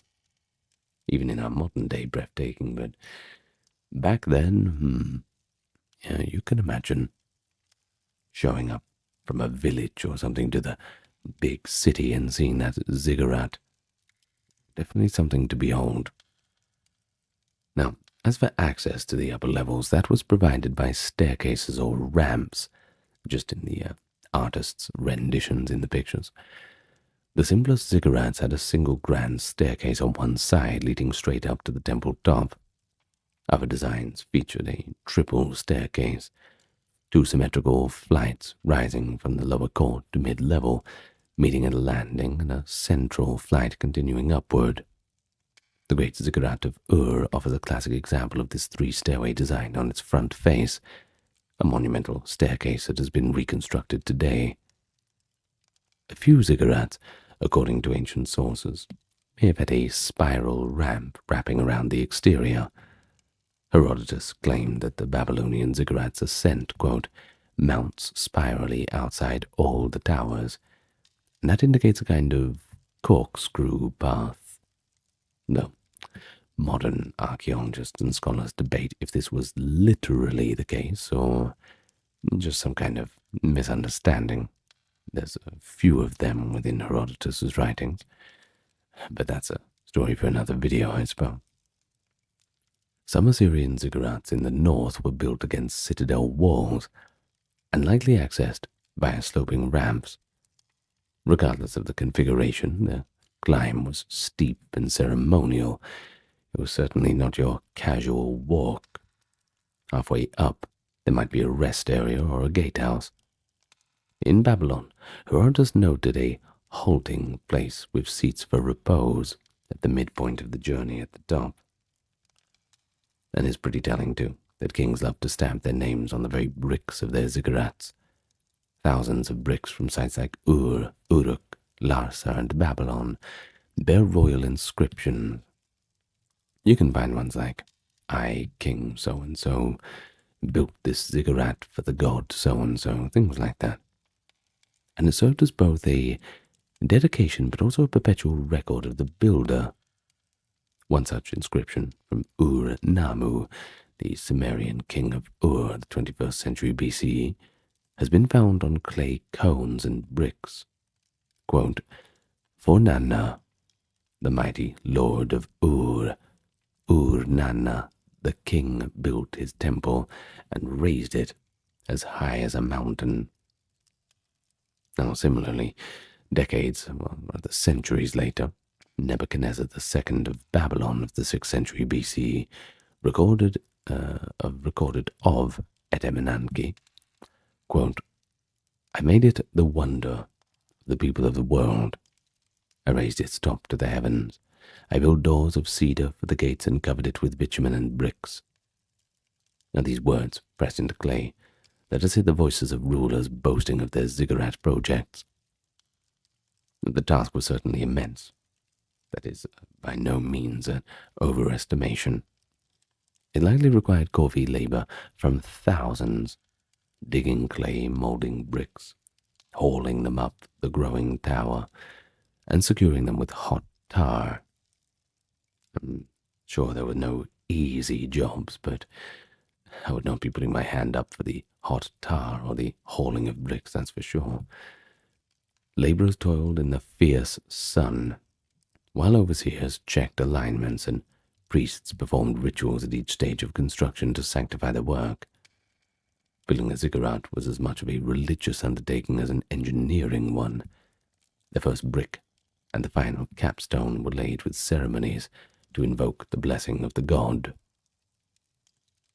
But despite this careful construction, unfortunately, time has not been as kind to ziggurats. Mud brick, water, and a few thousand years do not mix well.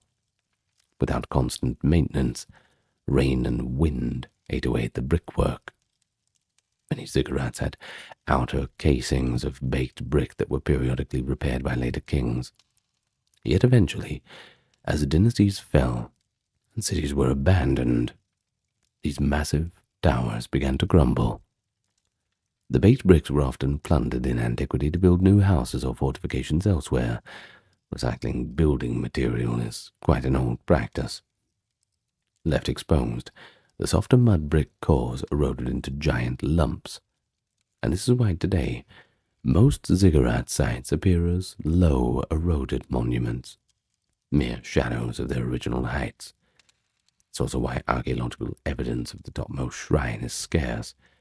The summit levels were typically the first to disappear. Still, the very size of the ziggurats ensured that something remained. You don't get rid of something so big so easily. Early explorers in the 19th century were astonished to find huge man-made hills in the Iraqi desert. They soon realized that they were the stage towers that were described by those ancient writers. So really, the construction of a ziggurat was a bold statement, and even in the Bronze Age, humans could shape the environment on a monumental scale. Using simple materials, mud, reeds, tar, wood, and organized human effort, they built structures that rivaled natural hills in size and durability. The design of receding levels gave ziggurats a distinctive geometric beauty and structural stability, and although they have mostly melted back into the earth, we do have enough that survives for us to appreciate this technical sophistication. Well, now we know how ziggurats were built, but we must ask why. What purpose did they solve in the spiritual life of ancient Mesopotamians? Of course, they were not just monuments or watchtowers. They were deeply sacred structures. To the people of the Bronze Age Near East, a ziggurat was essentially a man-made holy mountain. Its role was to support the house of the city's god high above the ordinary world. But unlike a pyramid that entombs a dead pharaoh, a ziggurat elevates the sanctuary of a living deity. Well, on the flat Mesopotamian plain, rather, height itself had sacred significance. The higher you go, the closer to the heavens and the divine realm. The Mesopotamians believed that their gods often dwelled on mountaintops or in the highest of the heavens. In Sumerian cosmology, for instance, the god Enlil ruled from a mountain-like temple called Kur, the house of the mountain in the city of Nippur. Since most cities had no real mountains, the ziggurat was a symbolic mountain, a focal point where heaven and earth met. And that's kind of a testament to the human ingenuity. If we don't have any mountains, we're going to make one. Well, at the summit of the ziggurat stood the temple or shrine, typically small, but a richly decorated building. This was the actual house of the god, called the A temple, meaning house of, following the god's name or epithet, so A Nana, A Ishtar, this kind of thing. It was here that the deity's statue would reside and where the high priests or priestess would perform daily rituals. and this is, of course, out of the public view. Herodotus, when he describes the top of the shrine at the Babylonian Ziggurat, notes that inside, quote, a great bed is laid, and a golden table set beside it, but no statue, and that a lone chosen woman would stay there at night, as if awaiting the god's presence. This likely alludes to rituals of divine marriage, or the belief that the god would descend from the heavens to visit the shrine. In the case of Babylon's temple of Marduk atop Etemenanke, other sources tell us that the statue of Bel or Marduk actually dwelled in a ground-level temple nearby called the Esagila, while the top of the ziggurat may have been left more as a ritual chamber furnished for the god's occasional presence. Whether or not a permanent idol stood in each ziggurat's summit shrine, the concept was pretty clear. The ziggurat was a literal stairway for the god to come down and receive worship, and for priests to symbolically ascend into that divine sphere.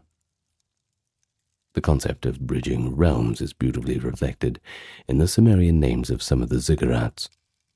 For example, the great ziggurat of Babylon, as we've mentioned, was called Etemenanke, which in Sumerian means temple of the foundation of heaven and earth. Likewise, the ziggurat of the moon god Nana at Ur was named Temenigur, variously translated as house whose foundations creates or house of the foundation platform of heaven and earth. These names convey the idea that the very foundation of the ziggurat is anchored in the earth, while its top reaches the heavens. One Mesopotamian text even poetically describes a ziggurat terrace as being like a white cloud in the midst of heaven. In a hymn attributed to King Ur-Nammu, the king boasts, quote, I have built the temple for my lord Nana. As if it were a verdant hillside, I set up its towers in a great place. The ziggurat is indeed likened to a lush hill, interestingly suggesting that they may have planted gardens or sod on the slopes, or at least that it was seen as an imitation mountain. But what about functionally? Well, functionally they were part of a larger temple complex. Typically at the ziggurat's base there sprawled a courtyard and a cluster of buildings, storage rooms, workshops, priests' quarters, kitchens for preparing offerings, and maybe a peppering of lesser shrines. As for ordinary citizens, they did not climb the ziggurat or enter the top shrine. That domain was sacred to the god and accessible only to the priesthood. Instead, the populace participated in ceremonies in the courtyard or surrounding streets, especially on festival days. And so we might picture a New Year festival in Babylon, with processions carrying statues of gods up the ziggurat's steps, or a sacrificial offering of a bull on an altar at the ziggurat's foot, with smoke wafting upward. The height of the ziggurat also had practical advantages. It could serve as a refuge from the periodic floods that inundated Mesopotamia's lowlands, preserving the cult paraphernalia from water damage. Some scholars note that by restricting access via a few narrow stairways, the ziggurat allowed priests to conduct rites in privacy and safety, perched above any prying eyes or potential disturbances below. Just pure concentration. And so in this sense, the ziggurat guaranteed sanctity and security. It was a protected, elevated stage for communion between gods and priests. The symbolism for the ziggurat as a cosmic mountain also intersects with broader mythology. For Mesopotamians, mountains were seen as sacred abodes of gods. Now consider how in the old stories, like Epic of Gilgamesh, the gods convene on Mount Mashu, or how Utnapishtim's ark comes to rest on a mountaintop after the flood, signifying salvation on high ground. The ziggurat provided each city with its own Mount Zion, so to speak, a holy high place, right in the center for all to see. I suppose you could argue that daily sight of their ziggurat reminded people that their patron deity literally watched over them, and it was the pride of the city, a source of identity. A Babylonian hymn might say, "O Ziggurat, gleaming mountain of the Lord's heaven and earth bond, provider of the people's abundance," indicating that well-being of the city was tied to the proper maintenance of that sacred tower. Conversely, when foreign conquerors came, they sometimes targeted ziggurats for destruction as a way to break the spirit of those in the city. The Assyrian king, Sennacherib, for instance, bragged that he destroyed Babylon's ziggurat in 689 during a punitive campaign, a sacrilegious act meant to humble the god of Babylon, that being Marduk. But critically speaking, modern archaeology has had to piece together the function of ziggurats from pretty scant evidence. It's not like we have a manual from Mesopotamian priests explaining what the rituals were like. But we do have a few clues. First, we have Herodotus' account.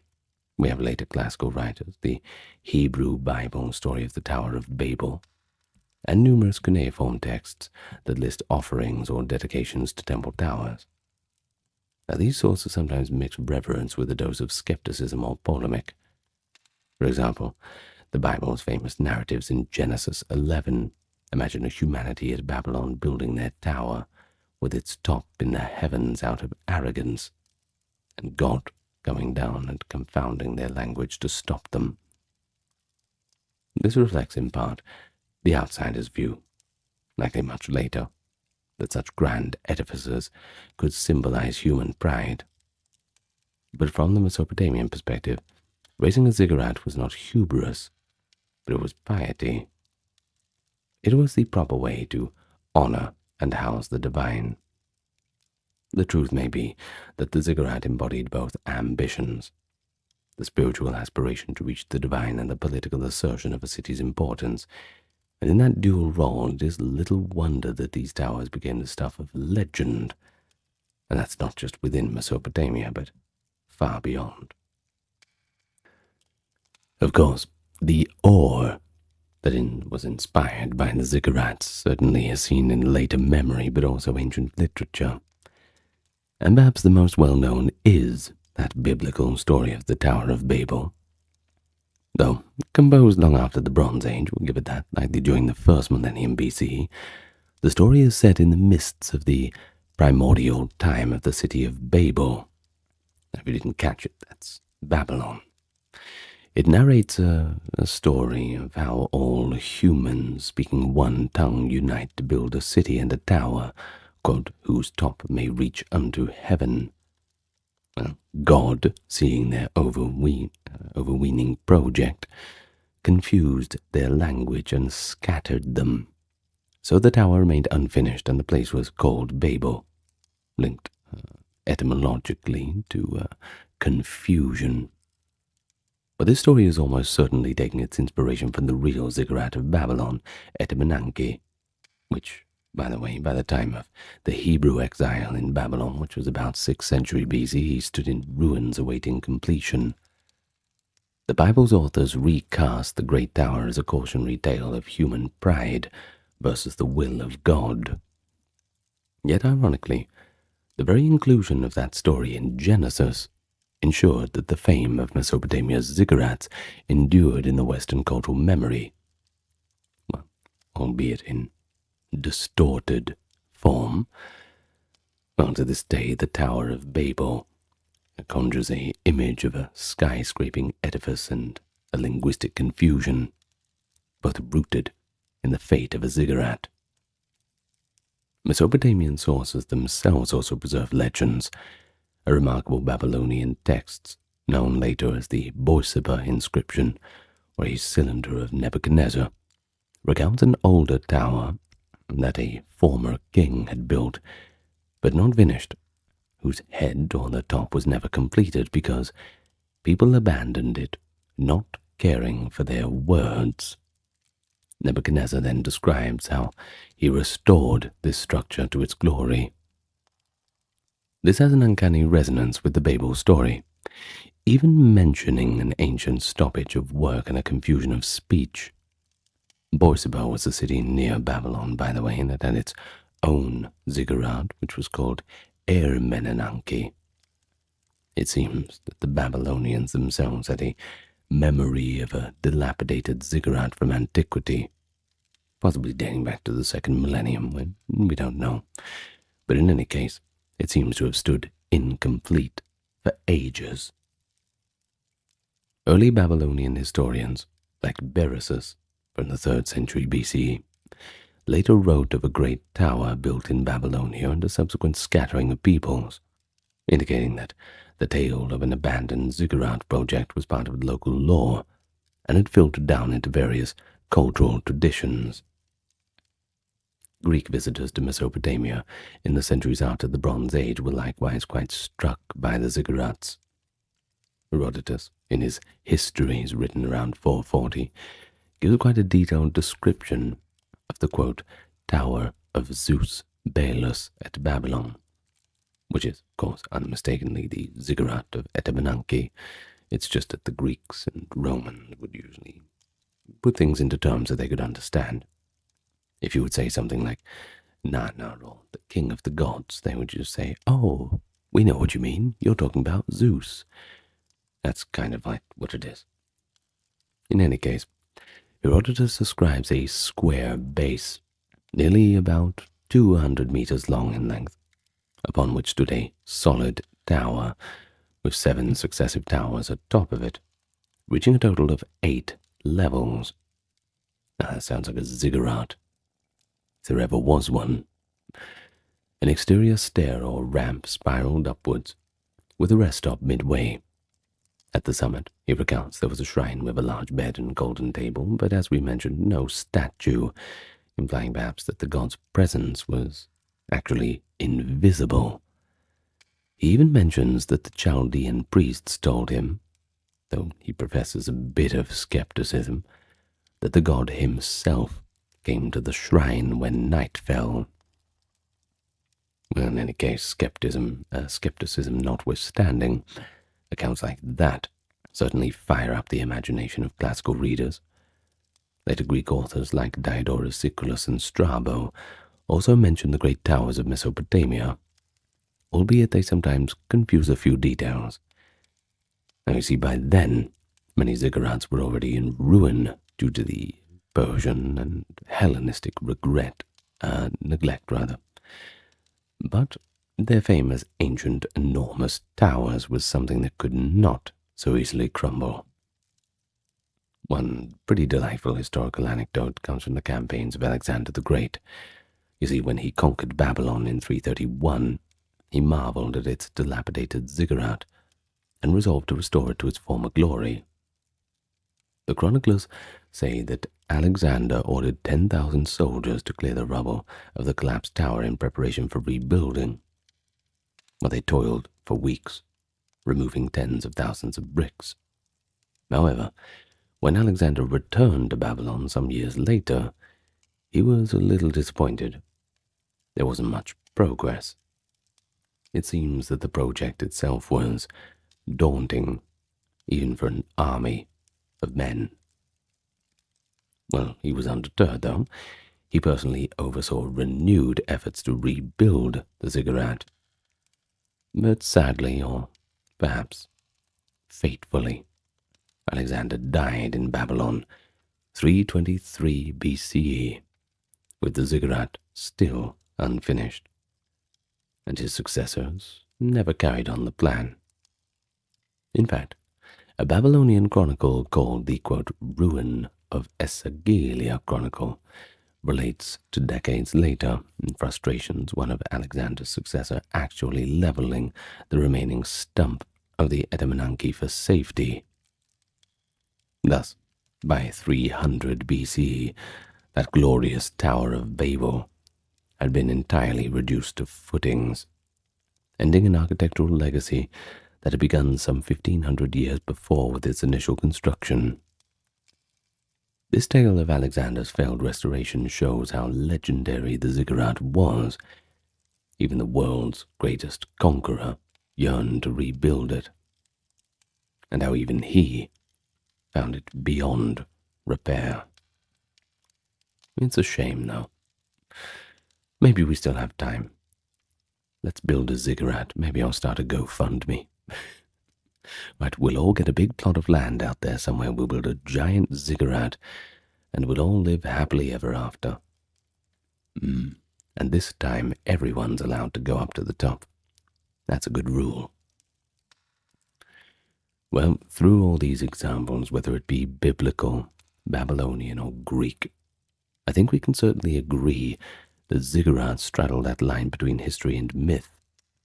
So impressive that later generations wove stories around them, attributing them to demigods or primeval men. And because they often fell into disrepair, the mystery of their ruins invited explanation. For instance, local folklore in Iraq long associated certain mounds with the biblical Nimrod or other figures. The ziggurat of Borsippa is still called Birs Nimrud by locals, which links it to the old god Nimrod, the mighty hunter who in lore built Babel's tower. Now that keeps the memory alive, that's for sure. But amid all the myths, we do have a few authentic voices from the Bronze Age that call out to us. Now, these are in the well-preserved cuneiform tablets and cylinders. We can read the words of the very kings who built these wonders. Sumerian rulers like Gudea of Lagash, around 2120, left inscriptions about constructing temples, quote, the likes of which no one had seen. King Shulgi of Ur, around 2050 BCE, wrote hymns praising his ziggurat as making Nana rejoice. The texts often emphasize piety and the well-being of the land. By building the god's lofty house, the king ensured that the god would smile upon the city, bringing agricultural fertility and victory in war. In one prayer, King Nabonidus of Babylon, mid-6th century BCE, recalls that the ancient kings of Ur-Nammu and Shulgi had built the ziggurat of Ur long ago, but that over time it had, quote, become old, and on the ancient foundations I rebuilt it with bitumen and baked bricks, as it was in the former times. He then prays to the moon god Sin to enter the temple joyfully and make firm its foundation as heaven. And that shows a continuity of devotion. A king near the end of Mesopotamian independence felt compelled to restore a Bronze Age ziggurat to its past splendor, and he explicitly did so by following a blueprint set by the ancients. So we've certainly covered ziggurats in general, but now let's get a little bit specific. We'll talk about the, well, most famous examples from the Bronze Age and slightly beyond. Remember that ziggurats aren't just a Bronze Age phenomenon. Of course, each of the great ziggurats embodies the general qualities we've discussed, but there's a unique story to a few of them. So let's continue. First we have the great ziggurat of Ur. It's perhaps the best preserved and maybe the most iconic in what is now southern Iraq. It was built around 2100 by King Ur-Nammu of the 3rd dynasty of Ur. It was dedicated to Nana, who was also called Sin, the moon god and divine patron of Ur. Ur-Nammu's inscriptions proudly declare him the ziggurat's builder, and his son Shulgi claims to have completed it. The ziggurat of Ur was constructed with 3 receding levels, a massive rectangular base and 2 higher platforms, topped by a summit shrine which is now unfortunately lost. Its base measured roughly 64 by 45 meters, and it originally rose to an estimated height of 20 to 30, dominating the city's skyline, of course. Don't have many buildings as high as that in those times. In Sumerian, and bore a ceremonial name, A Temenigur, meaning something like temple whose foundation creates aura. And indeed, as the tallest point in a very flat river plain, it certainly would have been awe-inspiring, an almost mystical presence, on a clear day, visible for many miles. Archaeology has revealed impressive facts about Ur's ziggurat.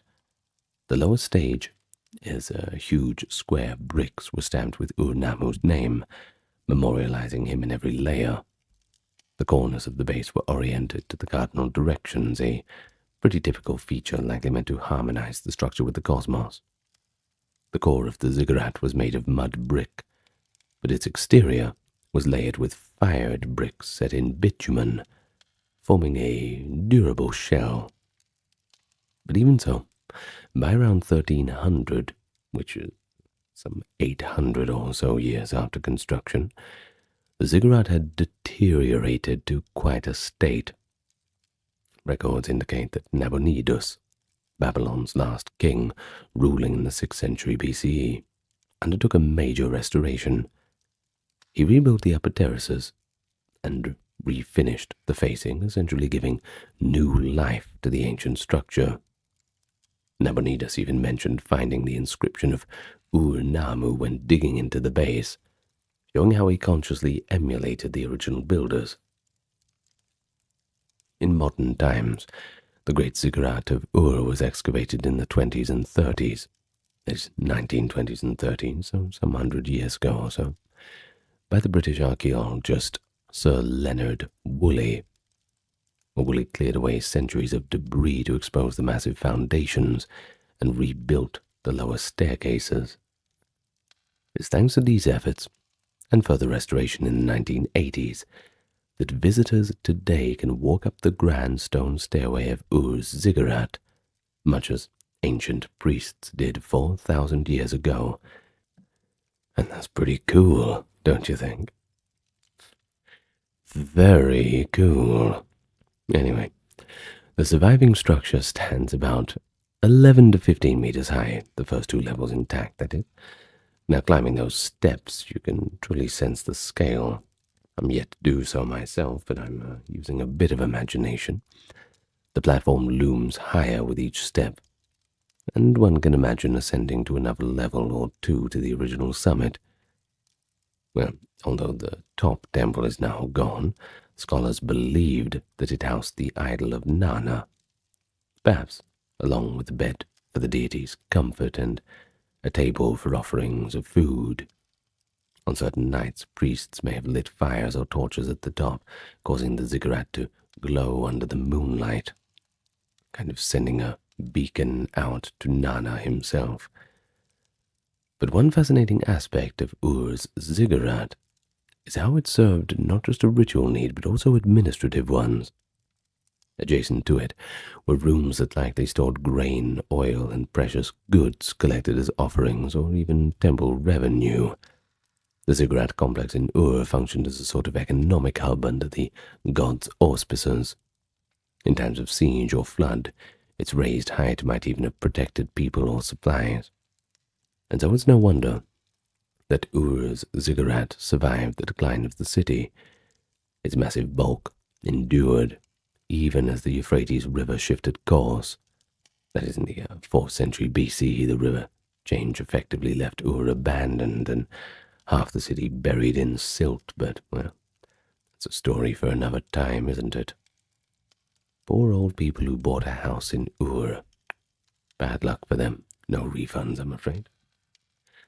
But to the modern eye, thanks to restorations, the ziggurat of Ur appears as a hulking great pyramid with a stark geometric line structure.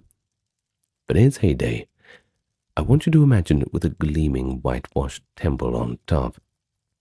A whole structure, possibly plastered and painted, with banners or bronze fixtures catching the sun.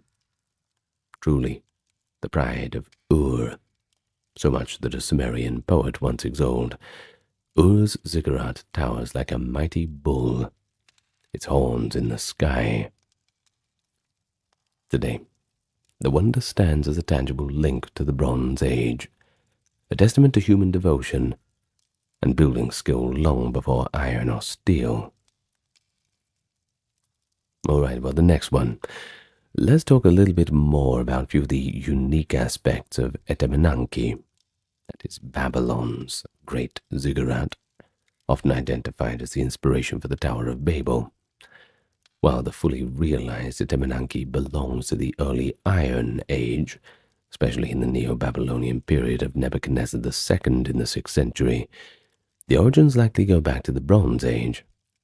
Some historians believe that a ziggurat existed in Babylon by the late 2nd millennium BCE, perhaps under the dynasty of Hammurabi, that is the 1700s BC.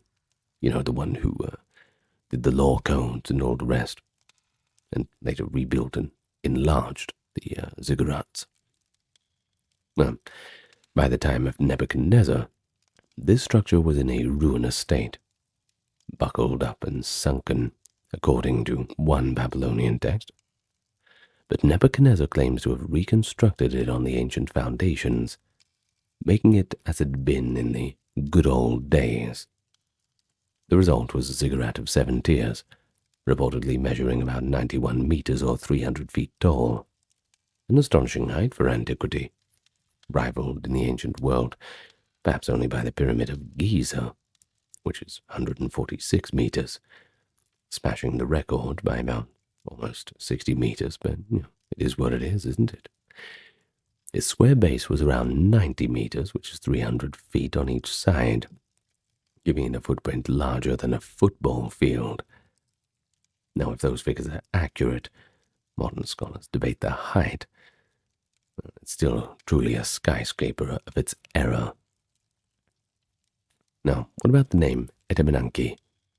Well, it means the temple of the foundation of heaven and earth, and situated in the center of Babylon, it was part of the Esagila temple complex dedicated to Marduk or Bel, the chief god of the city.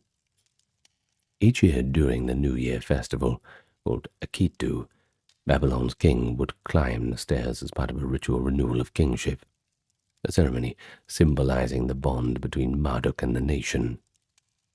Ancient sources describe the ziggurat's top shrine as the Epiphany Chamber of Marduk, possibly adorned with a bed and a throne of gold.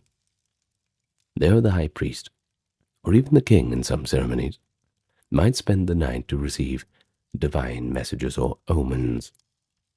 And of course, we talked about that consort who was waiting for a rendezvous in that lofty chamber. I won't say too much more about that.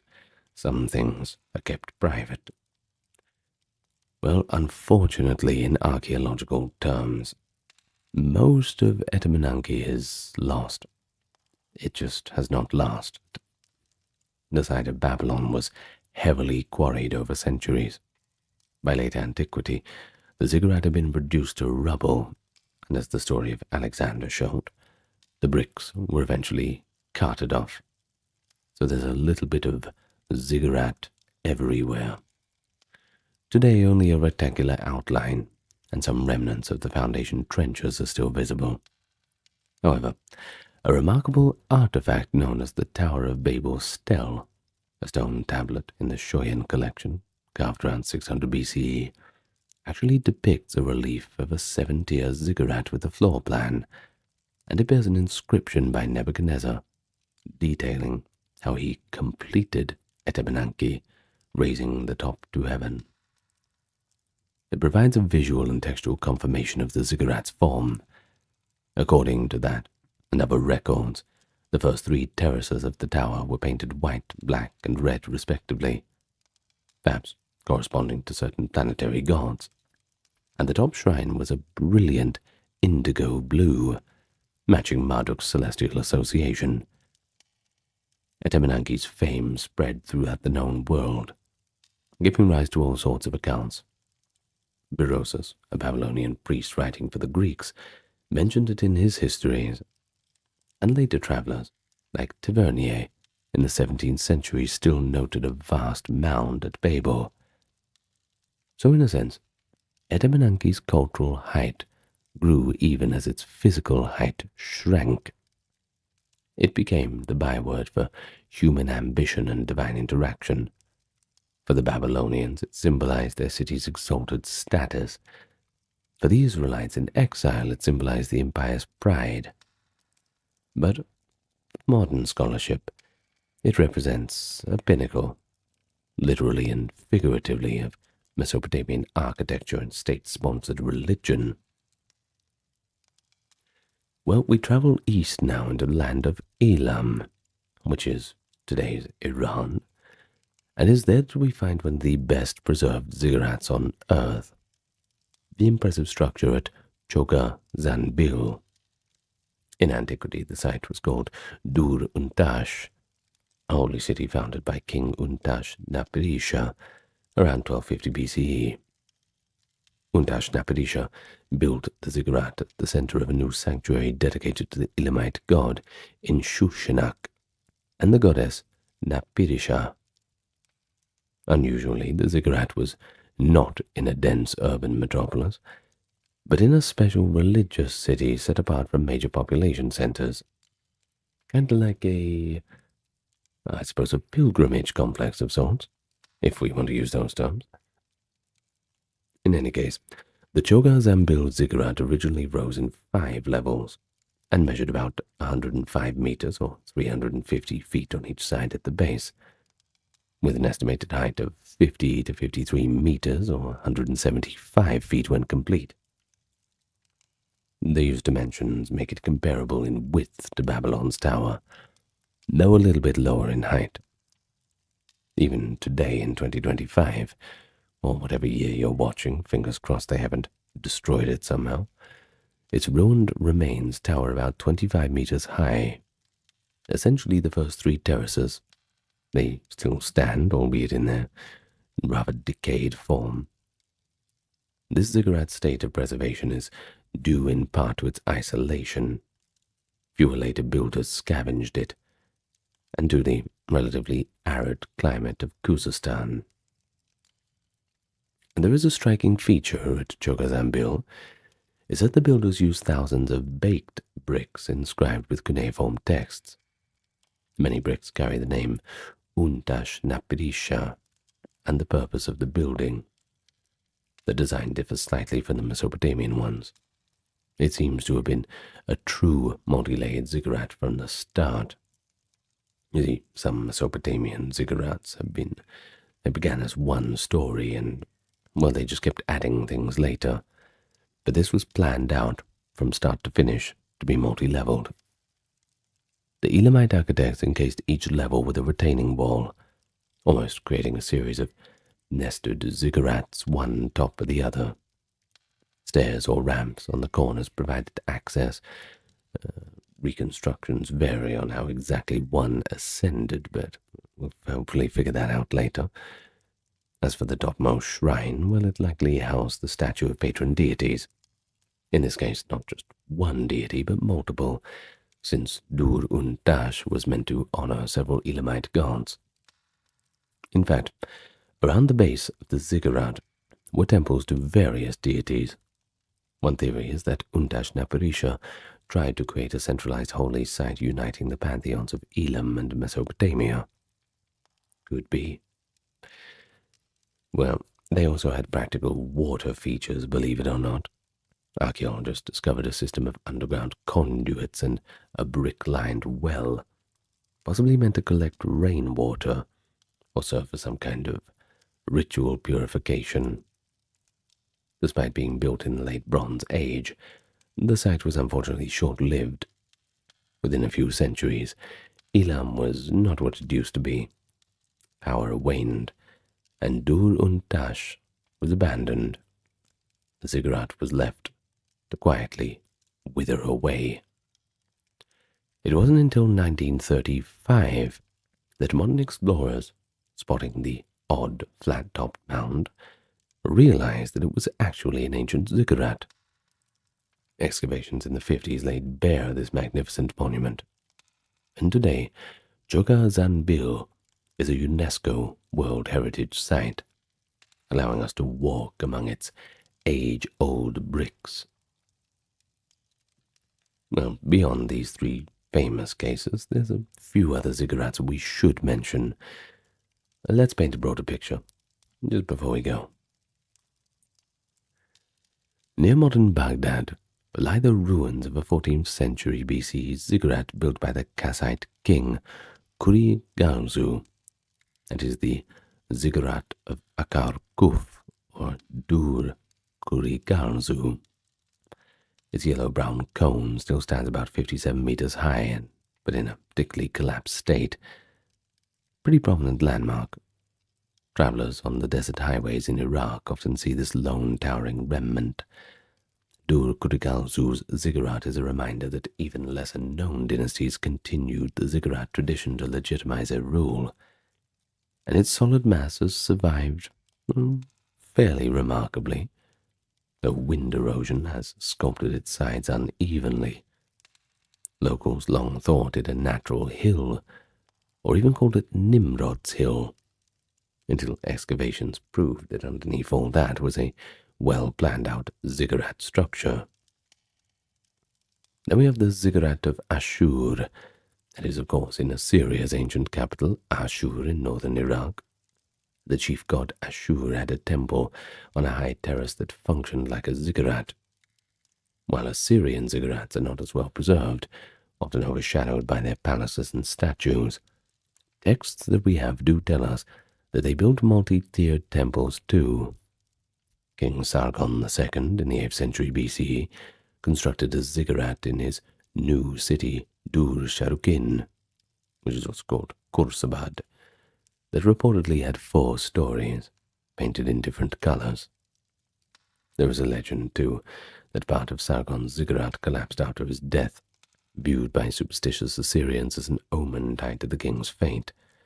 Good luck proving that one.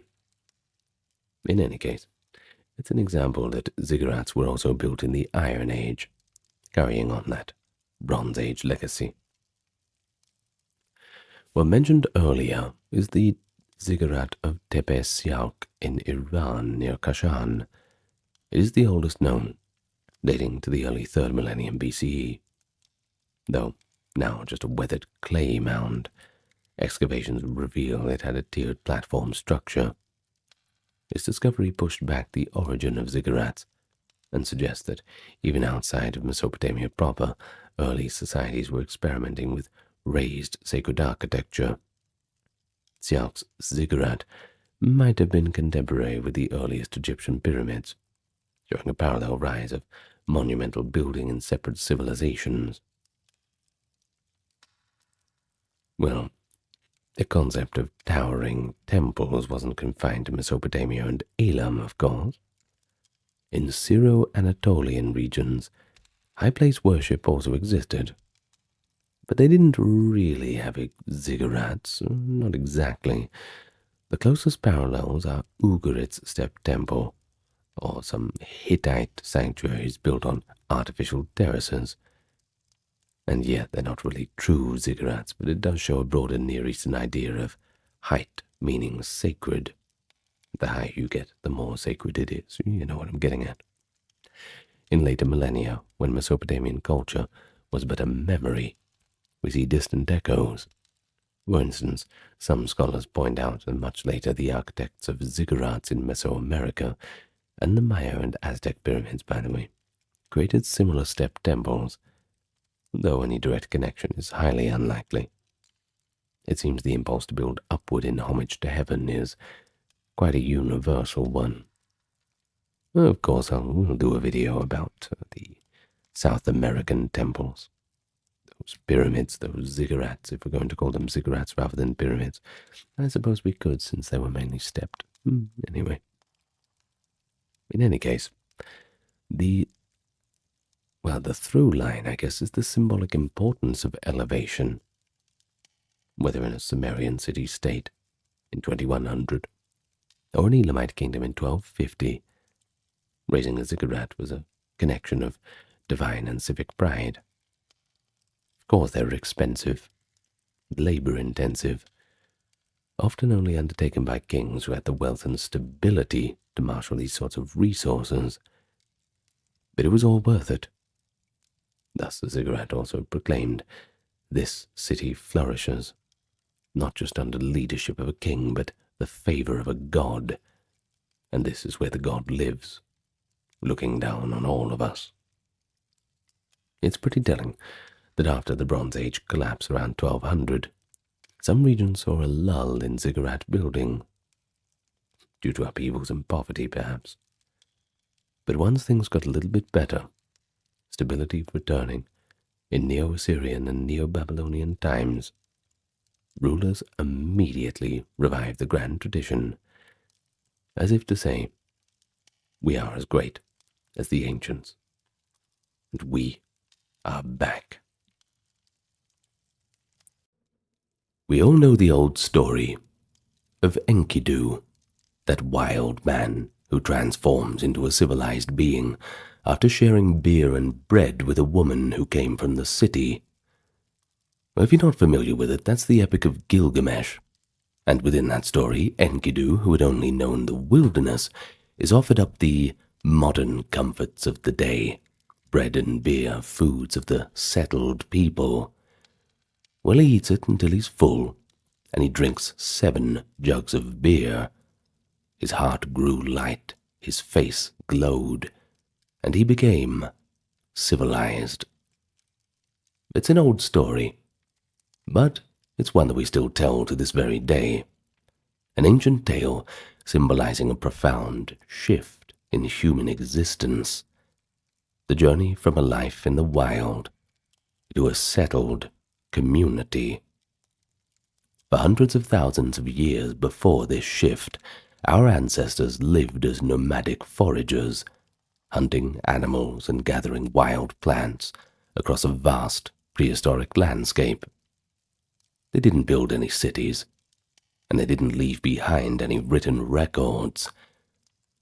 But despite this, around 10 to 12,000 years ago, at the end of the last ice age, humans began to adopt new ways of living that set the stage for what we call civilization. But the question of when civilization actually began invites us to explore this gradual transformation from humble Neolithic villages into those bustling cities of the Bronze Age.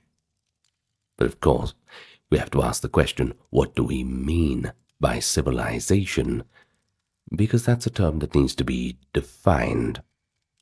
Typically, we use the term to describe complex societies, characterized by cities, organized governance, social stratification, specialized labor, and shared systems of communication, often writing systems.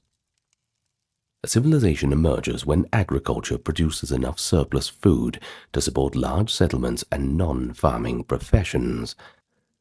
When exactly that happened, it's something we cannot decide by written records. But we can certainly dig through the ground and find a few hints. We're always discovering new things, but we can say with our current information when civilization began roughly, as of 2025 at least. So join me and we can have a discussion about it together. First of all, let me welcome you to the channel. Hello to any newcomers. So lovely to have you all here with me. I'm excited for this one. It's a good question. Really getting back to the earliest of times we can trace. More of an archaeological chat than a historical one. In any case, let me first just say thank you very much to the patrons and supporters. It's the reason why this entire channel is ad-free for everyone to enjoy without interruptions.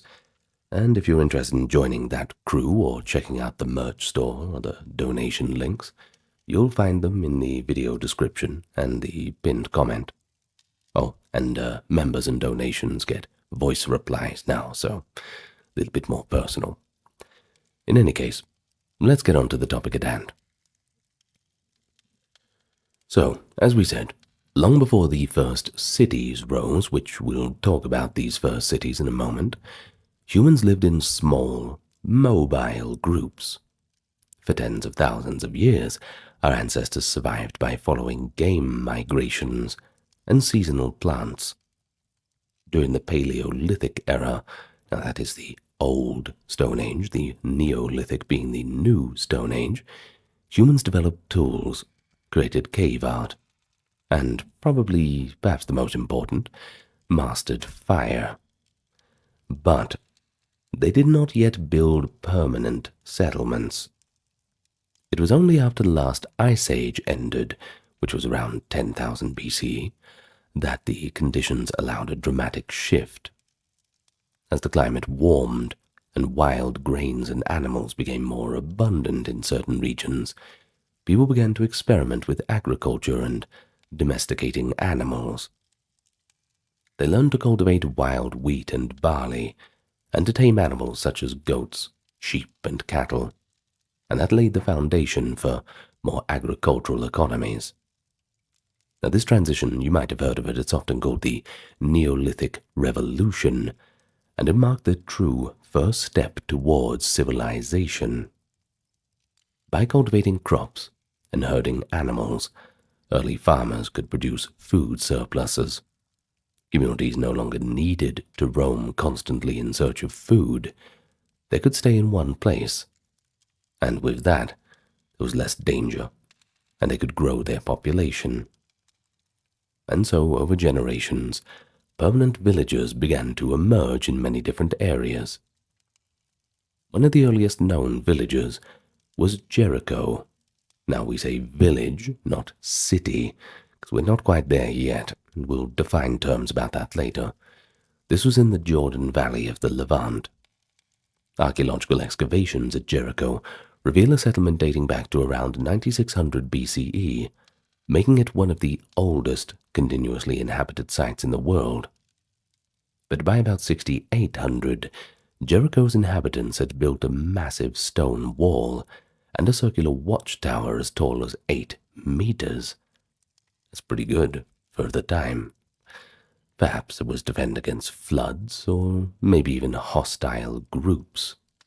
Of course, that's one of the other older aspects of the human condition. These fortifications are some of the earliest signs of organized communal effort in construction. And with the tools at the time, you have to admit it's pretty impressive. But far to the north, in what is now Turkey, that's what Turkey calls their country now, by the way, another remarkable site called Göbekli Tepe provides a glimpse of social complexity even before full-time settlement. Now, we recently did a video on it if you want a more detailed thing, but for now we'll just say that their groups of nomadic hunter-gatherers constructed large stone enclosures with these interesting T-shaped pillars carved with animals, likely for some form of ritual gathering. But Göbekli Tepe's monumental circle suggests that even before true cities existed, humans could mobilize labor for shared religious or social purposes. Just another hint of organizational skills that civilization would later require. Now, by around 7000, early farming villages had spread across the Fertile Crescent and into neighboring regions. Çatalhöyük in central Anatolia, once again modern Turkey, stands out as a large Neolithic settlement and is often described as a proto-city. Not quite a city yet, but we're getting there. At its peak, around 6500, Çatalhöyük covered more than 30 acres and may have housed several thousand people, living in tightly packed mud brick homes. Remarkably, the town had no streets. Its people had traversed rooftops and entered their homes from openings in the ceiling. There were no grand palaces or temples at Çatalhöyük, but archaeologists have found elaborate wall paintings, clay figurines, and domestic shrines within its houses. Residents plastered and painted their walls with vibrant patterns and hunting scenes. In many homes, the horns of wild bulls were mounted on walls as ritual objects, and people buried their dead beneath the floor platforms, sometimes adorning skulls with plaster in an early form of ancestor worship. These practices suggest a complex spiritual life, and even a strong sense of community, even of course in the absence of formal institutions or social hierarchies. So Catalhoyuk and similar early villagers demonstrate that by the Neolithic era, humans were certainly learning to live in permanent communities and share labor across generations. They were not yet civilizations, at least not by the strict definition. They lacked cities in a true sense, and had no writing or centralized government, but they did form the necessary foundation upon which civilization would later build. Humanity just figuring it out as they go, one step at a time. And so, as the centuries passed, some Neolithic villages grew in size, and with that, they grew in sophistication, especially in regions with a rich farmland and reliable water supplies. Now, the Fertile Crescent, they don't call it that for no reason. It's a swath of land near the Near East, including Mesopotamia and the Levant. It was particularly suited for this development. By the 6th and 5th millennia, 5000s BCE kind of thing, early farming communities in Mesopotamia began adopting new technologies. Most importantly was irrigation canals to expand agriculture, but they also needed pottery to store surpluses, and long-distance trade to acquire stone, metals, and timber not found locally. As productivity grew, so did the population. Villages merged or expanded into towns. This gradual process has been termed the urban revolution, a concept popularized by the archaeologist Gordon Childe to describe the emergence of the first true cities. But what distinguishes a city from a village? Surely there's no specific number, but size is one factor. Cities, of course, have many more people, thousands or tens of thousands instead of hundreds. But equally important are the internal organization and diversity of roles. You see, in a city, not everyone is a farmer. There are artisans, merchants, priests, scribes, officials, and laborers, supported by the surplus food that farmers produce. Now, this specialization is facilitated by a central authority in administration, a governing system, one that organizes labor, manages resources, and sometimes maintains order.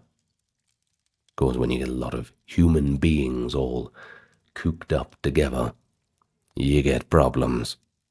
And yes, order needs to be maintained. But we see the archaeological signatures of these changes in the late Neolithic and Chalcolithic periods. For instance, in Mesopotamia, by the Ubaid period, that is 6500 to 3800, some villages grew larger and featured communal structures that appear to be early temples or meeting halls. Now, these suggest emerging religious and political leadership, at least at a town level. Eridu, a settlement in southern Mesopotamia, began as a small Ubaid-era village. But over time, its inhabitants built and rebuilt a large temple at the same spot many times, and each time they built it, it was larger than the last. These early temples are quite interesting. They likely served as centers for communal storage and worship, redistributing grain and goods, an initial form of economic management by a priestly class. But over time, the temple organizations grew into powerful institutions, ones that coordinated large labor projects and stored the surplus wealth of the community. In ancient Mesopotamia, organized religion and governance were thus intertwined from the very start. Now, according to the later Mesopotamian tradition, Eridu was nothing less than the first city ever founded. The Sumerian King List, an ancient manuscript compiled around 1800, begins with the declaration, quote, "After the kingship descended from heaven, the kingship was in Eridu." In their own mythology, The Sumerians believed that divine authority established Eridu as the inaugural seat of human kingship and civilization. Archaeologically, Eridu's site, which is a modern Tel Abu Shahrain in Iraq, does show very ancient layers with temple structures dating back to the 6th millennium BCE. By 4000 BCE, though, Eridu and other southern Mesopotamian towns had grown in population and complexity. But Eridu would soon be eclipsed by a new kind of city that arose further in the north. You may have heard of it. I did a video on it a couple weeks back. This was the city of Uruk. And so we find ourselves in southern Mesopotamia around 3500. The city of Uruk emerges as a thriving urban center. Now, arguably, it is the world's first true city. At its height, in the Uruk period, from around 4000 to 3100, its population is estimated to have exceeded 30,000 people. Now, it doesn't sound like much by modern standards, but that's a remarkable concentration for the time. But imagine the sight of it.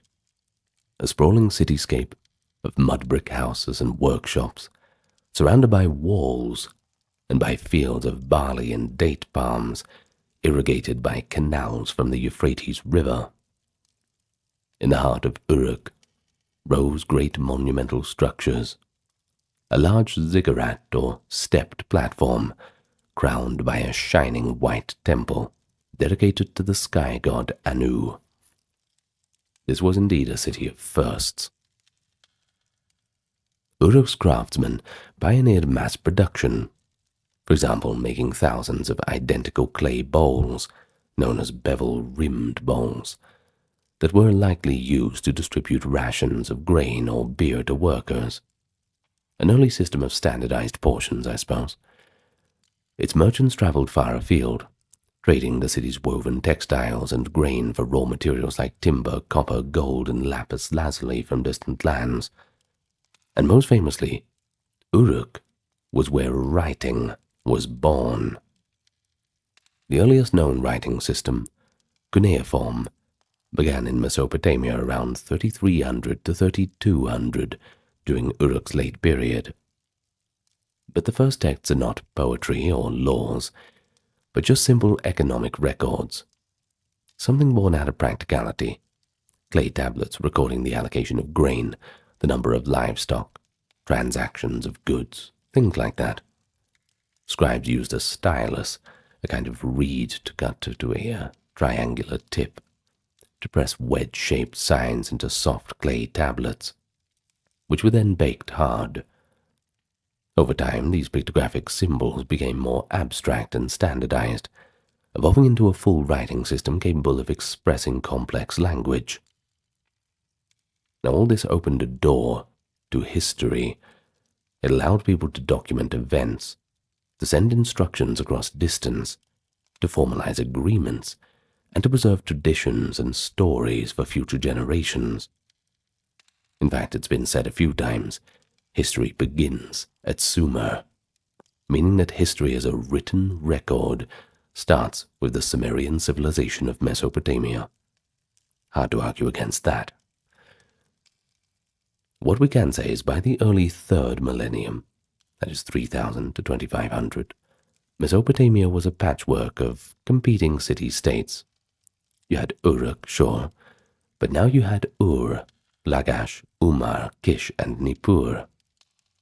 Each was like a small kingdom centered on a city and its surrounding villages and fields.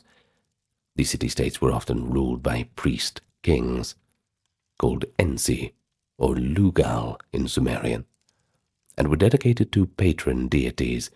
For example, Nippur was sacred to the wind god Enlil, and Uruk to the goddess Inanna. A large ziggurat and temple complex dominated each city's skyline, showing the central role of the cult and temple economy once again. And society was clearly stratified. At the top were the ruling elite families, temple priests, palace officials. A middle stratum included merchants, scribes, skilled artisans, and wealthy farmers. but the majority comprised of the base, the peasant farmers and laborers who sustained the economy, as well as the slaves, often war captives or debt slaves who labored for the elite. So with so many people living together, early cities faced new social challenges, disputes over property, theft, violence, and so they developed laws and courts to administer justice. In fact, we have evidence that formal laws were being written down by the mid-3rd millennium. A Sumerian ruler of Lagash named Urakagina, around 2400, issued a series of decrees to reform abuses, which some consider the earliest legal code. Centuries later, King Hammurabi of Babylon, around 1750, promulgated his famous law code, inscribed on a stone stele for all to see, declaring principles like an eye for an eye in matter of justice. You might have heard of the Code of Hammurabi. In fact, one of the earliest surviving texts from Sumer, the Instructions of Shuruppak, dating to around 2600, is a father's advice to his son, urging proper behavior in a society that is growing increasingly complex. For instance, it warns, quote, "You shall not steal anything. A thief is a lion, but after he is caught, he will be a slave." This proverb cautions that crime leads to disgrace and punishment. Maxims like that reflect the values of honesty, fairness, and self-control that people were trying to codify as they learned to live under the rule of law in large communities. The world had changed, and they needed some kind of guidelines. And of course, as we mentioned before, it wasn't always peaceful. These cities couldn't always coexist. Written history's first accounts of war come from Sumer itself. The city-states often quarreled over fertile land and canal water. For example, Lagash and Umma, neighboring cities, engaged in long-running border conflicts. By around 2450, King Einatum of Lagash led his army to victory over Umma, and they erected the Stele of the Vultures to commemorate the event. A limestone carving, and by the way the oldest known war monument, that gruesomely depicts vultures carrying off the heads of the defeated enemy. Well, we don't know if that's quite true, because yes, vultures are quite large birds, but heads are very, very heavy. A skull is, yes, if you've ever had to carry another human being, you'll know that the head is extremely heavy. A lot of stuff stored in there, so, well, depending on the person. In any case, organized large-scale warfare had entered human experience along with civilization. That was sure. Yet conflict also spurred innovation. And unfortunately, the times where we get the most innovation in human history is when there's a rush on it due to conflict. Cities built defensive walls, they forged bronze weapons, and even developed strategies that would lay the groundwork for later military traditions. But despite rivalries, we have to say that the Mesopotamian city-states also shared a kind of cultural unity. They used the same cuneiform writing, though the spoken languages might differ, Sumerian and later Akkadian, and so on. They worshipped a common pantheon of gods and goddesses, and they told many of the same stories about them. They followed similar calendar systems tied to the agricultural cycle. They engaged in trade with one another and formed treaties. In essence, they recognized each other as part of a broader Mesopotamian civilization, even as they were in competition. By around 2300, one city, Agade, or Akkad, under King Sargon the Great, managed to conquer and unite many of the Sumerian cities, creating arguably the world's first empire. Sargon's inscriptions boast that his realm stretched from the Upper Sea to the Lower Sea. What he means by that is the Mediterranean to the Persian Gulf. He also proudly mentions that ships from Dilmun Magan and Meluhha came to dock at his capital. Those were the ancient names for Bahrain, Oman, and the Indus Valley, respectively. And indeed, archaeological finds support this early globalization. We find, for example, exotic carnelian beads from the Indus Valley in Mesopotamian sites, and Mesopotamian cylinder seals in distant places. The dawn of civilization in Mesopotamia was not an isolated phenomenon. It was connected by trade networks to other emerging civilizations. And speaking of which, we'll get to the Indus Valley, but before we do, consider how far civilization had come in Mesopotamia by around 2000. A person living in the city of Ur or Babylon at the time would wake each day in a permanent house, built of mud brick. It might even be 2 stories tall, and in a neighborhood of many such houses along laid-out streets. He or she could draw water from a well, visit the marketplace to buy food or goods using silver or grain as payment, barter systems, of course, and worship at a towering temple complex that dominated the city's center. They wouldn't be allowed right up the top of it, but, well, they could certainly stand around it. Government officials kept records on clay tablets. Schools taught the cuneiform writing system to the sons and a few of the daughters of the affluent. There were scribes recording sales, wills, marriages, treaties, doctors applying early medical recipes and diagnosing illnesses. There were merchants organizing caravans of donkeys loaded with goods for trade. The basic institutions that we associate with civilization, cities with planned infrastructure, formal government, legal codes, long-distance commerce, literature and learning, organized religion, monumental art. They were all present in Mesopotamia by the early 2nd millennium BCE. Truly a civilization, and in the very place where people once scratched out a subsistence living on small villages, a complex urban civilization was now well and truly thriving. But even as cities flourished in Mesopotamia and Egypt, which we'll get to, another great center of early civilization was rising, thousands of kilometers to the east. In the plains of the Indus River and its tributaries, in what is now Pakistan and northwest India, the Indus Valley civilization, also known as the Harappan civilization, developed around the same time. It was one of the 3 earliest civilizations in the Old World, alongside Mesopotamia and Egypt. But the Indus civilization followed a unique path, with intriguing differences from its Western counterparts. The roots of civilization in South Asia reach back to early farming settlements, such as Meghar in Balochistan, which date to around 7,000. But by 3300, small village cultures in the greater Indus region, the early Harappan phase, were adopting agriculture and crafts and engaging in regional trade. Over the next several centuries, these settlements grew in size and organization. We see planned towns emerging with mud brick architecture, drainage systems, and workshops for craft. And then, around 2600, the early Harappan villages coalesced into a fully urban society, the mature Harappan phase, 2600 to 1900. It is in this mature phase that the Indus civilization truly shines. Dozens of cities and towns sprang up along the Indus and neighboring rivers, linked by culture and commerce.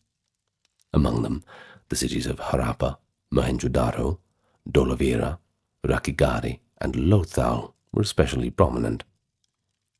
Harappa and Mohenjo-daro each covered around 2.5 square kilometers, that's about 1 square mile, and supported populations estimated of 30 to 50,000 at their peak.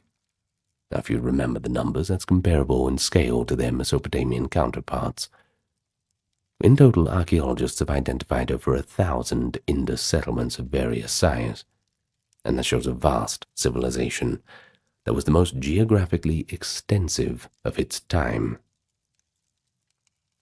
But what were the Indus cities like? Mohenjo-daro located in today's Sindh province, Pakistan, and Harappa in Punjab, Pakistan, both show evidence of meticulous city planning. Each city was laid out on a grid pattern, streets running north, south, and east, west, intersecting at right angles, dividing the city into blocks. The cities were often divided into two major parts, a raised citadel mound where public buildings stood, and a larger, lower town with the dense housing. At Mohenjo-daro, the citadel mound was fortified with mud brick walls and towers, perhaps as a protection against flooding or raiders. Within the citadel at Mohenjo-daro, archaeologists found a remarkable structure called the Great Bath, a large watertight pool built of brick, with steps leading down into it, and an adjacent furnace to heat the water. It appears to have been used for ritual bathing or communal religious ceremonies, implying a concern with purity and a shared ritual life. Near the Great Bath were spacious halls, and what might have been granaries for storing grain, showing once again centralized storage and distribution of food. But here's a significant feature: the sophistication of the water supply and waste removal systems. That was a mosquito. I tried to get him. Don't think I got him. Sorry to interrupt you. Where was I? Anyway, in Mohenjo-daro, for example, almost every house, from modest one-room dwellings to multi-room mansions, had access to water and bathing facilities. Many houses had private wells and bathrooms with drains that carried wastewater into an extensive covered sewer system under the streets. Brick-lined drains ran along the major thoroughfares, occasionally with inspection holes or sump pits for cleaning.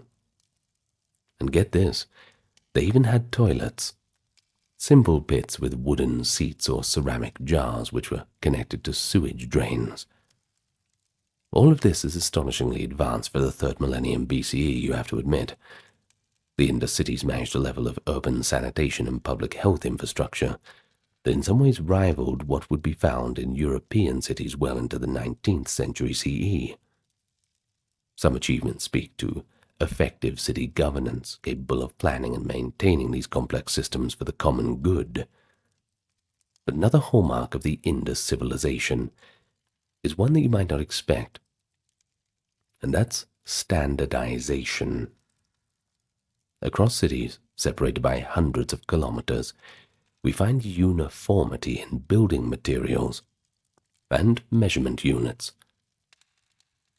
The bricks used in construction follow a standardized proportion, typically a ratio of 1:4, and that suggests that brick makers across the Indus region adhered to a common set of guidelines, maybe a kind of code enforced by authorities. Indus engineers were also among the first to develop a precise system of weights and measures.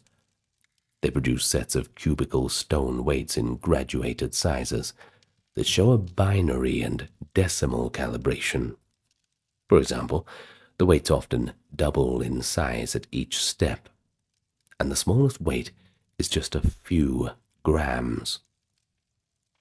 An ivory scale found at Lothal, that is a port city in Gujarat, India, has tiny etched divisions about 1.7 millimeters apart, showing an extraordinary precision in length measurement for the time.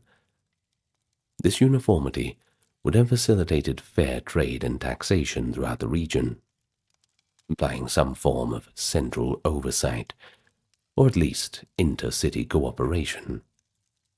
Pretty impressive for the time, I think. And then there's the social and political organization of the Indus civilization, which remains a bit of a mystery. There's a bit of a contrast to Mesopotamia and Egypt. You see, the Indus cities have revealed no large palaces, nor do they have elaborate temples, nor do they have obvious royal tombs. That being said, they could have just hidden them rather cleverly, but who knows? In any case, As of 2025, there is no clear archaeological evidence of kings or queens, standing armies, or priestly hierarchies. This absence of obvious centralized authority has prompted a few theories. Some propose that each city might have been governed by councils or a group of merchants and elders, rather than by a single autocrat. Others suggest a more theocratic rule by priests. But if so, these priests did not build grand temples to broadcast their power. The largest structure we find, like the Great Bath or the granaries, seem more communal than royal. One famous artifact is a small stone sculpture known as the Priest King, a 17-centimeter tall Hittite beast, a bust rather, of a bearded man wearing a patterned cloak and headband, found in Mohenjo-daro. It's pretty nicely carved, and it's clearly an important personage. Yet we have no inscription to identify him, and we haven't found anything else quite like it. Was he a ruler, a priest, an ancestral figure? All theories at the moment are only in the realm of speculation. The very name, Priest King, don't take that too seriously. It's just a guess by the archaeologists who found him. The fact that this modest figurine is one of the few hints of leadership suggests that the Indus civilization did not glorify individual rulers in the same way that other civilizations did.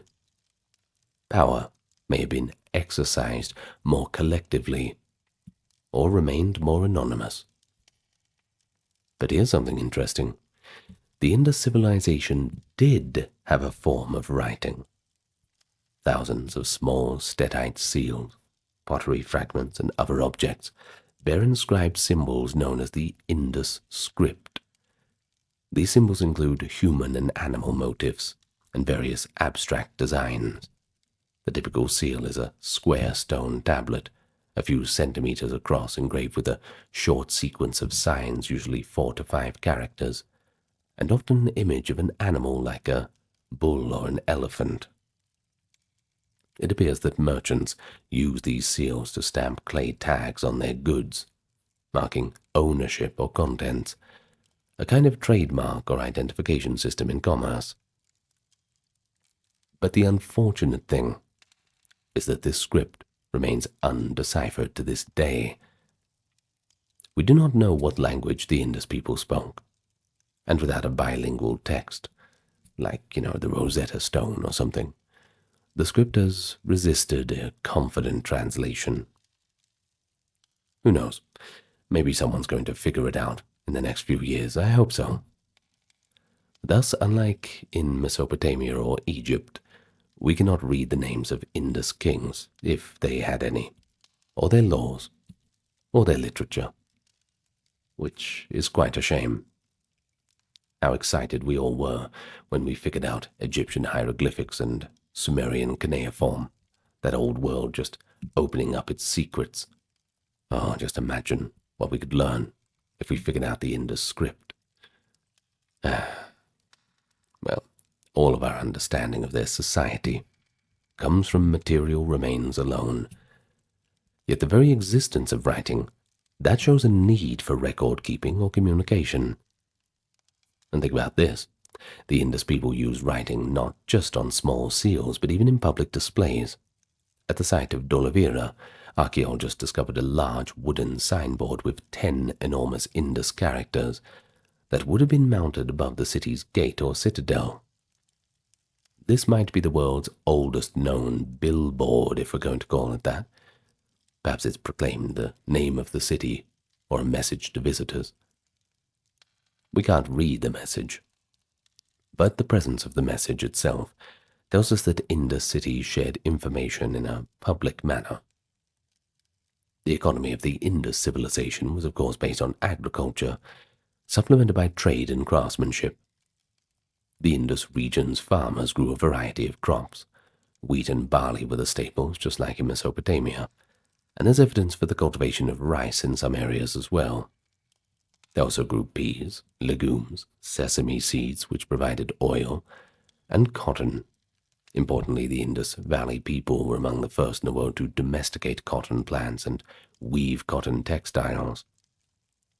They raised animals such as zebu cattle, with a characteristic humped back, water buffalo, goats, sheep, and maybe chickens.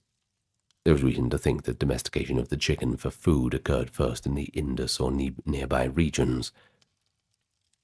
Surplus grain was stored in large granaries, like those found at Harappa and Mohenjo-daro, which would have been vital for feeding the urban population throughout the year. The Indus craft industries produced finely made goods. Potters made distinctive black on red painted ceramics. Bead makers carved long, elegant beads from carnelian, agate, and shell. Metallurgists fashioned tools and ornaments from copper and bronze, and even rarer metals like silver and gold in small quantities. There's evidence, too, of a high degree of skill. For instance, a bronze statuette known as the Dancing Girl, found at Mohenjo-daro, depicts a young woman in confident pose, hand on hip, wearing a stack of bangles on one arm. The figure is only 4 inches tall, but it's so exquisitely cast that it shows to a long tradition of metalworking expertise. This certainly was not the first time. Now, as for trade within the civilization and with distant regions, that was a key part of the Indus economy. Standardized weights and measures, as mentioned, facilitated fair commerce. The Indus cities were connected by rivers and land routes, and they exchanged goods like grain, cotton cloth, pottery, and jewelry with one another. But they also traded beyond their borders. Indus seals and merchandise have been found in Mesopotamia and the Persian Gulf, indicating active long-distance trade by sea. The coastal Indus city of Lothal had a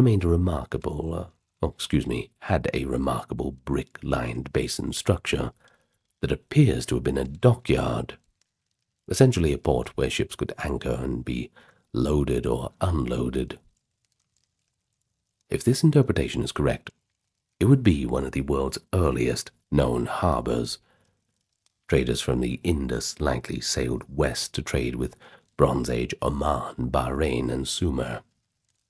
Mesopotamian records speak of a far-off land called Meluah that supplied exotica like hardwoods, ivory, carnelian, lapis lazuli, and of course, as mentioned, we generally identify that with the Indus region. It does suggest that Harappan merchants carried out commerce on a pretty impressive scale for the time, and that the Indus cities, though politically separate from Mesopotamia, were certainly part of a wider Bronze Age economy. And so by all these measures, the Indus Valley civilization was as much of a cradle of civilization as Mesopotamia or Egypt. Its people lived in planned cities, built monumental structures, carried on fine crafts and trade, and they likely had some form of organized governments to achieve all this. Yet around 1900, this civilization began to decline. Over the next couple of centuries, the great cities were gradually abandoned. The end of the Indus civilization remains another mystery, but researchers have pieced together some probable causes. It's likely that climate change played a role. Geological and climatic evidence shows that around 2100 to 1900, the region's climate grew cooler and drier. The monsoon rains that fed the Indus and its tributaries began to weaken. In particular, a river called the Gagar-Hakra, which some identified with the Sarasvati River of later Indian legend, seems to have dwindled or shifted course. In any case, without reliable water for crops, and with possibly frequent droughts, the agricultural base of the Harappan cities would have been very strained. There are signs that people started to migrate eastward toward the lusher plains of the Ganges Valley at the time, seeking better water availability and just conditions improved in general. Additionally, the break in long-distance trade, perhaps because Mesopotamia had its own turmoil around 2000, could have hurt the Harappan economy too. Unlike the abrupt fall of some later empires, the decline of the Indus cities appears to have been a slow decentralization rather than a dramatic collapse, and we find no clear evidence of invading armies or burning destruction layers in most Indus sites. Instead, it seems that urban life quietly unraveled. Population shrank, writing and craft specialization faded away, and a more rural way of life began to reassert itself. By around 1700, Mohenjo-daro and Harappa were largely deserted mounds. Yet the people themselves did not vanish. They simply relocated into smaller, scattered villages. Many elements of Harappan culture continued among these post-Harappan peoples. For example, certain pottery styles, agricultural practices like cultivating rice and millet, possibly religious beliefs too. In short, the Indus civilization slowly transformed and dispersed, ceding the stage to new emerging cultures in India's northwest and the Ganges plains. But it would be over a millennium before the Indian subcontinent saw cities on the scales of Harappa once again.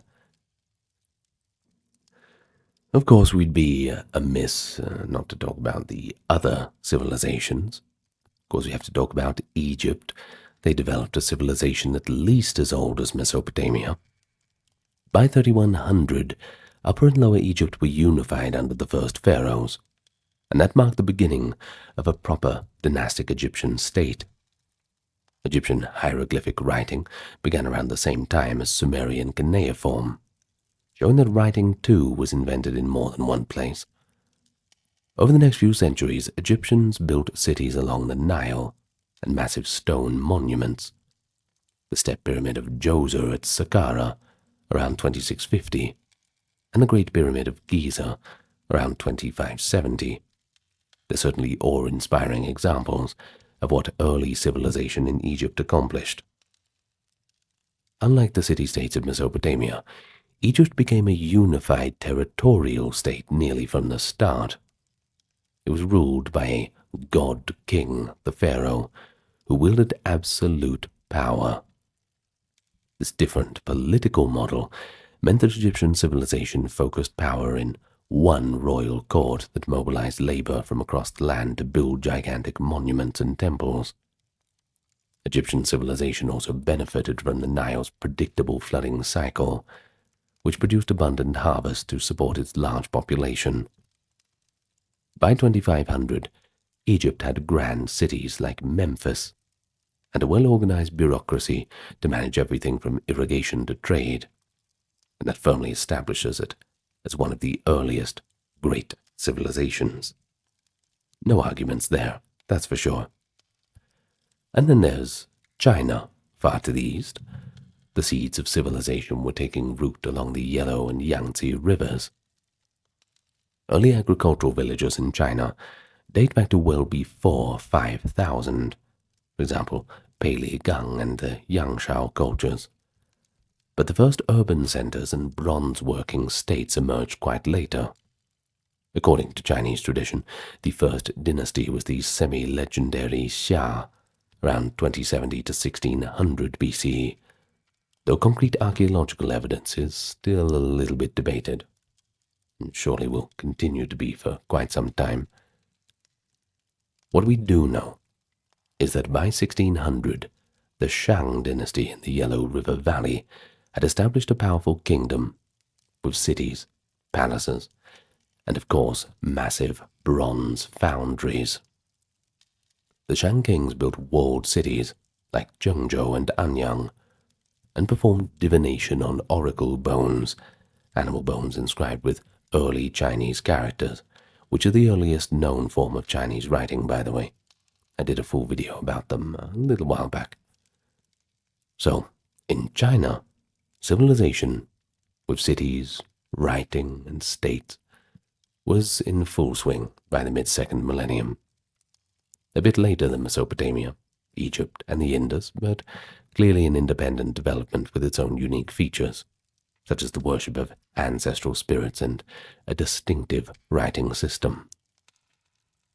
Chinese civilization would go on to have an unbroken continuity through many dynasties, making it one of the enduring civilizational lineages in history. Meanwhile, in the Americas, civilization emerged independently as well. On the north-central coast of Peru, the Caral Soup civilization, also known as the Norte Chico, built monumental platform mounds and sunken plazas as early as 2600 BCE, roughly contemporaneous with the early cities of Egypt and Mesopotamia. Archaeologists generally consider Caral Soupe to be the oldest known civilization in the Western Hemisphere.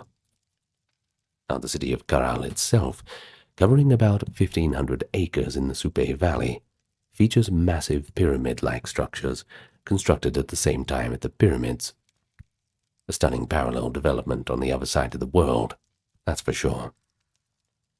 Notably, Caral and its sister sites seem to have flourished without a pottery tradition, and with no evidence of writing either.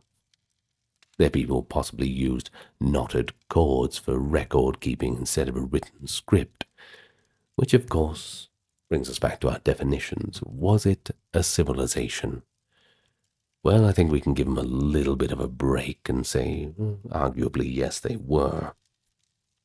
Now let's look at, in Mesoamerica, the first complex society to reach its urban form was the Olmec by around 1200, in what is now southern Mexico.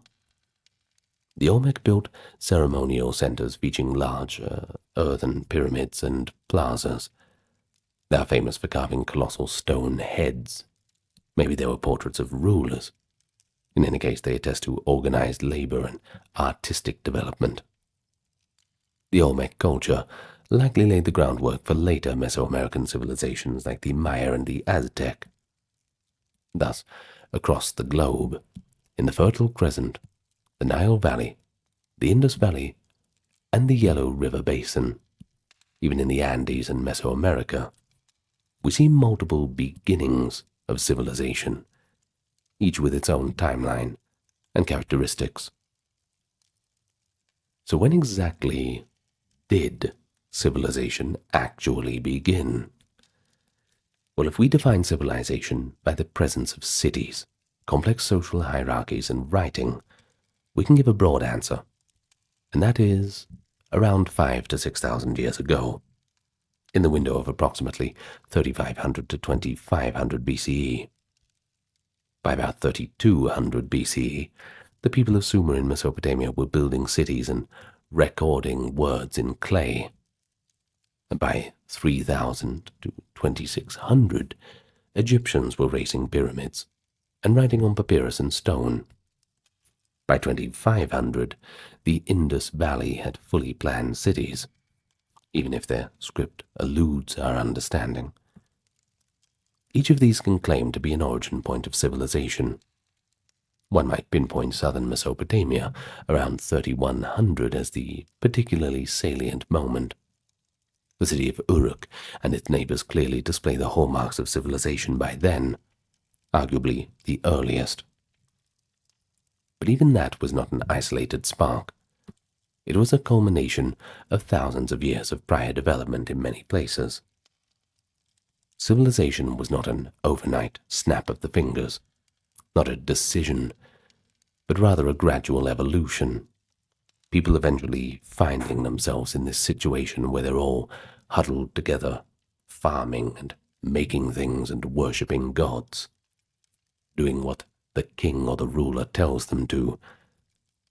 The whole process began when human societies reached a level of agricultural productivity and social complexity that enabled people to congregate in even larger, permanent communities. And it accelerated as those communities invented new tools of organization, from irrigation systems to writing legal codes, all to manage these new challenges of scale. A new world with new problems.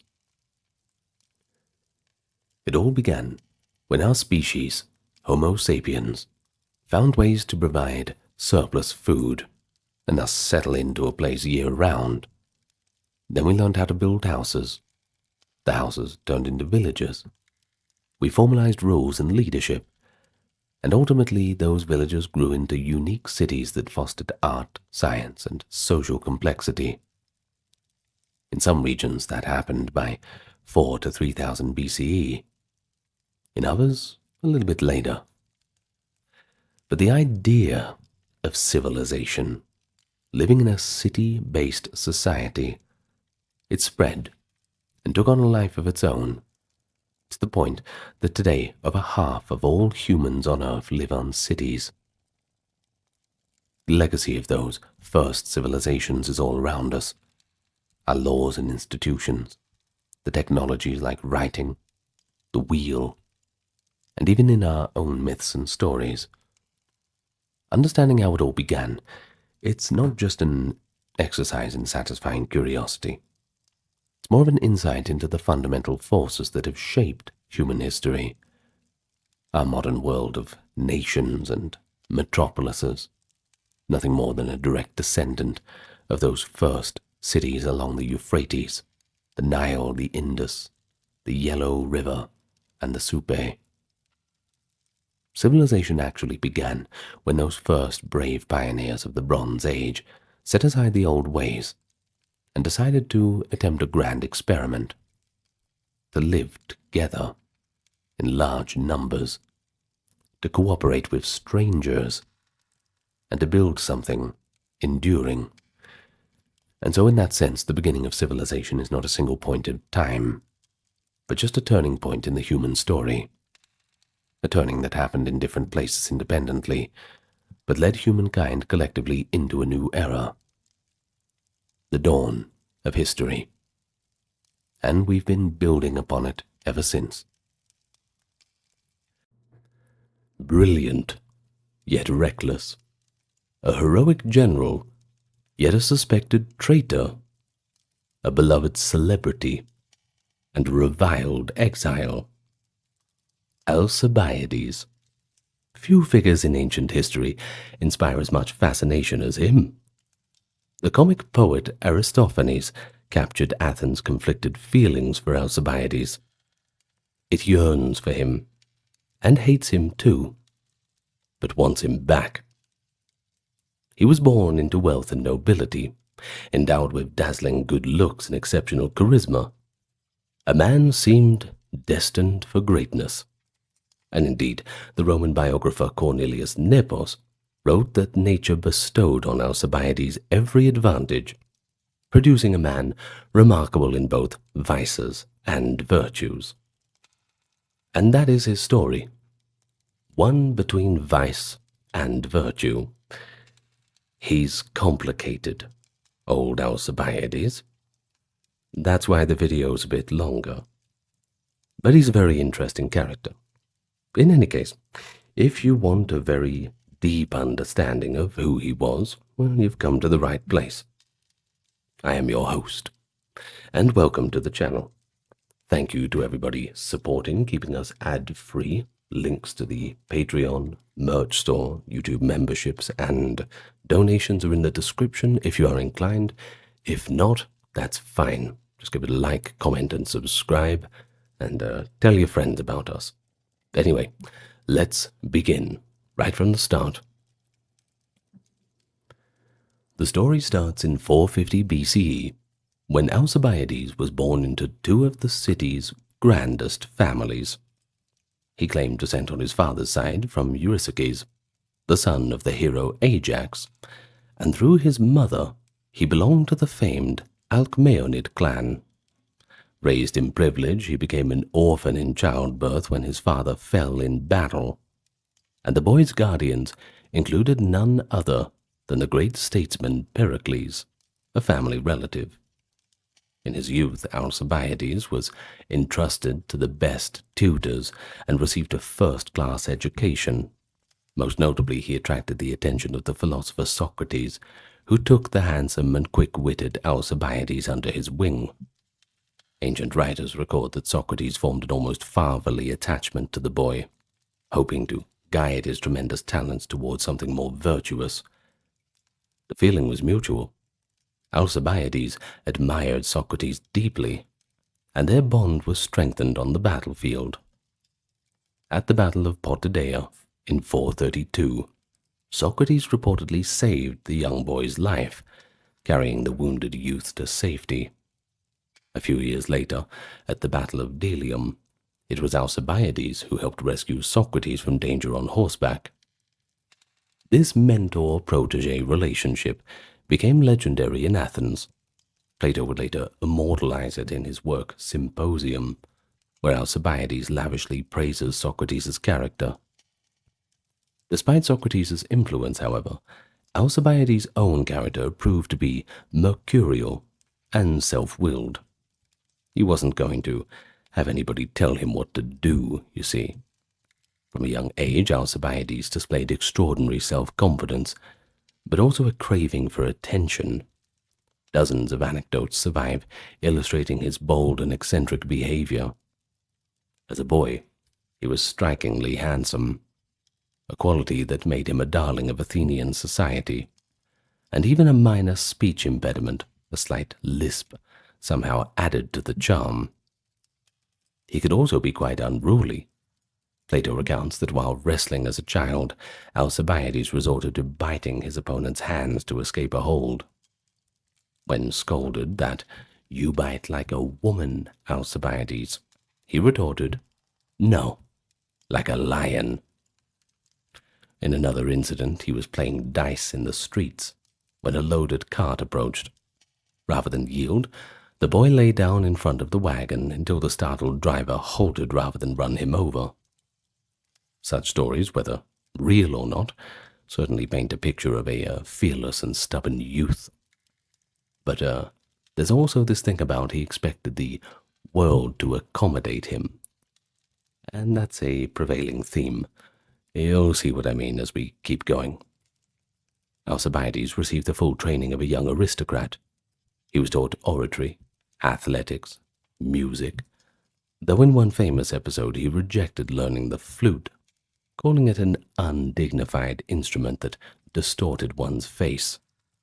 He jokes that the flute was fit for Thebans, whom the Athenians stereotyped as uncultured, whereas, quote, "We Athenians have Athene and Apollo as our patrons, gods who preferred stringed lyres and would have none of the flute." By such reasoning, Alcibiades convinced all his schoolfellows to drop their flute practice as well. Even in youth, he set trends that challenged the norms. I bet the boss of the flute store was quite annoyed at that one. Flute sales plummeting. But he also at this time developed a reputation for wild extravagance. As a teenager, he became the ward of the wealthy politician Hipponicus, and he soon did the unthinkable. He struck his guardian with a punch, supposedly as a prank and wager with friends. Scandalized Athenians murmured at this offense against a respected elder. Yet Alcibiades managed to repair the situation with characteristic audacity. Yet, the very next morning, he went to Hipponicus's house, removed his fine cloak, and offered to be beaten to atone for the misdeed. Charmed by this apology, Hipponicus not only forgave him, but later gave Alcibiades his daughter Hipparete in marriage. Hipparete became Alcibiades' wife, bringing him a rich dowry, and in time 2 children were born. But domestic tranquility was not Alcibiades' forte. He openly kept mistresses and courtesans, throwing lavish parties with notorious debauchery. Eventually, Hipparete, though by all accounts she was a modest and loving wife, still grew so distressed by his infidelities that she moved back with her brother and filed for divorce. When she appeared in public to make her case, as Athenian women did, required by law to do so in person, Alcibiades simply marched into the court, seized her, and carried his protesting wife back home through the crowded agora. No one dared intervene or stop him. Hipparete lived with Alcibiades until her death a short time later. Some sources say she died of illness, others of heartbreak. Now here's the thing. Athenian law actually condoned the husband physically preventing a wife's divorce in this manner, but it was still a shocking spectacle nonetheless. This incident fed Alcibiades' scandalous reputation in Athens as a man who obeyed nothing, not even social decorum or his wife's dignity. All he cared about was his own desires. Another story from this period shows Alcibiades' deft touch in managing public opinion. He owned a large, handsome dog that he had purchased for the astronomical sum of 70 minas, which was a fortune at the time. To the horror of his friends, Alcibiades one day cut off the dog's beautiful, fluffy tail, leaving the animal conspicuously mutilated. When confronted as to why, he laughed and explained, "I want the Athenians to talk about this, so they won't say anything worse about me." In other words, he created this uproar on purpose to distract people from the greater criticisms of his conduct. This conscious courting of notoriety suggests a keen understanding of the public psyche. The Athenians would gossip about the dog tail and perhaps forget the more damaging rumors about him. Such calculated hubris was unprecedented, but Alcibiades seemed to revel in being the name on everyone's lips, for better or worse. By his early 20s, Alcibiades was poised to make his mark on public life. He had distinguished himself in combat during the early years of the Peloponnesian War, and could claim considerable military experience for his age. In 420, just after Athens and Sparta agreed to pause hostilities, the Peace of Nicias, Alcibiades was elected as strategos, a general, for the first time. His family connections and war record opened great doors to public service, as Plutarch observes, but it was Alcibiades' personal qualities, his persuasive speech and sheer force of personality, that truly propelled him upward. Even rival orators acknowledged his powerful charisma in assembly debates. One contemporary described Alcibiades as an orator who sometimes struggled to find the right words, but nevertheless held audiences spellbound. He could rally support seemingly at will. Almost immediately, the young Alcibiades emerged as a leading political figure in Athens, positioning himself against the older generation who had negotiated the uneasy peace with Sparta. Foremost among those elder statesmen was Nicias, the general who crafted the peace treaty in 421. Nicias was cautious, moderate, and highly respected. Alcibiades, ambitious and restless, resented seeing Nicias celebrated as Athens' savior. According to Plutarch, Alcibiades envied Nicias' influence so intensely that he sought to undermine the peace accords and rekindle Athens' wartime glory. So he began maneuvering to shatter the Spartan-Athenian détente. One avenue for this was foreign policy in Greece.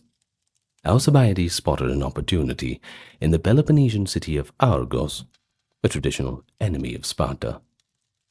Now, the Argives were democratic and chafing under Spartan dominance. In 420, Alcibiades secretly reached out to Argos, encouraging its leaders to ally with Athens and stand up to Sparta, despite the peace treaty. He portrayed Athens as ready to abandon the accord and support Argos in a new anti-Spartan coalition. At the same time, he seized upon the Spartan missteps. For instance, when Sparta returned a captured Athenian fortress, dismantled rather than intact, violating the treaty's terms to stoke popular anger in Athens against Nicias' peace. Alcibiades stirred up public distrust of Sparta's intentions and cast Nicias as either naive or too friendly to the enemy. In 418, these tensions would come to a head. Sparta and Athenian forces clashed at the Battle of Mantinea, the largest land battle of the war. Alcibiades had hoped a grand alliance be engineered, uniting Athens, Argos, Mantinea, and others against Sparta. In the battle, the Spartans ultimately prevailed, but Alcibiades' diplomatic handiwork had dealt Sparta a significant scare. As Plutarch notes, had Sparta lost at Mantinea, the very existence of Sparta would have been at the stake. Even in defeat, the alliance of Alcibiades shook Spartan prestige and destabilized the Peloponnesian balance of power. In the political arena at home, Alcibiades proved to be equally cunning.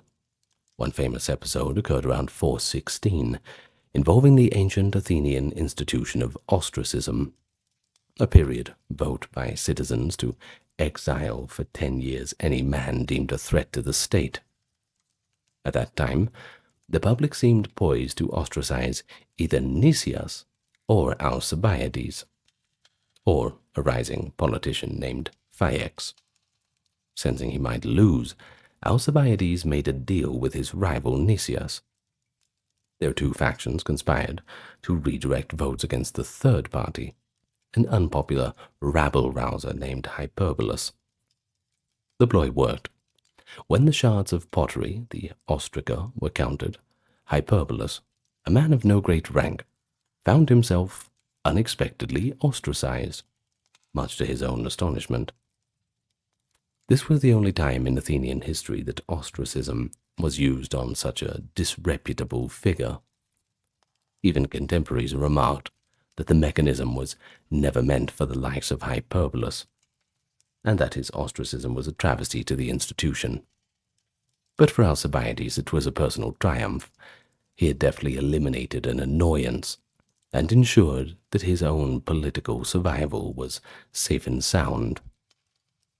By now, Alcibiades' extravagant lifestyle was the talk of the town. He spent money lavishly and lived in a style that many considered pretentious, even semi-royal. For example, at the Olympic Games of 416, Alcibiades made a sensational display of his wealth by entering 7 chariots into the 4-horse chariot race, far more than any private Greek citizen had ever supplied.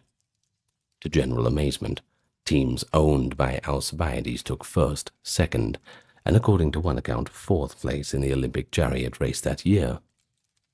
The playwright Euripides even composed an ode congratulating him for this unprecedented feat of victory in multiple placements. His success at Olympia was not just a sporting glory, it was a kind of advertisement for his clout across the Greek world. He entertained crowds in lavish victory banquets, funded in part by admiring allies. Cities like Ephesus and Lesbos competed to shower Alcibiades with tents, provisions, and sacrificial animals for the celebration. Yet even here, there were rumors of foul play. You see, one story claimed that Alcibiades had tricked a friend, an Argive named Diomedes, by purchasing a champion chariot on his behalf and then entering it at Olympia under Alcibiades' own name, cheating Diomedes of the credit. Apparently a lawsuit followed, and an oration by the young Isocrates against Alcibiades' team of horses was said to have been written about the dispute. True or not, they certainly show Alcibiades' image as a man for whom winning eclipsed honor. As his influence grew, criticisms of Alcibiades also mounted among the Athenian elite. Many older aristocrats saw in him the traits of a would-be tyrant: ostentation, impiety, and contempt for traditional limits. He took to wearing a long purple cloak in public and traveling with a private retinue, aping the style of a Hellenic prince.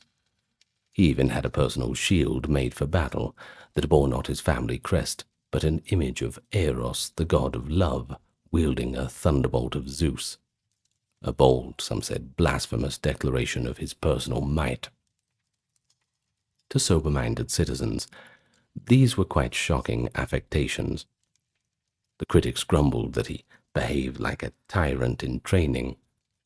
The comic poets took aim at Alcibiades' ambiguous standing. One chorus wryly remarked that the city loves and hates him all at once, and warned that raising a lion cub could prove dangerous once it had grown. The misanthropic philosopher Timon purportedly greeted Alcibiades one day with the prophecy, Congratulations, young man. Grow big and strong, so you can bring ruin to all this rabble. Such giants reflected a wary view that Alcibiades' ambitions might one day tear Athens apart. No spoiler alerts, though. Still, the common people's fascination with him only grew. They tolerated his excesses as the price of his brilliance.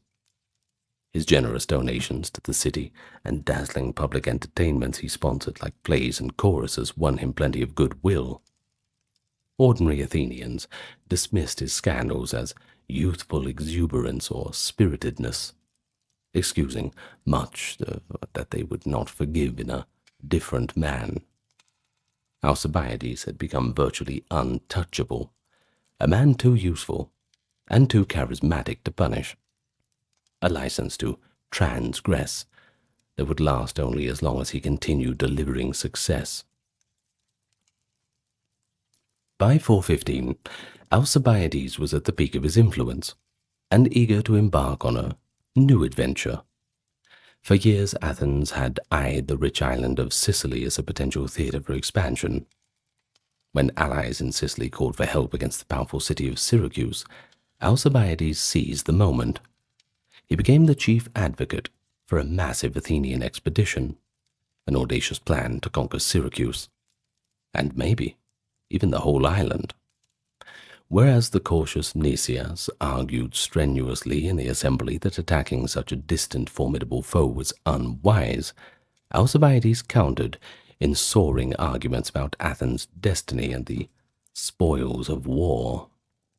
In Alcibiades' vision, conquering Sicily was only the beginning.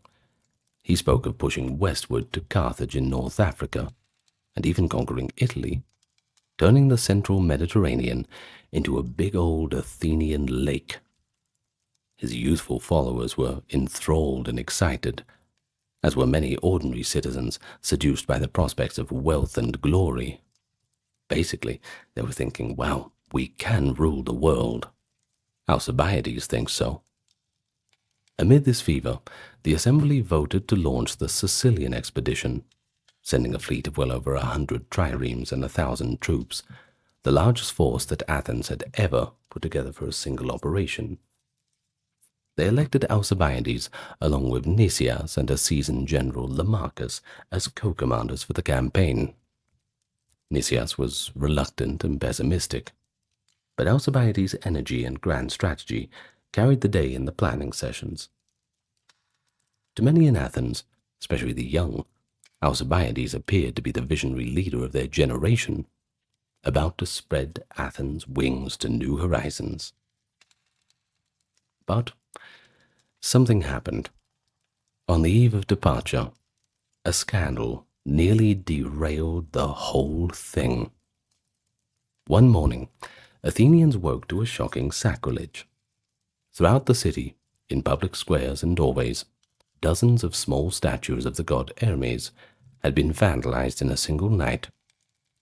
These statues, called Hermae, were sacred boundary markers, each consisting of a bearded Hermes head atop a square stone pillar. Now almost every Herm in Athens had its face chiseled off, or its phallus hacked away. The city was thrown into an uproar by this act of impious vandalism. Not only was it a bad omen for the voyage, Hermes being a patron of travelers, but many suspected a conspiracy. Defacing so many religious images simultaneously suggested a coordinated group plot, perhaps to demoralize the populace or even to destabilize the democracy. A reward was offered for information on the culprits, and a special inquiry convened. Almost immediately, suspicion fell upon Alcibiades and his circle. It might seem absurd, though, right? Why would the expedition's champion sabotage his own endeavor? But Alcibiades' enemies seized on the moment. They whispered that such a daring, synchronized crime against the gods was exactly the sort of thing that Alcibiades and his friends might do during a drunken revel. Indeed, other allegations of impiety surfaced. Several months earlier, a rowdy party of young aristocrats had allegedly staged a parody of the Eleusinian mysteries, in a private house, complete with someone acting as the Hierophant, the high priest, and others as initiates. Rumor had it that Alcibiades was involved in that blasphemous charade. Now, in the hysteria over the mutilated Hermae, those two sacrileges were conflated as part of a presumed subversive plot. Political foes of Alcibiades argue that both the Herm statue's outrage and the mock mysteries were symptoms of a conspiracy to overthrow the democracy, and that nothing so outrageous could have happened without the hand of Alcibiades. They cited his well-known, undemocratic lifestyle, as they called it, evidence of his treasoned tendencies. Athens buzzed with a nervous fear, and the atmosphere verged on paranoia. Informers and accusers crawled out of the woodwork with wild tales. In this fevered climate, an official indictment was brought against Alcibiades for impiety, specifically for the mock mysteries. A prominent citizen, Thessalus, son of Cimon, lodged the formal charge that Alcibiades had profaned the sacred rites and mimicked the mysteries in a drunken gathering. Alcibiades strenuously denied any wrongdoing and immediately volunteered to stand before trial so that his name could be cleared. He knew that the rank-and-file soldiers and sailors eagerly supported him. Many of the 1,000 Argive hoplites and other allies in the fleet swore that they were sailing only because of their confidence in Alcibiades. If he was gone, well, the entire morale of the expedition would collapse. Facing the assembly, he emphatically demanded an instant inquiry. If guilty, he would accept execution. If innocent, he wished to lead the army without a cloud of suspicion. The bold stance nearly worked. The people were indeed reluctant to cripple their enterprise at the outset. But Alcibiades' enemies employed a devious trick to avert an acquittal that would strengthen him further. They argued that so important a trial could not be rushed. Better to let the general sail as planned and try him later, rather than delay the departure of the fleet. Behind the scenes, his accusers planned to bring heavier charges against him in absentia, when he could not defend himself. Swayed by these voices, the assembly postponed his hearing and ordered the fleet to depart at once. Frustrated Alcibiades had no choice but to set sail, knowing that a dagger of accusation was aimed at his back. In the summer of 415, the Armada weighed anchor in the pageant of optimism. As it left Piraeus, the entire city, citizens, foreigners, women and children, lined the harbor to see off the ships and the men on whom Athens had pinned such high hopes. It was said to be the grandest fleet ever assembled by a single Greek city. Alcibiades, Nicias, and Lamachus each commanded a part of the force. After regrouping in Italy, they began operations in Sicily. Alcibiades' strategic plan was to win over the local allies and strike Syracuse swiftly. He succeeded in his first diplomatic move by persuading the city of Catana to join the Athenians.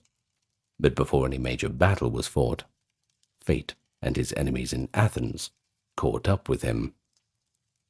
A few weeks after the fleet's departure, back in Athens, the investigation of religious scandals reached a fever pitch. Panicked citizens jailed dozens of suspects. A key breakthrough came when one terrified conspirator turned informer, a friend of Alcibiades named Andocides, who later became an orator, saved himself by confessing that a small group of young men, some from his own aristocratic club, were responsible for mutilating the statues. In exchange for immunity, Andocides even implicated himself in the crime and named others. Most of those named fled Athens or were executed, effectively purging the city of its immediate perpetrators. Yet even after this, the public's anger did not subside. It simply refocused on the still unresolved charge against Alcibiades. The people continued, as from the start, to thirst for slanderous stories about him. They regretted not forcing him to stand trial at the outset, and grew paranoid that he might yet overthrow the democracy from afar. Finally, the Athenians dispatched the state trireme Salamina to sail to Sicily to fetch Alcibiades home and drag him back for a trial.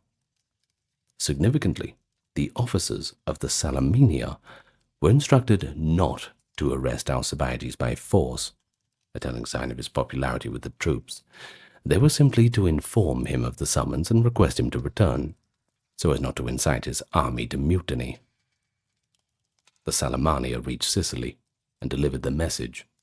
Alcibiades agreed to sail back, taking his own ship and a small crew, while the bulk of the fleet continued under the command of Nicias. But he had no intention of facing what he believed would be a politically rigged trial. He didn't want to walk into his own grave. When the ship stopped at the Italian port of Thurii, Alcibiades slipped away. In a masterful escape, he and a few loyal friends simply disappeared. Shortly thereafter, news reached him that in Athens he had been tried in absentia and condemned to death, his entire estate confiscated.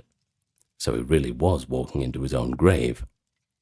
The city's priests solemnly cursed his name, along with the other profaners, a public damnation. Only one brave priestess refused, saying her job was to pray for blessings, not to curse citizens. Yeah, fair enough, didn't sign up for that, didn't you?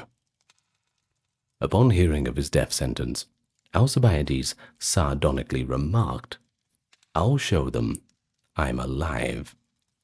Indeed, he was very much alive, and about to make Athens deeply regret driving him away. Well, Alcibiades' parting from his country was as dramatic as everything else in his life. When a Thurian acquaintance asked whether he dared not to trust his own city to give him a fair trial, Alcibiades replied that for matters of life and death, he would not trust his mother to cast a straight vote, lest by mistake she put a black stone for conviction instead of white. This quip revealed his bitterness at Athens' volatile public. Now a condemned exile at the age of 30, Alcibiades had to decide his next move. He chose the course that would hurt his motherland the most. He defected to Sparta.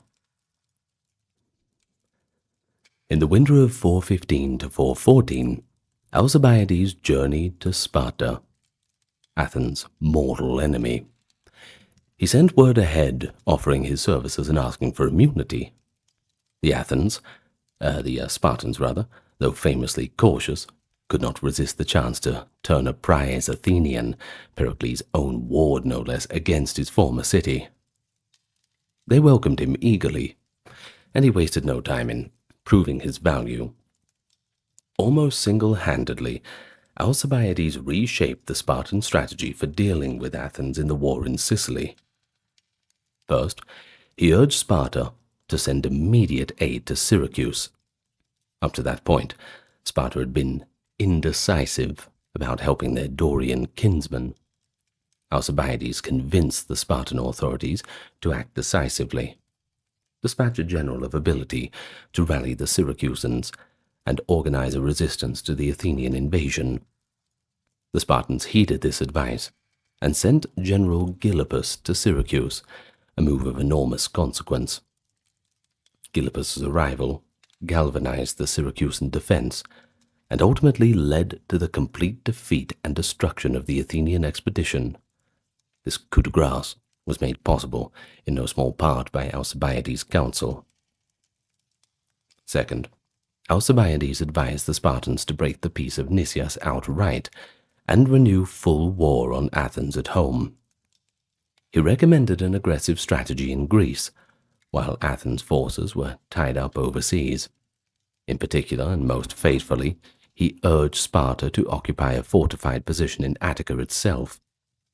He identified a strategic hill in northeastern Attica, a place called Decelea, from which the Spartans could harry the Athenians year-round and cut them off from their countryside.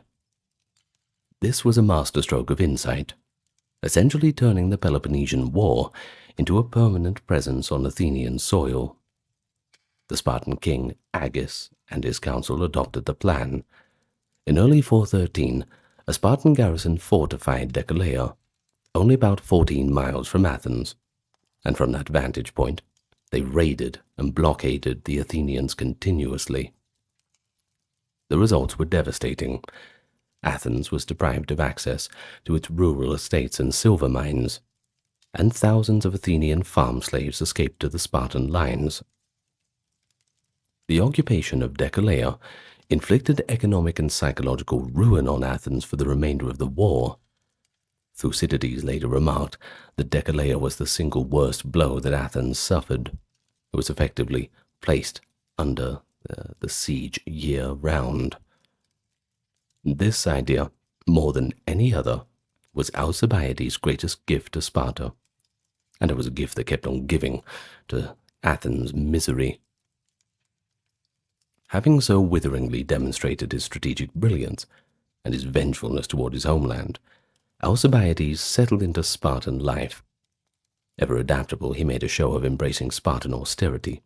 The once luxurious Athenian aristocrat, now cut his hair short, donned the simple rough cloak of a Spartan, took his meals of coarse barley bread and black broth in the public mess hall, and exercised vigorously with the troops.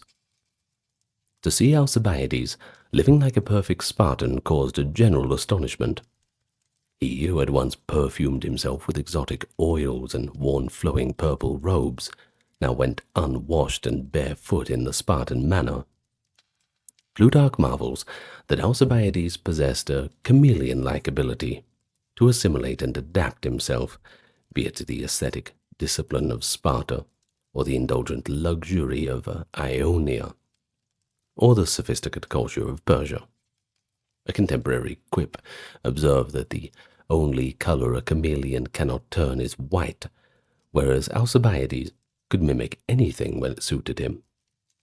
In Sparta, he played the role of the ideal Lacedaemonian, so convincingly that people joked that Lycurgus must have trained him. Yet behind this carefully cultivated facade, he remained the same old opportunist. A Greek epigram cited by Plutarch hints that while Alcibiades appeared outwardly as disciplined as Achilles, judging by what he actually felt and did, one might have cried, "'Tis the self-same woman still," end quote, i.e. he had the same heart of a flamboyant trickster, despite his new Spartan costume.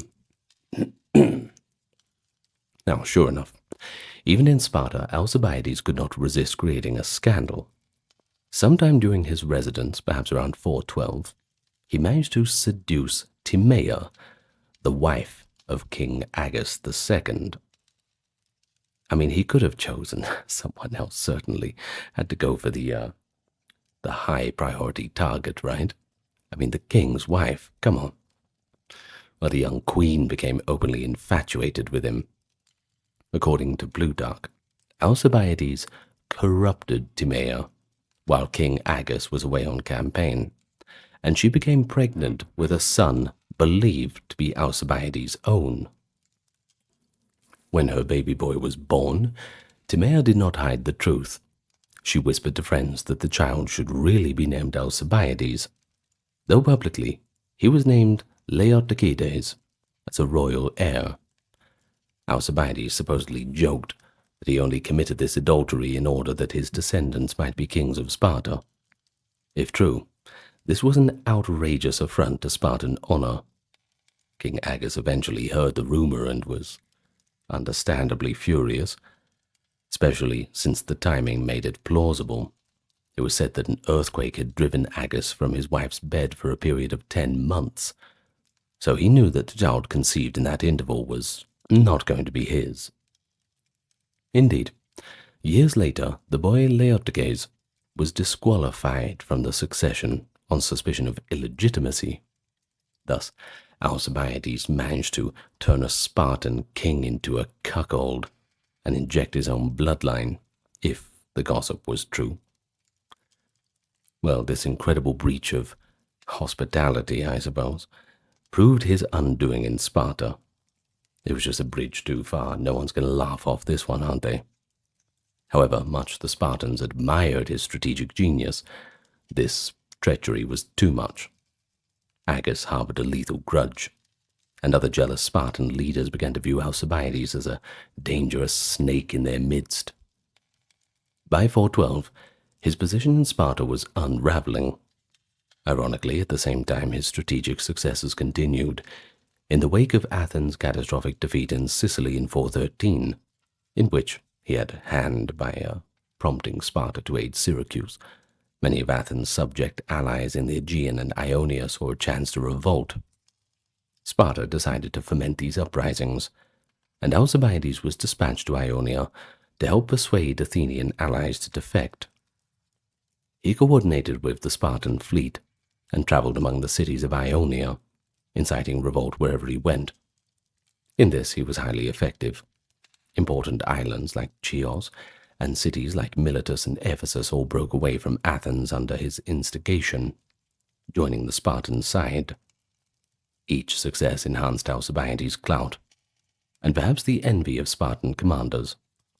Indeed, King Agis and several Spartan nobles grew increasingly envious and tired of the Athenian upstart getting credit for Spartan victories.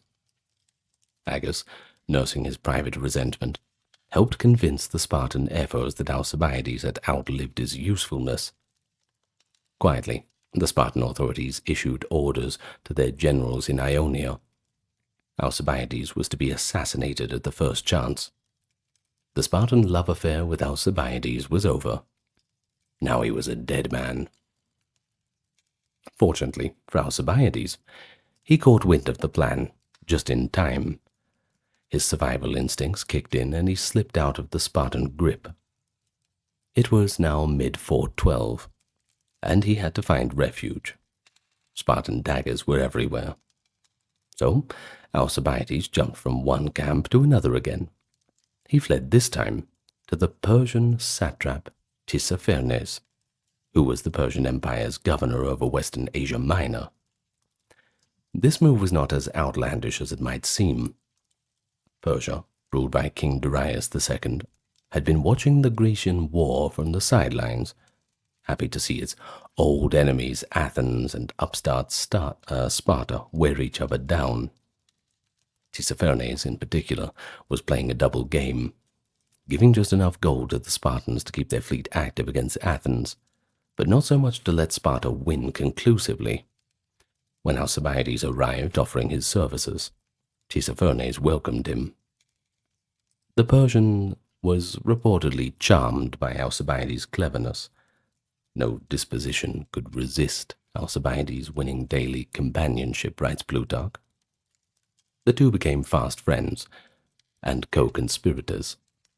Alcibiades quickly became Tissaphernes' chief advisor on Greek affairs. He encouraged the satrap to continue his policy of measured support, give the Peloponnesians just enough minimal aid, just enough to keep that war going, but never enough for a decisive victory. Wear both Athens and Sparta out, and then Persia can safely dominate Greece. That was Alcibiades' advice, and it aligned perfectly with the Persian interests, too.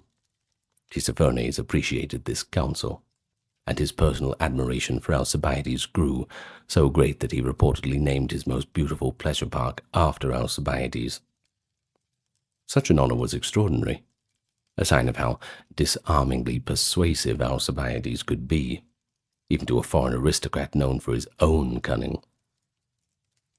Thus, by late 412, Alcibiades had reinvented himself again, now as a quasi-diplomat at the Persian court, living in luxury and pulling the strings behind the scenes. For Athens, ironically, this turn of events offered a glimmer of hope. The Athenians were reeling from the Sicilian disaster and a wave of revolts. The situation was dire, to say the least. But they took note that Alcibiades, of all people, was now influencing Tissaphernes, and seemingly holding back full Persian aid to Sparta. Some began to whisper, could the exiled Alcibiades be brought back to save the city he once betrayed? Even though they had condemned him, many Athenians began to regret it, seeing how effectively he was in thwarting Spartan efforts in Asia. Alcibiades himself started to entertain the possibility of returning home. However, he knew he could not simply show up in democratic Athens and expect forgiveness. Too many enemies there. His path to restoration would have to be through political upheaval, and what he did next showed the same audacity and calculating genius that defined his whole career. By early 411, Alcibiades held a unique position. He had the ear of Tissaphernes, and thus significant influence over Persian resources in the war. The Athenian fleet, now based on the island of Samos, were very aware of this. From Samos, the exiled democratic leaders and the remnants of Athens' navy were doing their best to contain Sparta in the eastern Aegean. Alcibiades opened a secret line of communications with Athenian officers at Samos. He dangled an alluring proposition. Basically, if Athens would welcome him back and make certain political changes, he claimed he could bring over Tissaphernes, and by extension the Persian king's wealth, to the Athenian side.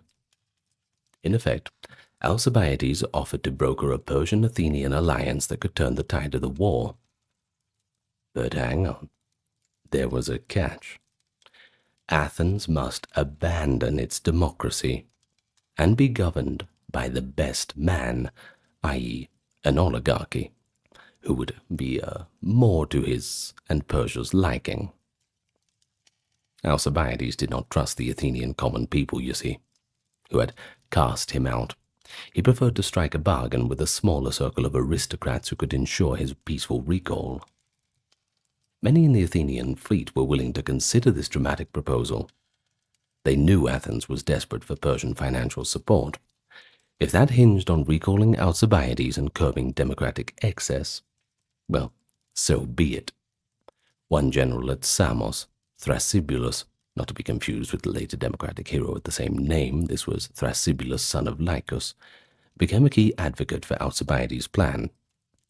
However, another Samian general, Phrynichus, distrusted Alcibiades' motives. Phrynichus suspected that Alcibiades cared only for his own return to power and would discard any oligarchs as easily as he did the Democrats. In fact, Phrynichus was so alarmed that he attempted a treason of his own. He secretly informed the Spartan naval commander that Alcibiades was manipulating both sides. But this intrigue backfired comically. The Spartan admiral Astyochus promptly betrayed Phrynichus' letter to Alcibiades and Tissaphernes. Astyochus feared displeasing the Persian more than anything. Alcibiades then exposed Phrynichus to the Athenian camp as a traitor, prompting Phrynichus to panic, to double down by actually attempting to betray the Athenian fleet to the Spartans for real. Well, that plot too was foiled, and Phrynichus was later assassinated on the Athenian side by those who suspected his treachery. It's a bit of cloak and dagger, isn't it? Well, the outcome of Alcibiades' scheming was that the overthrow of Athenian democracy in summer of 411 BCE was done and dusted. At Samos, Alcibiades' partisans, led by Thrasybulus and another officer named Peisander, coordinated with sympathetic aristocrat blocs in Athens. Peisander returned to Athens and rallied the oligarchic clubs, arguing that only by taking the affairs of the state into their own hands and recalling Alcibiades could Athens secure Persian support. In Athens, amid an atmosphere of crisis, an assembly was intimidated, and a group of oligarchs seized power, establishing the Council of 400 to govern. They claimed to represent a broader body of 5,000, but in reality it was just the 400 conspirators. Power rested upon them. And this was a radical regime change, because you see, Athens had been a democracy for almost a century, and suddenly In 411, it was ruled by this narrow junta. The new oligarchy, however, did not immediately recall Alcibiades or fulfill his hopes. Once they were in power, the leading oligarchs, many of whom were aristocratic stock that disliked Alcibiades personally, pursued their own agenda. They never secured Persian aid. Alcibiades' promise proved empty, perhaps by his own design or because Tissaphernes was never fully committed. In fact, Tissaphernes strung the Spartans and Athenians along, breadcrumbing them without delivering decisive help to another. Well, which in retrospect seems to have been his plan all along, I suppose. Possibly encouraged by Alcibiades too. The 400 in Athens, though, they soon ran into trouble. They lost the trust of the fleet and failed to win any significant advantage. Within a few months, this oligarchic experiment collapsed. Pro-democratic forces aided by modern oligarchs overthrew the 400 and replaced them with a broader government of the 5,000, essentially a democracy but limited. Crucially, the Athenian navy, based at Samos, never accepted the 400's authority in the first place. The sailors and soldiers at Samos remained loyal to democracy, and when they learned of the coup, they were quite furious. They even considered sailing home to attack the oligarchs in Athens. In this heated moment, they turned to Alcibiades as their champion. The forces at Samos formally elected Alcibiades as one of their generals and implored him to lead them to Piraeus to topple the tyrants. It was a remarkable turn.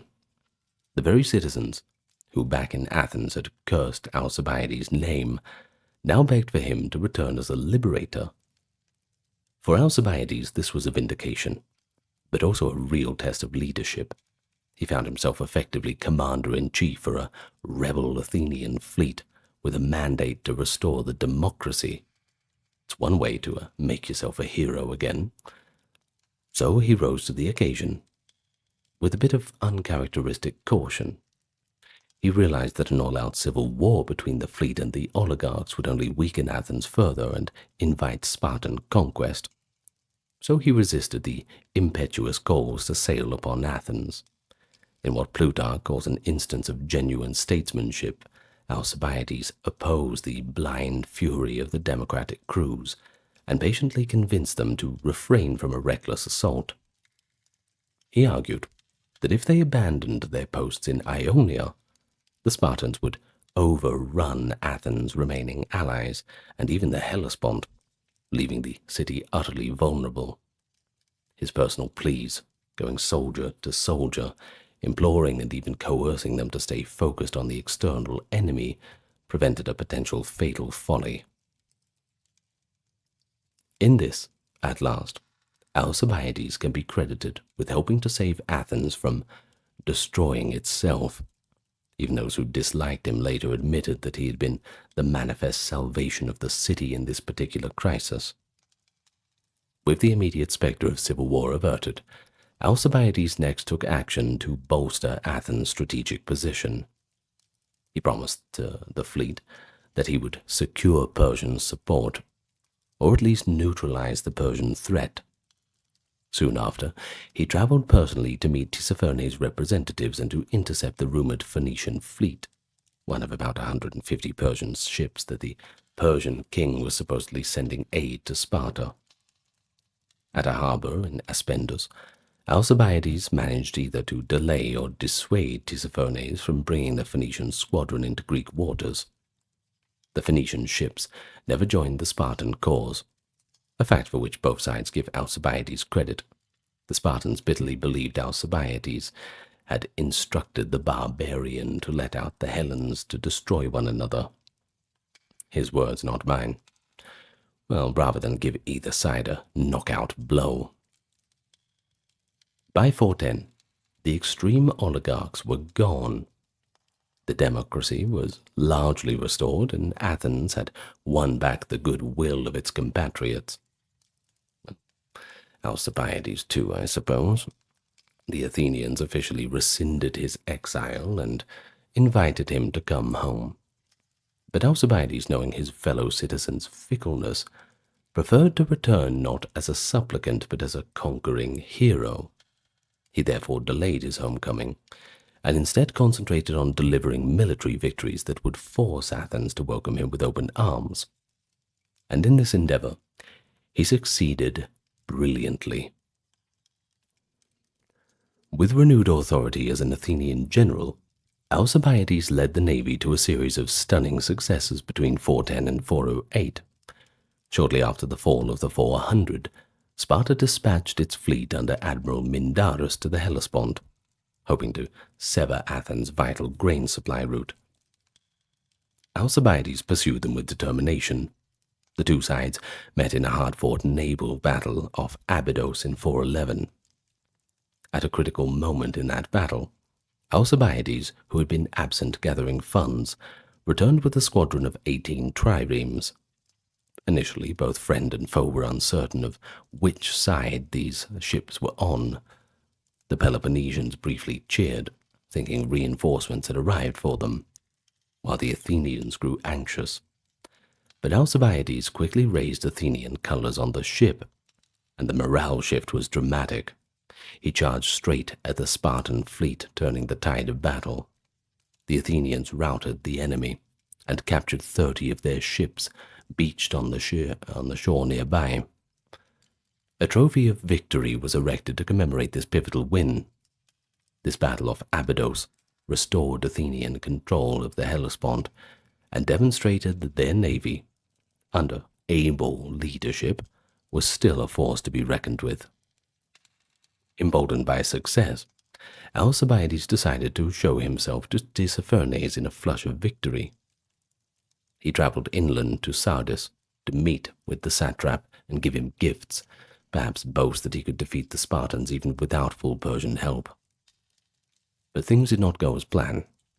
Tissaphernes, under suspicion from his own Persian superiors for his ambiguous dealings, saw an opportunity to prove his loyalty. As soon as Alcibiades arrived, Tissaphernes had him arrested and thrown into custody. This sudden betrayal might have spelled doom, but Alcibiades' luck held. After about a month in confinement, he managed a daring escape from Sardis, bribing or tricking his guards. He fled to the coastal city of Clazomene and rejoined the Athenian forces. Ever resourceful, he even spun his captivity to his advantage. He spread word that Tissaphernes had secretly let him go, a claim which further undermined the Persians' credibility with the Spartans. Free again, Alcibiades immediately set about planning the next blow against Sparta. In the spring of 410, the Spartan admiral Mindarus, now reinforced by the Persian satrap Pharnabazus in the Hellespontic region, regrouped at the city of Cyzicus on the Sea of Marmara. Alcibiades, alongside his colleagues Thrasybulus and Theramenes, determined to strike the Spartan fleet there. In a masterful operation, he coordinated a combined land-sea assault. First, he boosted his men's resolve by frankly telling them that victory was essential. Athens was bankrupt, and unless they captured enemy resources at Cyzicus, the army could not be paid. Well, that's interesting. With his troops grimly determined, he moved under cover of a sudden thunderstorm, which concealed the Athenian approach. Alcibiades then executed a clever feint. He advanced with only a fraction of his ships, luring the Spartans out by appearing weak. Once the enemy fleet took the bait and engaged in his contingent, the rest of the Athenian ships emerged and surrounded them. A fierce battle on the water and shores ensued. Alcibiades personally led a landing party of Athenian marines, crashing into the Spartan crews as they fled to land. In the fighting, Mindarus the Spartan admiral was killed, and Pharnabazus' Persian troops were driven off. The result was a complete Athenian victory.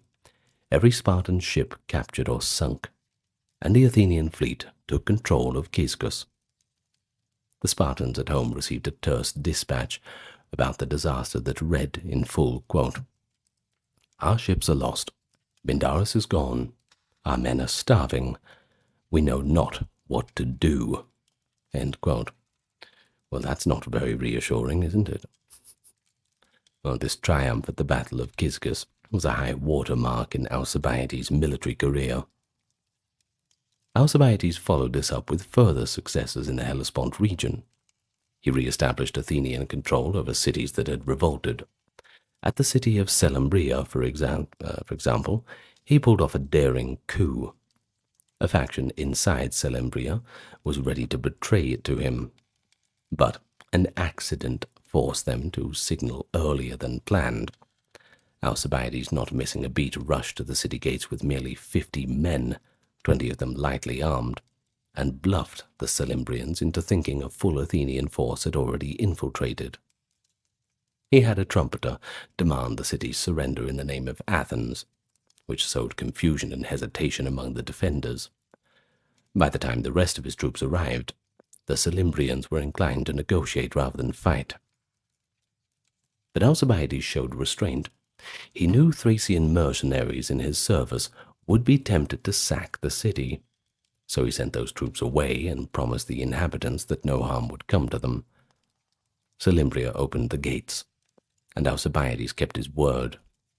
He took only a sum of money and installed a new garrison, but there was no massacre, nor was there any looting. This kind of clemency was pretty shrewd, as it ensured that other wavering cities would consider returning to the Athenian fold voluntarily. Alcibiades then joined forces with other Athenian commanders to besiege Chalcedon, a rebel city on the Bosphorus. During that siege in 409, he won a battle against a Spartan garrison and Persian relief troops led by Pharnabazus, further burnishing his record. Finally, in 408, he co-led the siege of Byzantium, the key gateway between the Black Sea and the Aegean. Through a combination of blockade and covert contacts with sympathizers inside Byzantium, Alcibiades orchestrated yet another dramatic capture. He feigned departure with his fleet, sailing off by day as if in retreat, only to return under cover of night. While the Spartan and allied garrison rushed to repel an Athenian assault at the harbor, Alcibiades and his men scaled the walls from the landward side with the help of turncoats on the inside. A bloody fight raged in the streets, but in the end, the Athenians won. Some 300 enemy soldiers were taken prisoner. Notably, Alcibiades honored the terms he had offered to the traitors. The local Byzantines were neither killed nor exiled after the city's fall. When one of the inside conspirators, an officer named Anaxilaus, was later charged by Sparta with treachery, he defended himself by saying he saved Byzantium from starvation and ruin at the hands of foreigners, and merely returned the city to its real friends. Surprisingly, the Spartans acquitted him, seeing the logic in it. With Byzantine and Bosphorus secured, the Athens once again controlled the vital grain route from the Black Sea. In the span of about 3 years, Alcibiades had helped reverse the catastrophic fortunes of 413. Athens' empire, though weakened, had been partly restored in the northwest Aegean. The Spartan navy, after Cisgus, avoided major engagements, and it was a stunning comeback. Everyone knew who to credit. Alcibiades now felt it safe to return to his native city in triumph. In 407, Alcibiades set sail for Athens, for the first time in nearly 8 years. He took care to choreograph his return as a spectacle worthy of his achievements. His fleet of Attic triremes was arrayed in grand procession. They carried the spoils of war, captured enemy weapons, armor, and other booty, displayed prominently on the deck. More than 200 captured enemy ships' prows were towed behind as trophies, vivid proof of the number of ships he had sunk or seized. According to later embellishments, the oarsmen rowed to the music of a flute played by a renowned musician, and a famous tragic actor gave the cadence orders, or while Alcibiades' flagship sailed under a luxurious purple sail. Plutarch and others doubt some of the details as exaggerations. It's unlikely that Alcibiades would have flaunted Persian-like pomp at the very moment that he sought reconciliation at home. But the essence is clear. He wanted his return to be seen as a glorious homecoming. And a glorious reception he certainly received. As his trireme entered Piraeus harbour, Alcibiades hesitated on deck, unsure of how people would respond to him. He saw his cousin and other friends on the shore, joyfully waving. And then the dam broke. A tremendous cheer went up. Throngs of Athenians poured out, not to jeer or attack him, but to welcome home the prodigal son. When Alcibiades stepped onto Attic soil, the crowd pressed around, placing wreaths on his head, shouting his name, practically lifting him in celebration.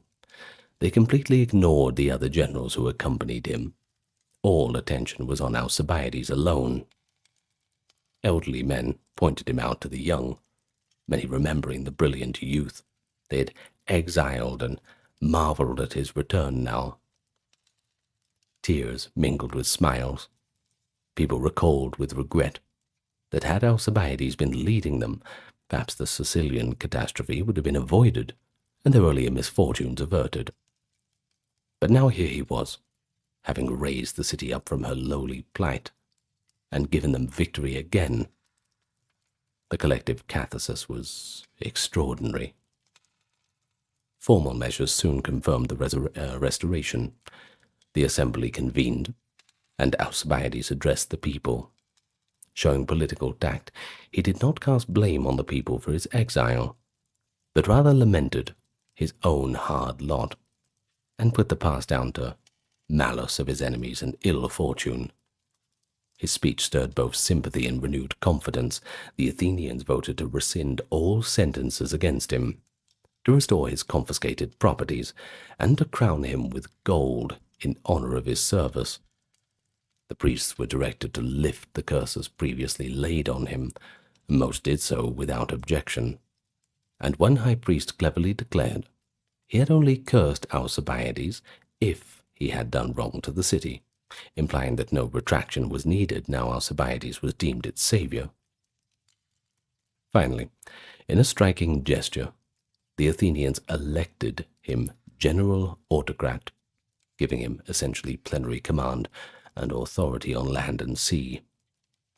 An extraordinary grant, reflecting an almost desperate faith in his leadership.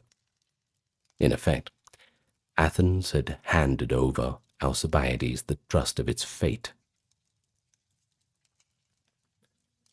One of his first acts back on the home front was richly symbolic. The annual Eleusinian Mysteries were approaching. For years, ever since the Spartans fortified Decelea, the Mysteries procession from Athens to Eleusis, a distance of about 14 miles, had been suspended. The initiates had been forced to travel to Eleusis by sea because the route on land was too dangerous with Spartans about. Now Alcibiades proposed to restore the ancient tradition. In the autumn of 407, he marshaled an escort of Athenian hoplites and cavalry to accompany the celebrants on the sacred road. Taking every precaution, he posted scouts on the heights and set out at dawn, guarding the priests and initiates in a hollow square of soldiers. King Agus and his Spartans at Decelea dared not attack this sanctified procession, with Alcibiades at the head. Thus, for the first time in years, the city's most cherished religious festival was carried out in full ceremonial splendor on land, in the sight of all the city under the protection of Athenian arms. To many Athenians, this was a deeply emotional moment. It seemed that Alcibiades was not only a good general, but almost like a high priest and protector of the gods' rights. Well, in any case, the people exulted, and Alcibiades' troops, fresh off meaningful service, felt nearly invincible. Some of the crowd even openly suggested that Alcibiades be granted a tyranny, not in a pejorative sense, of course, but in the old sense of a sole ruler to guide Athens decisively. Well, Alcibiades himself likely understood that he couldn't rest on his laurels. Sparta was down, but they were not out, and Persian support for the enemy was growing through Prince Cyrus, who had arrived to bolster the Spartan war effort. So, in the winter of 407, Alcibiades set sail once more from Athens, at the head of a fleet of 100 ships to continue the war. Athens' renewed confidence was such that they allowed him to choose his own subordinate generals. He sailed to the Aegean theatre, and soon targeted the islands of Andros, which had revolted. There he won a victory over the Andrian forces, and a Spartan garrison in battle, but he did not capture the city of Andros itself. This was a relatively minor setback, though. Andros remained under siege, but it was the first time since his return that Alcibiades had fallen short of complete success. Back in Athens, and ever high-strung in their expectations populace, murmurs of disappointment began. Alcibiades' long string of victories made the Athenians believe he could achieve anything. Almost instantly, the veritable golden boy. Well, if something wasn't done, they suspected he was simply not applying himself. As Plutarch astutely notes, Alcibiades became a victim of his own legend. People thought nothing could escape him if he wanted to take it, so any failure was attributed to lack of will, not difficulty. They expected him not only to retake Andros, but to swiftly recover the large and wealthy island of Chios and all of Ionia. Well, they gave little thought to the enormous challenge that he faced, dwindling Athenian finances and the entry of Persian funds directly fueling the Spartans. Indeed, in 407 to 406, the balance began to tilt again. Sparta sent out a new admiral, the shrewd and ruthless Lysander, who forged a close alliance with Prince Cyrus, the Persian satrap's son. With Persian gold, Lysander could now pay his rowers a higher wage than the Athenians had paid hers. Well, this attracted the best sailors to the Spartan side. Meanwhile, Alcibiades found himself forced to leave the fleet periodically to raise money for payroll by collecting tribute or plundering enemy territory. On one such fundraising foray, Alcibiades stationed the bulk of the Athenian fleet at Notium near Ephesus, under the command of his trusted helmsman Antiochus. He then ordered Antiochus strictly not to engage Lysander's navy in his absence. But guess what? Antiochus was, he was a feckless sort. He was a little bit too brave, but also kind of foolish. Low-born, as Plutarch says. Or perhaps he was seeking glory. He disobeyed. He took a couple of triremes and sailed provocatively close to the Spartan fleet at Ephesus, taunting them with insults and rude gestures, apparently. Lysander, a patient fox, saw his chance. He sent a few ships out in pursuit, drawing more Athenian ships out piecemeal to support Antiochus. Then Lysander launched his full force. The result was a rout. In the Battle of Notium of 406, Lysander destroyed or captured 15 Athenian ships, and Antiochus himself was killed. Not too much glory in that. When Alcibiades hurried back to regroup the fleet and challenged Lysander to a rematch, Lysander prudently avoided battle. But the political damage was done. Alcibiades' enemies at home had their opening. Chief among them was Thrasybulus, ironically not the Thrasybulus who had helped restore him, but another aristocrat, this one the son of Thraso, who had always resented Alcibiades' preeminence. Thrasybulus sailed to Athens and laid blame for Notium right on Alcibiades' shoulders.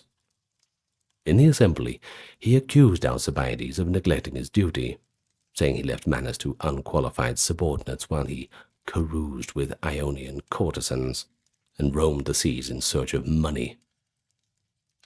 Exaggerated stories circled that Alcibiades had built for himself a private fortress in Thrace as a bolt hole should he need to flee Athens again.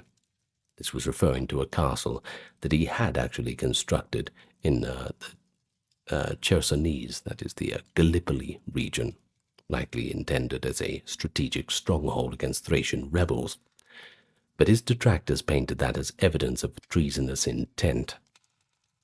With fear and anger stoked, the Athenians reacted swiftly. They relieved Alcibiades of his command. The very people who had only recently begged for his return now turned their backs on him. They elected new generals to replace him. Well, without so much as a summons or hearing, he was effectively cast out again. So, with the news finally reaching Alcibiades, he must have felt a bit of déjà vu. Sensing that he was unsafe and unwelcome, he withdrew from the Athenian camp altogether. He still had some personal followers and mercenaries, and with these, he sailed north.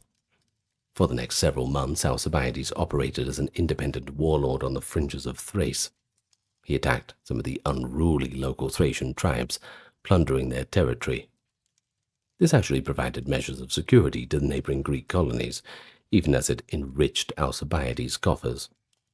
One imagines Alcibiades brooding in his Thracian stronghold, contemplating yet another reversal of fortune. He had survived such falls before, but with Athens now in dire straits, where exactly could he turn next? In the autumn of 405, there was a final cruel twist. The Athenian navy, now commanded by other generals, had positioned itself at the Hellespont again, near a place called Aegospotami, the Goat Rivers. Lysander, reinstated as Spartan admiral, anchored his fleet just across the Strait of Lampsacus. For 5 days the Athenians rowed out each morning to challenge Lysander to battle. Each day the Spartans refused to emerge, so the Athenians would row back to their breach, growing lax and bored. From his base nearby in Thrace, Alcibiades observed with mounting alarm. He rode to the Athenian camp and urgently pointed out the dangers. Aegospotami's shore had no harbor and offered no shelter. The troops had to scatter miles away to Sestos for food. The Spartan fleet was well drilled, ready to strike at an opportune moment. He begged the generals to move to a safer anchorage and maintain tighter discipline, but these commanders, Tydeus, Menander, and Adeimantus, were either too prideful or foolish to heed advice from the deposed Alcibiades. One of them rudely told him to leave, saying that we're in charge now, not you. Dismissed and insulted, Alcibiades did just that, supposedly warning his friends that such incompetence could only be explained by treachery or hopeless idiocy, and predicting that if he had been allowed, he could have forced Lysander to fight or flee within days. Well, whether that was realistic is debatable, but Alcibiades had certainly identified the peril, that's for sure. Sure enough, on the very next day, Lysander sprang his trap. Watching the Athenians' routine, Lysander waited until the Athenian crews had gone ashore for lunch and rest. And then he struck, catching almost the entire Athenian fleet unmanned and helpless. It was a total victory for Sparta. Only a handful of Athenian ships managed to escape. Roughly 170 ships were captured on the beach without a fight. Lysander rounded up some 3,000 Athenian sailors and marines and executed them all in cold blood. The Spartan navy then sailed to Athens' harbors, blockading the city. With its fleets annihilated, its walls surrounded, and its food supply cut off, Athens capitulated in 404. The long walls were torn down to the sound of Spartan flutes, and the Peloponnesian War, after 27 grueling years, was over. The Spartans had won. Alcibiades, watching these grim events from afar, knew his last hope of returning to Athens was gone. The city fell under the control of Sparta and an oligarchic regime of the 30 tyrants. But worse yet for him, Sparta was now supreme in Greece. and the Spartan leaders had long memories and many reasons to hate Alcibiades. King Agis and Lysander, in particular, would not rest easy as long as their wily adversary lived. Alcibiades quickly decided to leave this Thracian refuge. He gathered whatever treasure he had accumulated and headed northeast, aiming for the one great power that might stand against Sparta, Persia. His plan, it seems, was to present himself to the new Persian king, Artaxerxes II, who had just succeeded Darius, and offer his advice and services against the Spartans, much as Themistocles had done decades earlier when fleeing Athens. Perhaps Alcibiades imagined persuading Artaxerxes to intervene in Greece and restore Athenian independence, with himself as a mediator. It was a long shot, but one consistent with Alcibiades' grandiose confidence. But he never got the chance. Alcibiades traveled into Phrygia, in Asia Minor, to seek an audience with the regional satrap Pharnabazus, as a stepping stone to the royal court. Pharnabazus did receive him kindly. After all, Alcibiades had never directly crossed Pharnabazus, and had even spared his life at Gisgus. Alcibiades lay low for a while, residing in a village in Phrygia with his last companion, a devoted courtesan named Timandra. But the long arm of Sparta was reaching out. In Athens, the new oligarchs, including Critias, feared Alcibiades as a potential rallying figure for exiles. In Sparta, King Agis and Lysander wanted him eliminated once and for all. They pressured Pharnabazus to assassinate the Athenian refugee.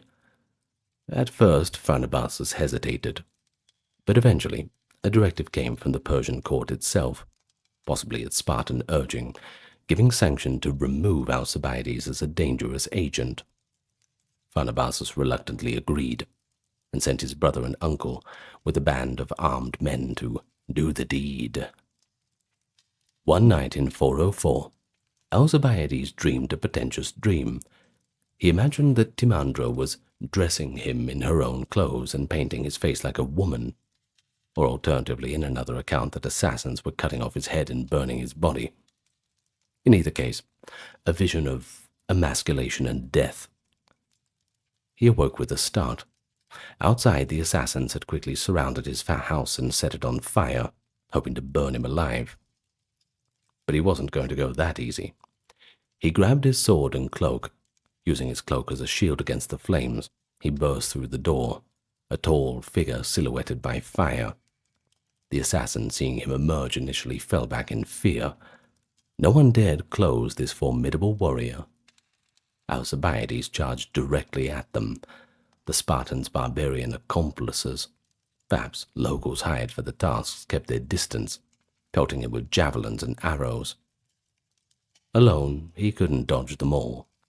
He fell to the missiles, pierced and bleeding out on the ground outside the burning house.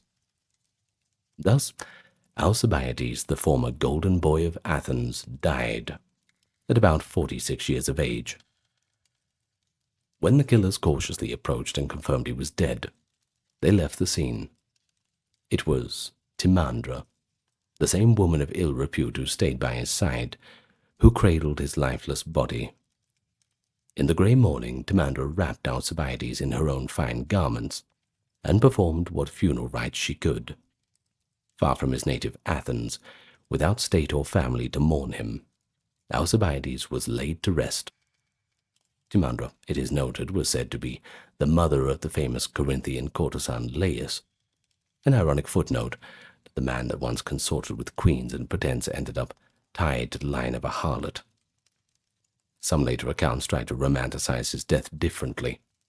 One story claimed he was killed not by Spartan agents but by the brothers of a Phrygian noblewoman who he had seduced, suggesting it was personal vengeance for his wanton insolence that did him in. But this version is generally discredited. It smacks of moralizing, as if to say his libido finally destroyed him. The more likely truth is that Sparta could not rest easy until Alcibiades, the perpetual traitor and schema was eliminated. Of course, Persia was willing to oblige. It was on a dig in 2013 where archaeologists exploring a cave at the Red Sea harbor of Wadi al-Yarf uncovered a bundle of ancient papyrus fragments.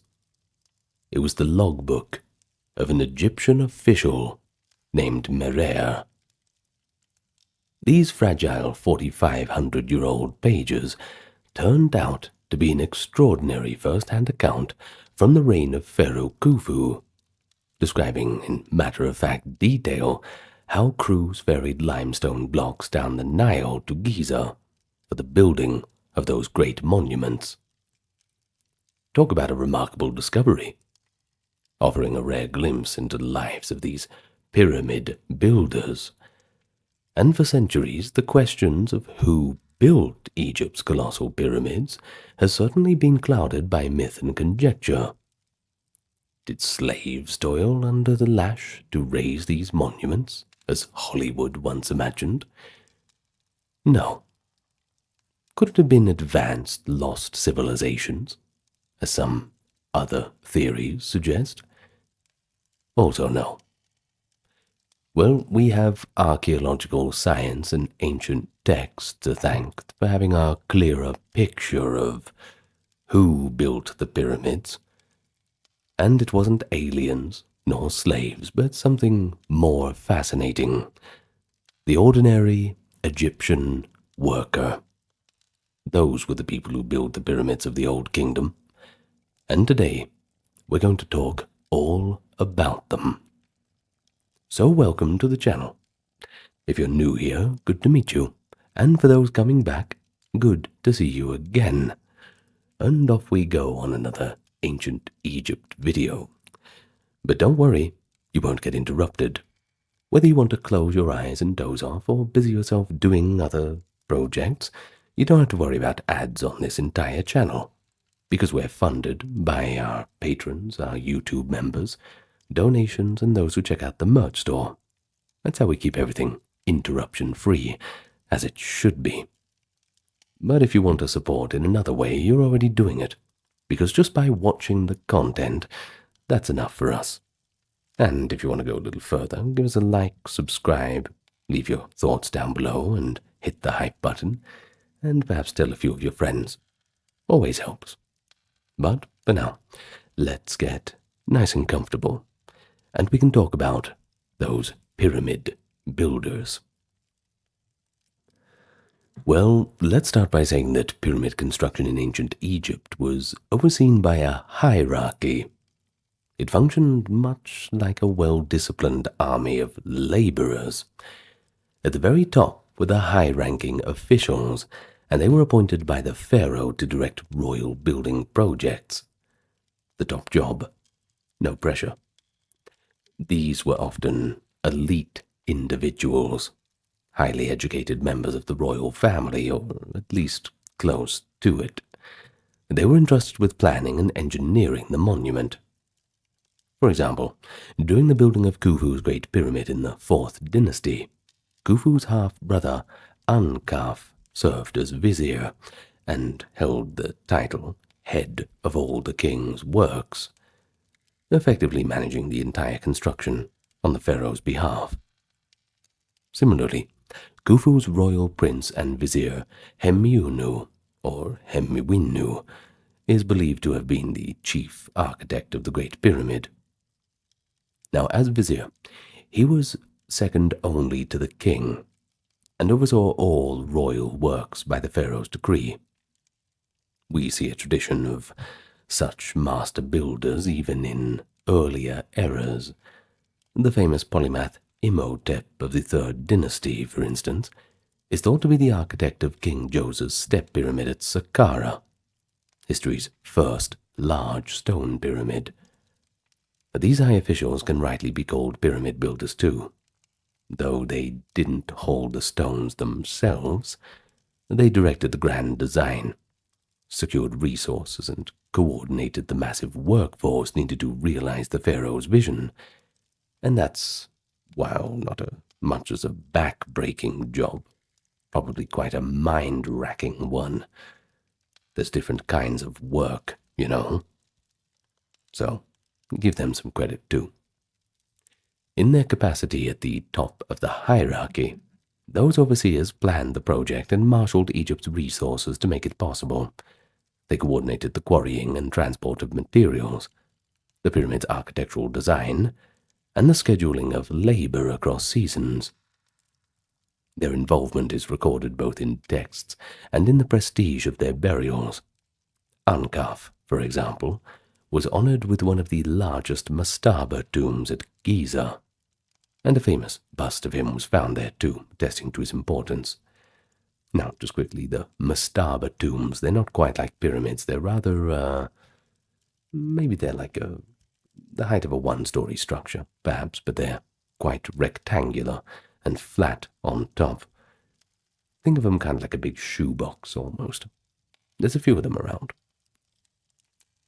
Emunu's titles in his tomb inscriptions include Vizier and Director of Royal Works, reinforcing that he was the de facto project manager for Khufu. These men were the generals of the pyramid workforce. They issued orders, devised construction techniques, and solved engineering challenges. Because of their high rank, they had direct access to the pharaoh and could mobilize provincial governors and treasuries to support the building effort. It was under their supervision that the pyramid sites became beehives of activity, with thousands of workers and specialists all performing their roles in this coordinated manner. Beneath the top officials was a cadre of middle-ranking supervisors and skilled administrators, essentially the site managers, engineers, and foremen of the project. Ancient inscriptions from the Giza pyramid cemeteries reveal a rich variety of job titles for these people, indicating a highly organized division of labor. In the tombs of those who worked on the pyramids, we can find titles such as Director of the Draftsmen, Overseer of the Masonry, Director of Workers, Inspector of the Craftsmen, and even Overseer of the Side of the Pyramid.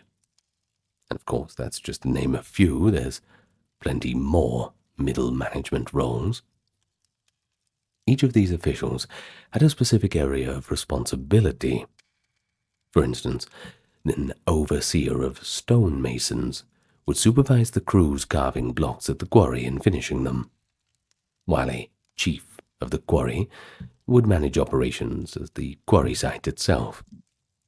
An overseer of the side of the pyramid likely oversaw construction on one face of the pyramid, essentially acting as a sectional supervisor to ensure that the side rose according to plan. Such titles show an almost industrial level of specialization. And then there were the scribes. They were crucial too in this middle tier. Their job was to keep records of workforce attendance, distribution of rations, and progress reports for each team. These middle managers formed the backbone of the project's command structure. They relayed the high architect's instructions to the workers on the ground and reported on output or problems. For example, if the master builder decided to adjust the pyramid's design or needed more stone from a certain quarry, it was the scribes and overseers who would implement those changes by directing the appropriate crews. Their presence is so prominent that the upper portion of the Giza workers' cemetery, closest to the pyramids that is, was reserved for people of the highest status, carrying such supervisory titles. This arrangement suggests a chain of command, not unlike a military organization, where high officers delegate to captains and lieutenants, respectively the viziers and architects to the scribes and overseers, who in turn manage the rank-and-file laborers. And by having distinct departments, masonry, transportation, surveying, etc., the Egyptians ensured that each aspect of pyramid building was overseen by an experienced personnel, allowing for efficiency and quality control across this huge state project. Well, then there's the ordinary laborers, the builders, the haulers, the artisans, who physically cut, moved, and set the stone. They were organized into units known as philes. Of course, that's the Greek term for tribes or groups later noted by classical writers, and we're going to use it. So, a phyle in the context of pyramid building was essentially a team or gang of workers that typically numbered on the order of a few dozen men. Several philes together comprised a larger formation, often referred to as a crew. This fractal organization, small teams within bigger ones, allowed thousands of workers to be managed in an orderly way. Both inscriptions on the pyramids themselves and recently discovered papyri provide insights on how these crews were structured and operated.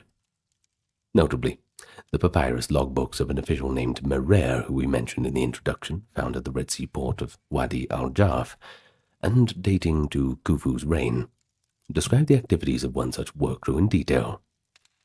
Merer's diary shows that his crew, called the escort team of Khufu, no, not that kind of escort, was about 200 men strong, and was subdivided into smaller philes of roughly 40 men. In the text, Merer himself is titled as an inspector, which implies that he led one of these 40-man philes, and he mentions that at least 4 subgroups were under his supervision. Above the phyle inspectors was likely a superintendent or scribe coordinating the entire 200-man team. This mirrors the pattern suggested by archaeology at Giza. Long barracks in the workers' village seem to have housed units of about 40 men, each unit with its own supervisors and amenities.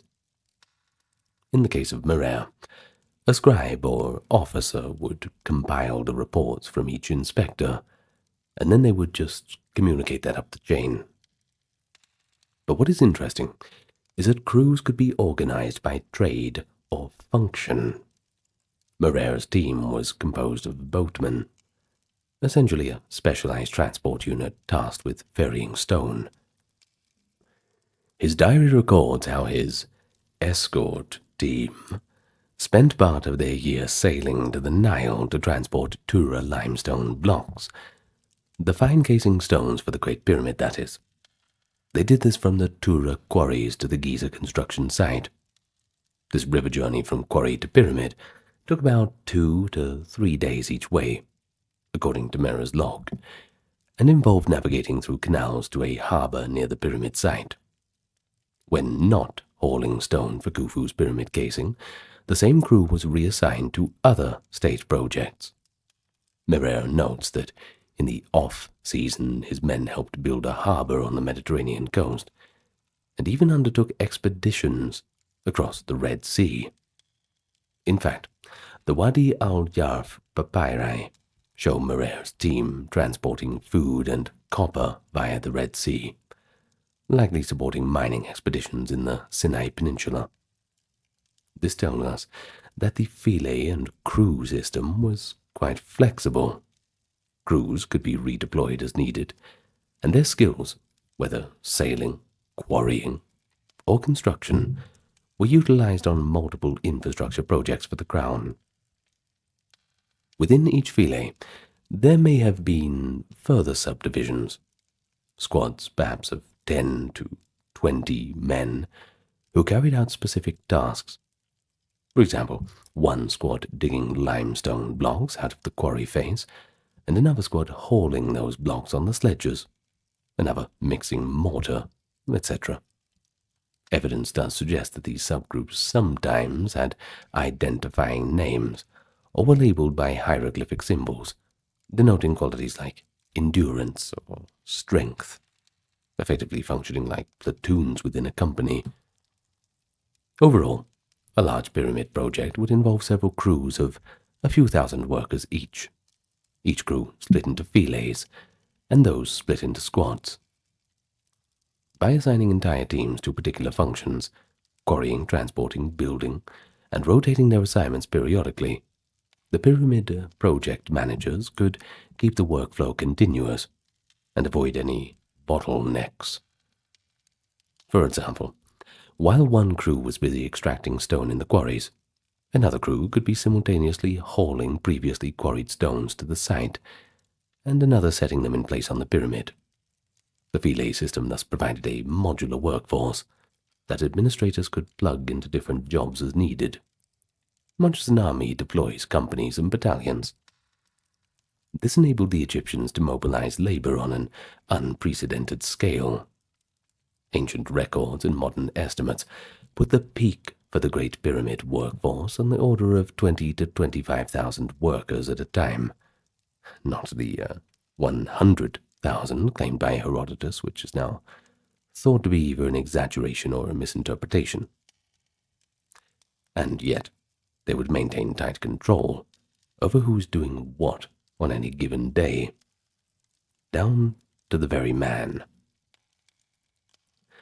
But here's something real fascinating for you.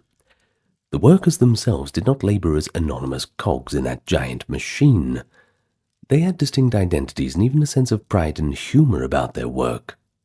And we know this because many of the pyramid stones and hidden chambers carry graffiti left behind by the work gangs, daubed in red ochre paint, usually in places that would be concealed once construction was finished.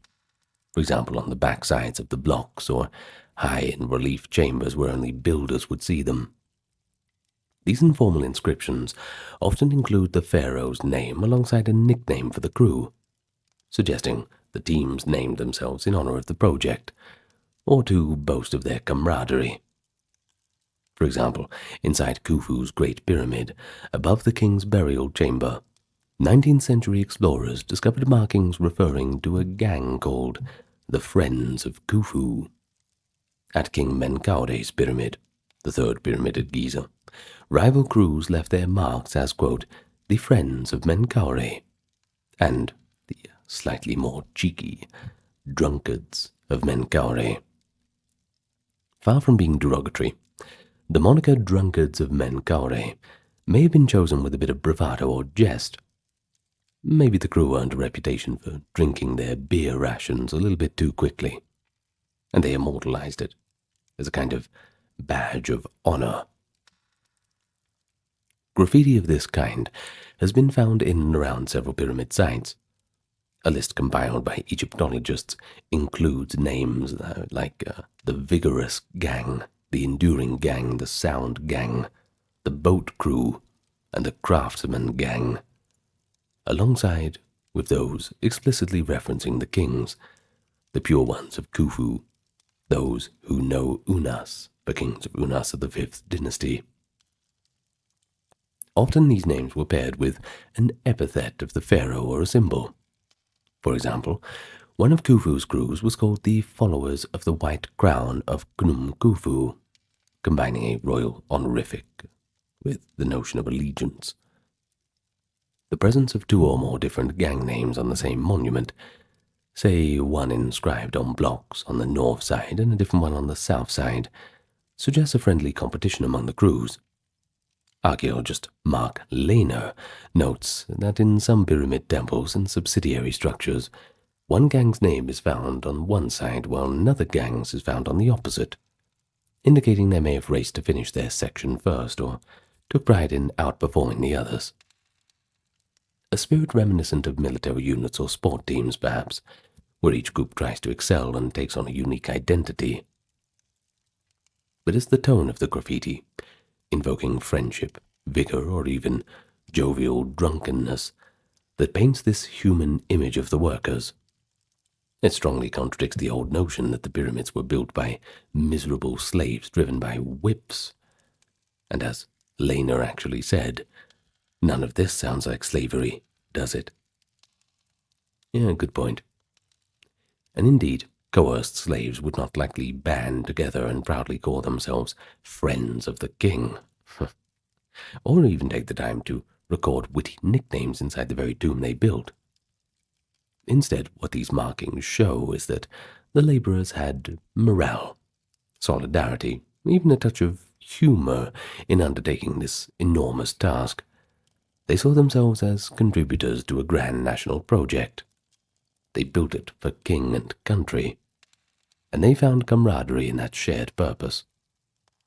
This camaraderie may have been bolstered by the fact that many workers were recruited in crews from the same village or region, meaning they labored alongside neighbors and kin, which, well, that certainly makes things easier. In essence, the pyramid crews functioned much like companies in an army, each with its own banner or nickname, motivated not just by duty, but by pride in their work and team. But managing the logistics of pyramid construction was just as monumental as building the pyramid itself.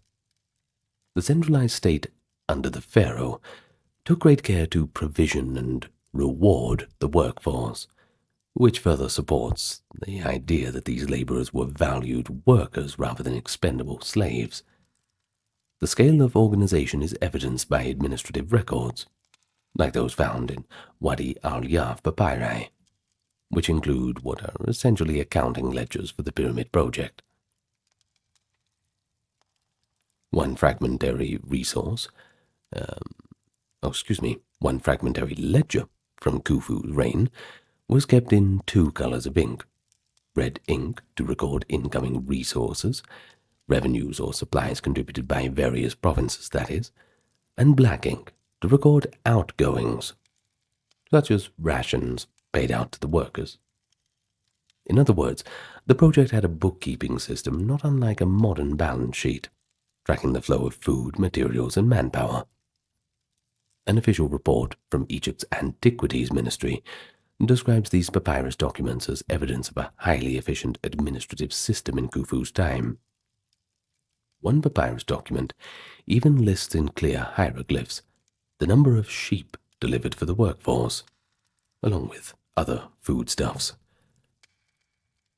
Such records tally with archaeological finds at the workers' camp. For example, animal bones in huge quantities have been excavated, and a recently discovered papyrus explicitly noted a shipment of livestock on the order of hundreds of sheep and goats, all going to feed the pyramid builders. So to appreciate the enormity of the provisioning, consider estimates from archaeologists. A workforce on the order of 10,000 would of course consume vast quantities of food and drink each day. Zahi Hawass, who used to be the top dog for Egyptian antiquities, I think he's retired now. He's still on Facebook though, you should follow him. Well, Zahi Hawass, who excavated workers' tombs at Giza, cites evidence that roughly 21 cattle and 23 sheep were slaughtered every day to feed the laborers building the Giza pyramids. And on top of that, grain had to be milled into flour for bread, and barley fermented into beer, in truly industrial quantities. Excavations at the Giza workers' village, often called the lost cities of the pyramid builders, have uncovered large bakery installations with rows of oven pits and bread molds, capable of baking thousands of loaves, and breweries that produced a thick, nourishing beer. Ration lists indicate that the basic daily payment for a laborer was given in bread and beer, staples of the Egyptian diet. In Merer's diary, for example, the crew's provisions included white bread, coarse bread, named hej and pesen respectively, beer, and periodically meat and vegetables. One tomb inscription from the Giza necropolis, belonging to a noble who oversaw workers, has him proclaim, quote, "I paid them in beer and bread, and I made them take an oath that they were satisfied." Well, that's a remarkable statement that suggests an almost contractual relationship.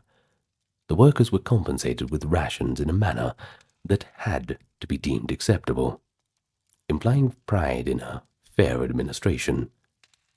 It also highlights that beer and bread were not humble fare but the standard recompense for labor, essentially the currency of wages in an absence of coinage.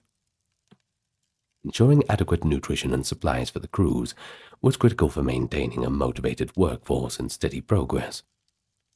The state mobilized resources from all over Egypt, grain from the Nile Valley, livestock from delta estates or pastoral regions, fish from the Nile, and copper tools forged from copper imported from the Sinai. The pyramid work, of course, was seasonal to an extent. Many laborers were farmers drafted during the Nile flooding when fields were underwater. But there also existed a permanent cadre of skilled workers who lived at the site year-round. For the temporary worker, the 3 or 4 month stint on the royal project was required not only with rations, but also with high-quality food. Evidence shows the workers had access to meat regularly, a sign of relative luxury for commoners. Animal bones found in the Giza settlement indicate beef and goat were common in the diet, and even evidence of cured fish and pulse crops has been found, suggesting a varied diet too. Logistics also included housing, the workers' barracks, water supply, and tool supply.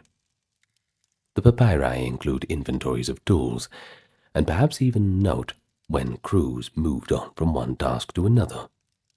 One document from Wadi al-Jarf, for example, records deliveries of hundreds of sacks of grain and dozens of jars of beer to the workforce, as well as accounting for shipments of limestone and copper.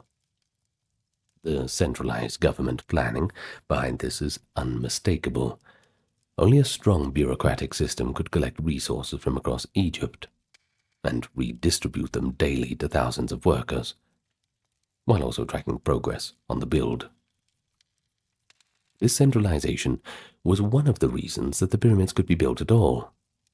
The project effectively nationalized a portion of the economy for decades, channeling the country's wealth into a single massive endeavor, but in return forging a more unified state.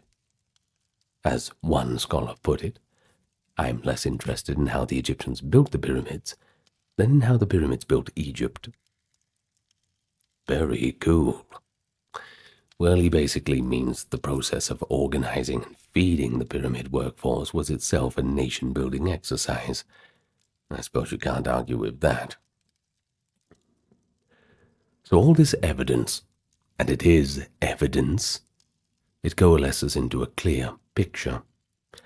The pyramids were not built by slaves suffering under the lash, but by a mobilized workforce of Egyptian citizens working under a system of conscription or national service.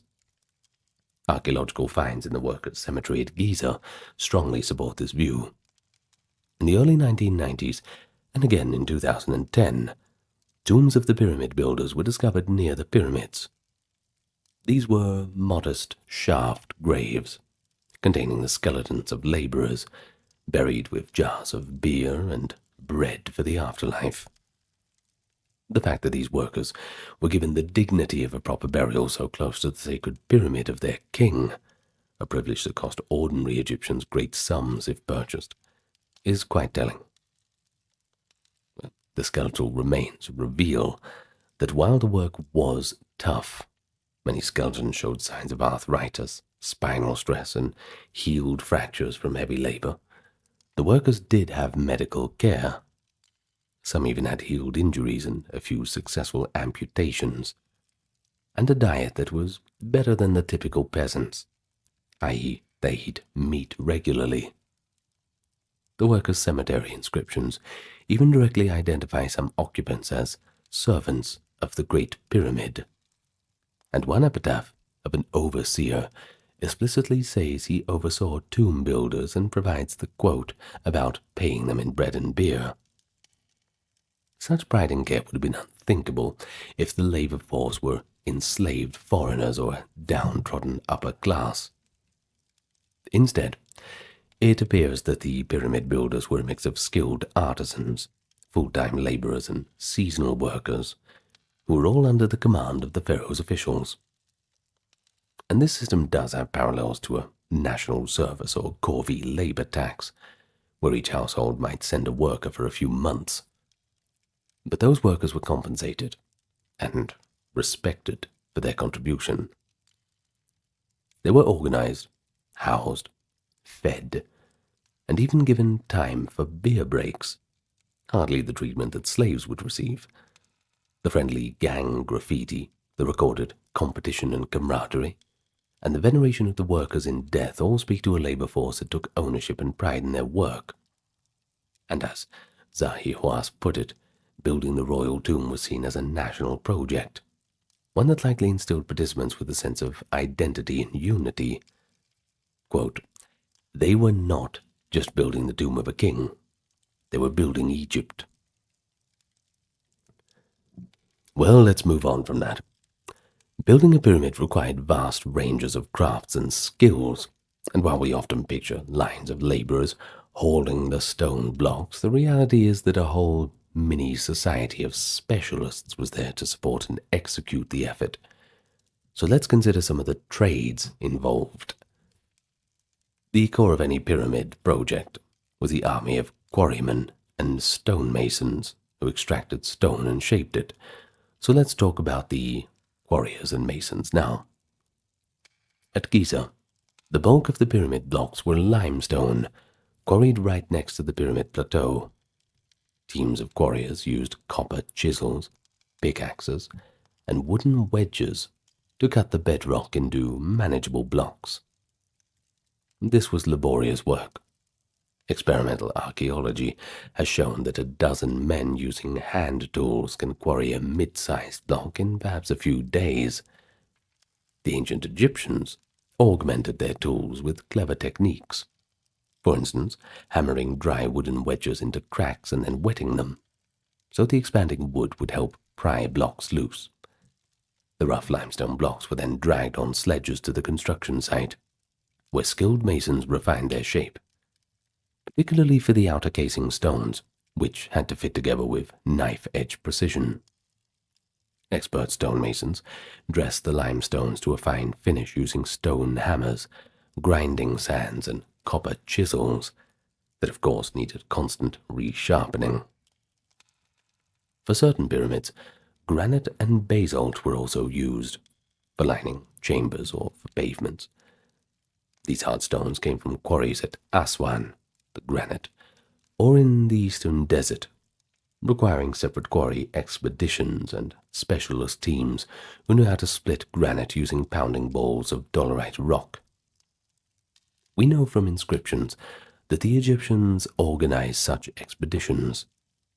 An Old World official named Weni recorded that he was sent to the quarries of the Elephantine and Hatnub regions to obtain huge granite and alabaster pieces for King Merenre's pyramid, even digging canals and building boats to ship those blocks downriver. Weni's account highlights the lengths to which the pyramid builders went to procure quality materials from afar, as well as the engineering ingenuity like canal construction employed to move these materials. Next, we have the architects and surveyors. Long before the first block was laid, surveyors and architects had to plan the pyramid's design with remarkable accuracy.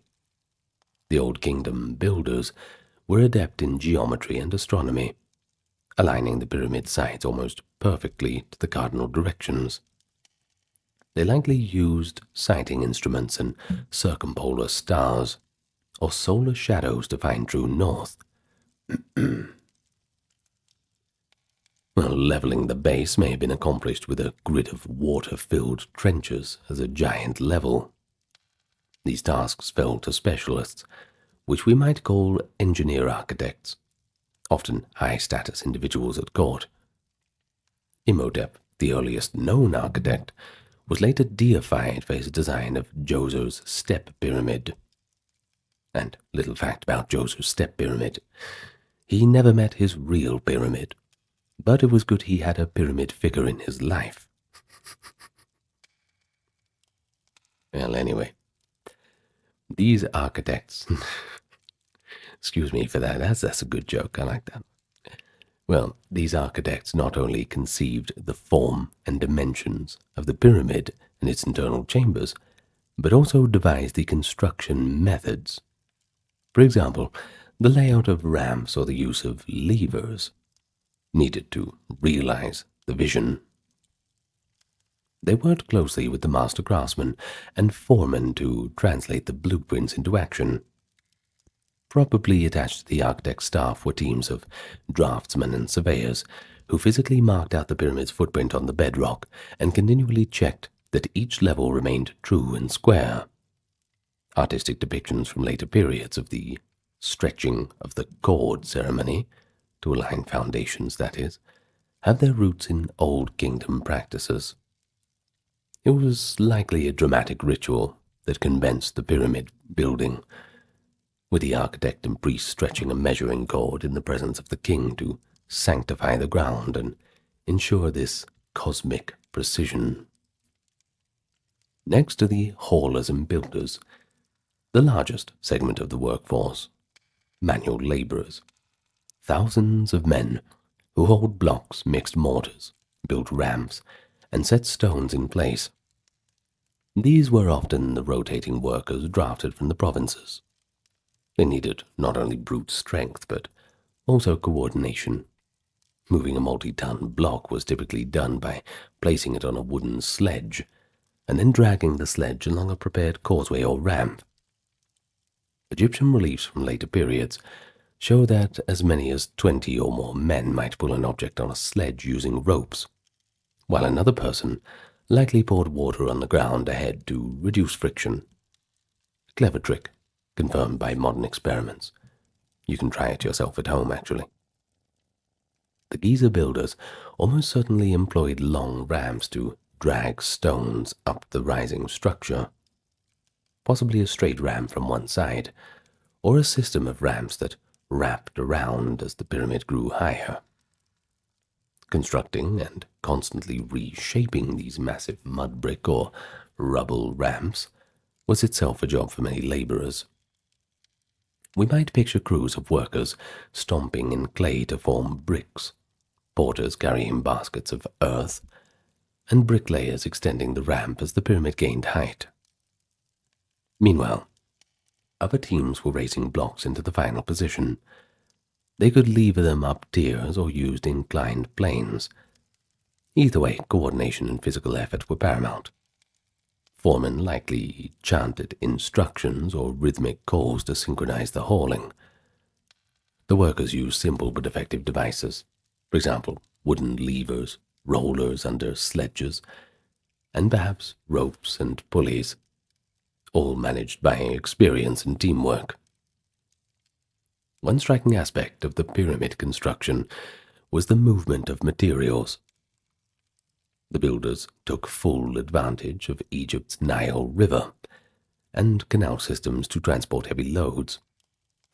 Quarry stones, especially in the fine limestone casing blocks from Tura and granite from Aswan, were shipped by boat to the building site, sparing much overland hauling. Merer's diary, for instance, describes his crew sailing limestone blocks downriver to Giza in just a few days via the Nile, and a man-made harbor or canal that led straight to the plateau. Archaeologists have indeed found evidence of a port at Giza's edge, an inland basin where boats could dock near the pyramids, confirming that shipments of stone and supplies arrived almost at the construction doorstep. Pretty convenient. You don't even get that from the modern Amazon delivery drivers, don't you? They knock once and then run away. King Sneferu and King Khufu also established remote infrastructure for resources. They developed ports like Wadi al-Yarf on the Red Sea to launch expeditions to the Sinai, obtaining the rich copper needed for tools and bringing back other exotic materials.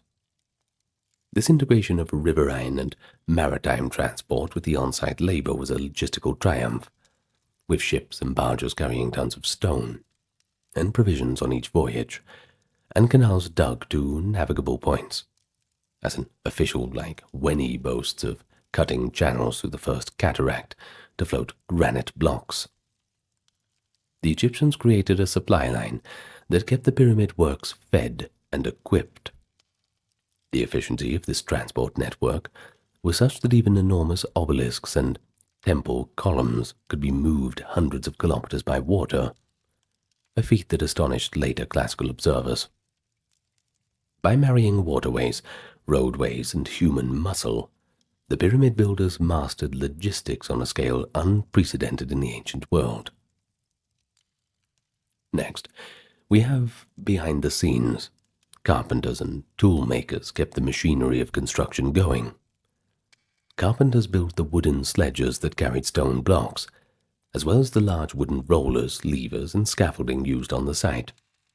They also fashioned boats and barges for river transport.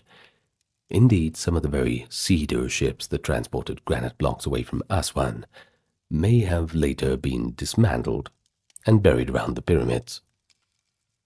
Toolmakers and smiths, on the other hand, provided and maintained the copper implements essential for working stone. Copper was relatively soft and would blunt quickly, so smiths at the pyramid site were constantly resharpening and reforging chisels and drill bits. Archaeologists excavating the workers' town have found remains of copper slag and crucibles, indicating that metalworking was done on site to recycle broken tools. Additionally, flint knappers made flint chisels and blades for finer work, and rope makers twisted the miles of rope needed for hauling and lifting. The procurement of raw materials for tools was a vast enterprise in itself. For example, the state organized mining expeditions to Sinai's copper and turquoise mines to ensure a steady supply of metal. The toolmakers thus stood at the nexus between mining, transportation, and the day-to-day work on the pyramid, ensuring that the laborers never lacked the tools needed to keep progress on schedule. But just as critical were the scribes and bureaucrats who managed the whole operation. The Marea papyri illustrates the role of scribes in charge of record-keeping, noting how many blocks were delivered, and how many men were present, and what supplies were dispensed. Large construction projects had entire accounting departments, well, so to speak. Scribes would record deliveries of stone from various quarries, log the disbursement of grain and beer to the workforce, and tally the days worked by each gang. Some of the Wadi al-Jarf papyri are indeed such accounting records, registering tools and provisions. One fragmentary document mentions days off and rotations of crews, implying that management tracked labor schedules closely. Bakery and granary accounts would be kept to measure how much bread and beer was consumed, and when to requisition more from state reserves. These records not only kept the project running smoothly, but have also allowed modern historians to appreciate the complexity of pyramid administration. Every aspect, from the number of fish delivered for dinner, to tally the fresh recruits arriving from certain villages, would be noted on papyrus or wooden boards by diligent scribes. Without this literate, numerate class of administrators, the pyramid projects could easily have descended into complete chaos. But instead, what we see is astonishing order. Even wage payments in rations were centrally tracked. A sense of pride likely infused the scribal class as well. They were key facilitators of the pharaoh's grand design. Many of them went on to have their own modest tombs with titles like Scribe of the Royal Project inscribed forever, indicating that serving in the pyramid works was a respected and career-defining role. Next we have the support workers. A pyramid worksite was like a bustling town, and required all services of a town of thousands would need. Excavations around Giza's pyramids have unearthed the living quarters and facilities for the builders, sometimes called the Lost City of the Pyramid Builders. Here were not only sleeping barracks and houses, but also bakeries, breweries, kitchens, granaries, and even the cemeteries for the workers. The diet of the pyramid builders was pretty good by ancient standards, likely to keep morale and strength high. Huge bakeries with rows of clay ovens produced tens of thousands of loaves of bread, and large vats brewed a thick, nutritious beer from barley and emmer wheat. Archaeologists examining animal bones found in the workers' trash heaps were astonished at the amount of meat on the menu. Cattle, sheep, and goats. Pretty good variety. And based on bone counts, well, it's estimated that the workers at Giza were consuming cattle at the rate of perhaps 20 to 30 per week, providing beef for protein, along with the already aforementioned numbers for sheep and goats. But of course, a cow is much larger than a sheep or a goat. In any case, it's a diet far better than that of a typical peasant. Tell you a little story. One time I bought half a cow meat for my family, and I was kind of shocked to see how much I got. We'd bought a goat before and had that butchered, and we ate that for about 2 months. So I thought, we'll get beef this time, and oh dear. Talk about biting off more you can chew. We had to go to our friend's house and put half of it in their refrigerator, well, their freezer. Yes, it took about half a year to get through that. Still plenty of meat for everyone. In any case, moving on. Well, fish from the Nile and Delta marshes also supplemented the meat, and garlic and onions, the very foods that Herodotus mentioned, were used to flavor the meals and provide a few more nutritious benefits. To supply the city of workers, the state mobilized deliveries from all over Egypt. Herds of livestock were sent to Giza, and vast quantities of grain were shipped and stored in enormous silos. Indeed, the infrastructure at the site included silo complexes capable of storing grain for months, ensuring that bread and beer could be continually produced. Support personnel like butchers, cooks, and water carriers were on hand as well, and washers to launder the garments, cobblers to repair sandals worn out by heavy labor. Pretty much everything you could need. And then medicine. That was another critical support service. Injuries were pretty common when you were dealing with multi-ton stones and heavy tools, and the remains of workers tell a story of hardships met with care. In the cemetery of the workers, located to the south of the Great Pyramid, many skeletons showed signs of healed trauma. We've already mentioned the broken bones that were set and healed straight, the amputations where patients survived for years after losing a limb. But there was even evidence of trephination, a surgical intervention opening the skull, with survival, believe it or not. One skeleton belonged to a man whose leg had been crushed by a heavy object, possibly a stone, and it was amputated.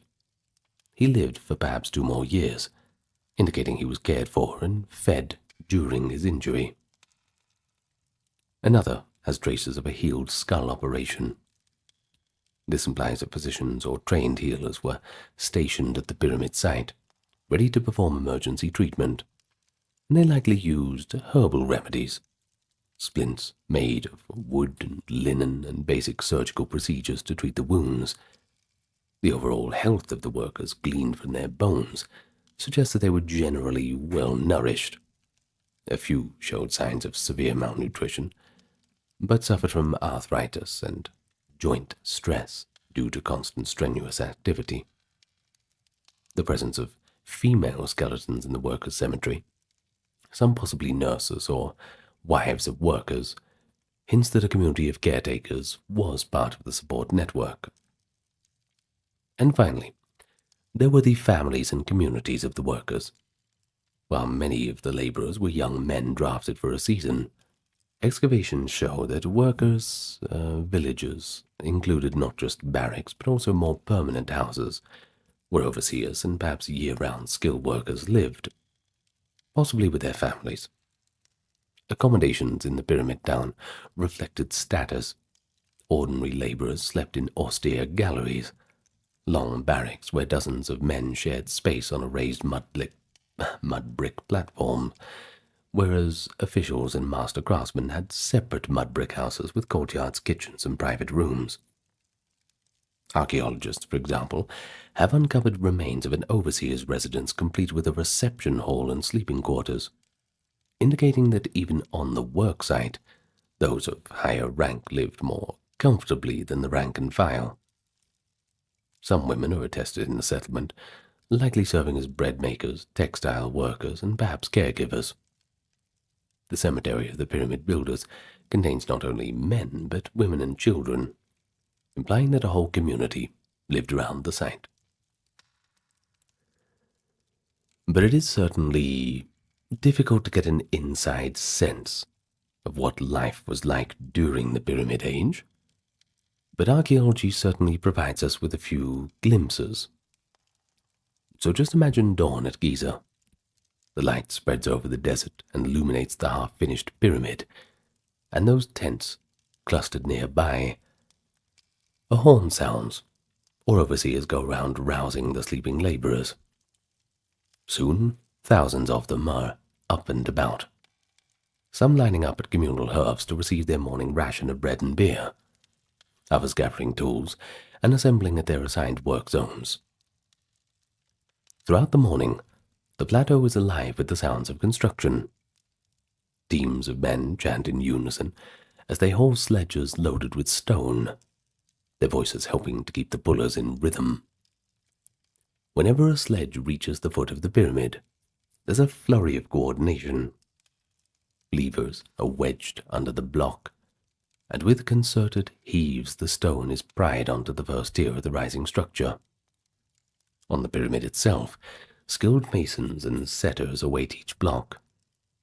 They apply plaster or mortar as needed, and slide the block into its precisely measured spot. A cheer might go up when a particularly heavy block, say one of the granite monoliths for the king's chamber, finally thuds into place after hours of effort. Over by the workshops, the clink of chisels and mallets ring out as artisans smooth the casing stones to a gleaming finish. Carpenters repair a broken sledge, or construct a new sled for an especially large stone. The smell of baking bread wafts from the bakery precinct, where workers assigned to kitchen duty are busily feeding the ovens with fuel and sliding doughy loaves in to bake. By midday, the sun's hot and high, and a break is called.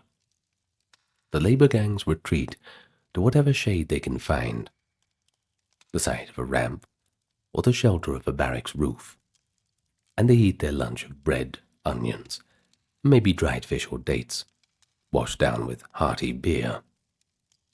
A few jokes are exchanged, and a little rest helps sore muscles recover strength. After the rest is done, the work resumes, though perhaps at a slower pace in the early afternoon heat. Still, the project has to stay on schedule, and no one's allowed to slack off. A pharaoh's pyramid should be finished before his life ends, so the overseers drive the teams to keep up the pace. Some crews might rotate tasks to avoid exhaustion. A man who spent the morning dragging stones might spend the afternoon fetching water or mixing gypsum plaster, while another takes his place on the ropes. In some instances, if the pyramid construction is in a particularly intense phase, like setting the capstone, work could continue nearly round the clock, with torches and firelight guiding night shifts. However, for ordinary days the sun sinks toward the western horizon and things begin to wind down. Tools are gathered up and stored. The ramps and quarries fall silent. The workers trudge back to the camp, sweat-stained, dust-covered. Evenings in the workers' village are lightly held moments of camaraderie and relief. Many would wash off the dust in the waters of a nearby basin or canal. Communal meals were probably taken, large pots of stew or bread porridge shared around the fire. Some workers might seek entertainment. Archaeological finds of game pieces suggest they played board games, either senet or mehen, or they gambled with throw sticks and knuckle bones. Storytellers could regale the camp with tales of the gods and legendary heroes, or perhaps exaggerated boasts about their own feats. In quieter corners, scribes might be compiling the day's records by lamplight, and foremen could be planning tomorrow's assignments. there may also have been moments of devotion. A small shrine in camp, where workers offered prayers to Bes or Taweret, or even to the deified King Djoser or Imhotep for good fortune. Evidence of such spiritual life is pretty sparse, but given Egyptian piety, it's likely that even laborers found ways to honor the divine amid their work. Periodically, the monotony of building was broken by grand events. When a pyramid's construction reached completion, the king himself might appear for the dedication of the capstone. We have hints from later inscriptions that, at least in one case, the king and his workmen together pulled the pyramidion, up, that is the capstone by the way, up a ramp to crown the pyramid's peak, followed by celebrations. And you can certainly imagine the celebration at the end of years of toil, when Khufu's Great Pyramid was finally finished. Possibly a grand feast was held for the workers, complete with extra rations of meat and beer, music and dancing under the stars next to the monument they had built. In such moments, the pyramid builders could see tangibly what their labor had achieved, transforming the skyline with a mountain of stone that would house the king's spirit for eternity. That knowledge, and the honor they earned, perhaps made all the aching backs and calloused hands feel worthwhile in the end. And speaking of the end, we have reached it. So thank you very much for listening today, tonight, this afternoon, this morning, whenever it is in your part of the world. Maybe you can let me know where you're listening from. Maybe. In any case, I'm going to thank the top-tier patrons and supporters. We have Kimberly, Christine, Sally, Ember, Susan, Cameron, Carrie, Charlene, Lynn Therese, Katiana, Nicholas, Ulfinir, Alexander, Charles, Christine, Dr. Neuronerd, Erin, Jaden, Jim, Jeffrey, Jessica, Madeline, Melissa, Orthodox Review, Scott, Shell, Wendy, Josie, Sarah, Ryan, Thor, Cameron, Stefan, Kevin, HMSHH, Crystal, Dalbury, Anthony, Lucy, Brandon, Gugu Bubonic, Nicholas, Craig, Neftis, Alexander, Gokhan, Dorsey, Benita, Claire, Corsi, Carol, Robert, Mary, Bridget, Nefertari, Yvette, Miss Mochi, 11, Allison, Free American, Jennifer, Brittany, David, Cody, Brian, Are You My Mum, Rhonda, Carrie, Katie P, Lovely, Poma, Kevin, Marissa, Altazakin, Lucy, Julianne, Rosie, Tivolo, Chris, Apocalyptic, Brandy, Wolfsbane, Dude, Brinny, Aidan, Fabian, Michael, Agworm, Prince of Persia, River, Indian Trail, Catherine, Alexa, Big Gun, 101, Brandy, Pesty, Hun, Stevie, Jessica, Scott, Gale, Emily, Jade, Jake, Demonstow, Mason, John, and Magenta. Thank you so much. All right, everyone. I will see you whenever you're back. You know where I'll be. And thank you again for listening. Good night. Love to you all, and farewell for now.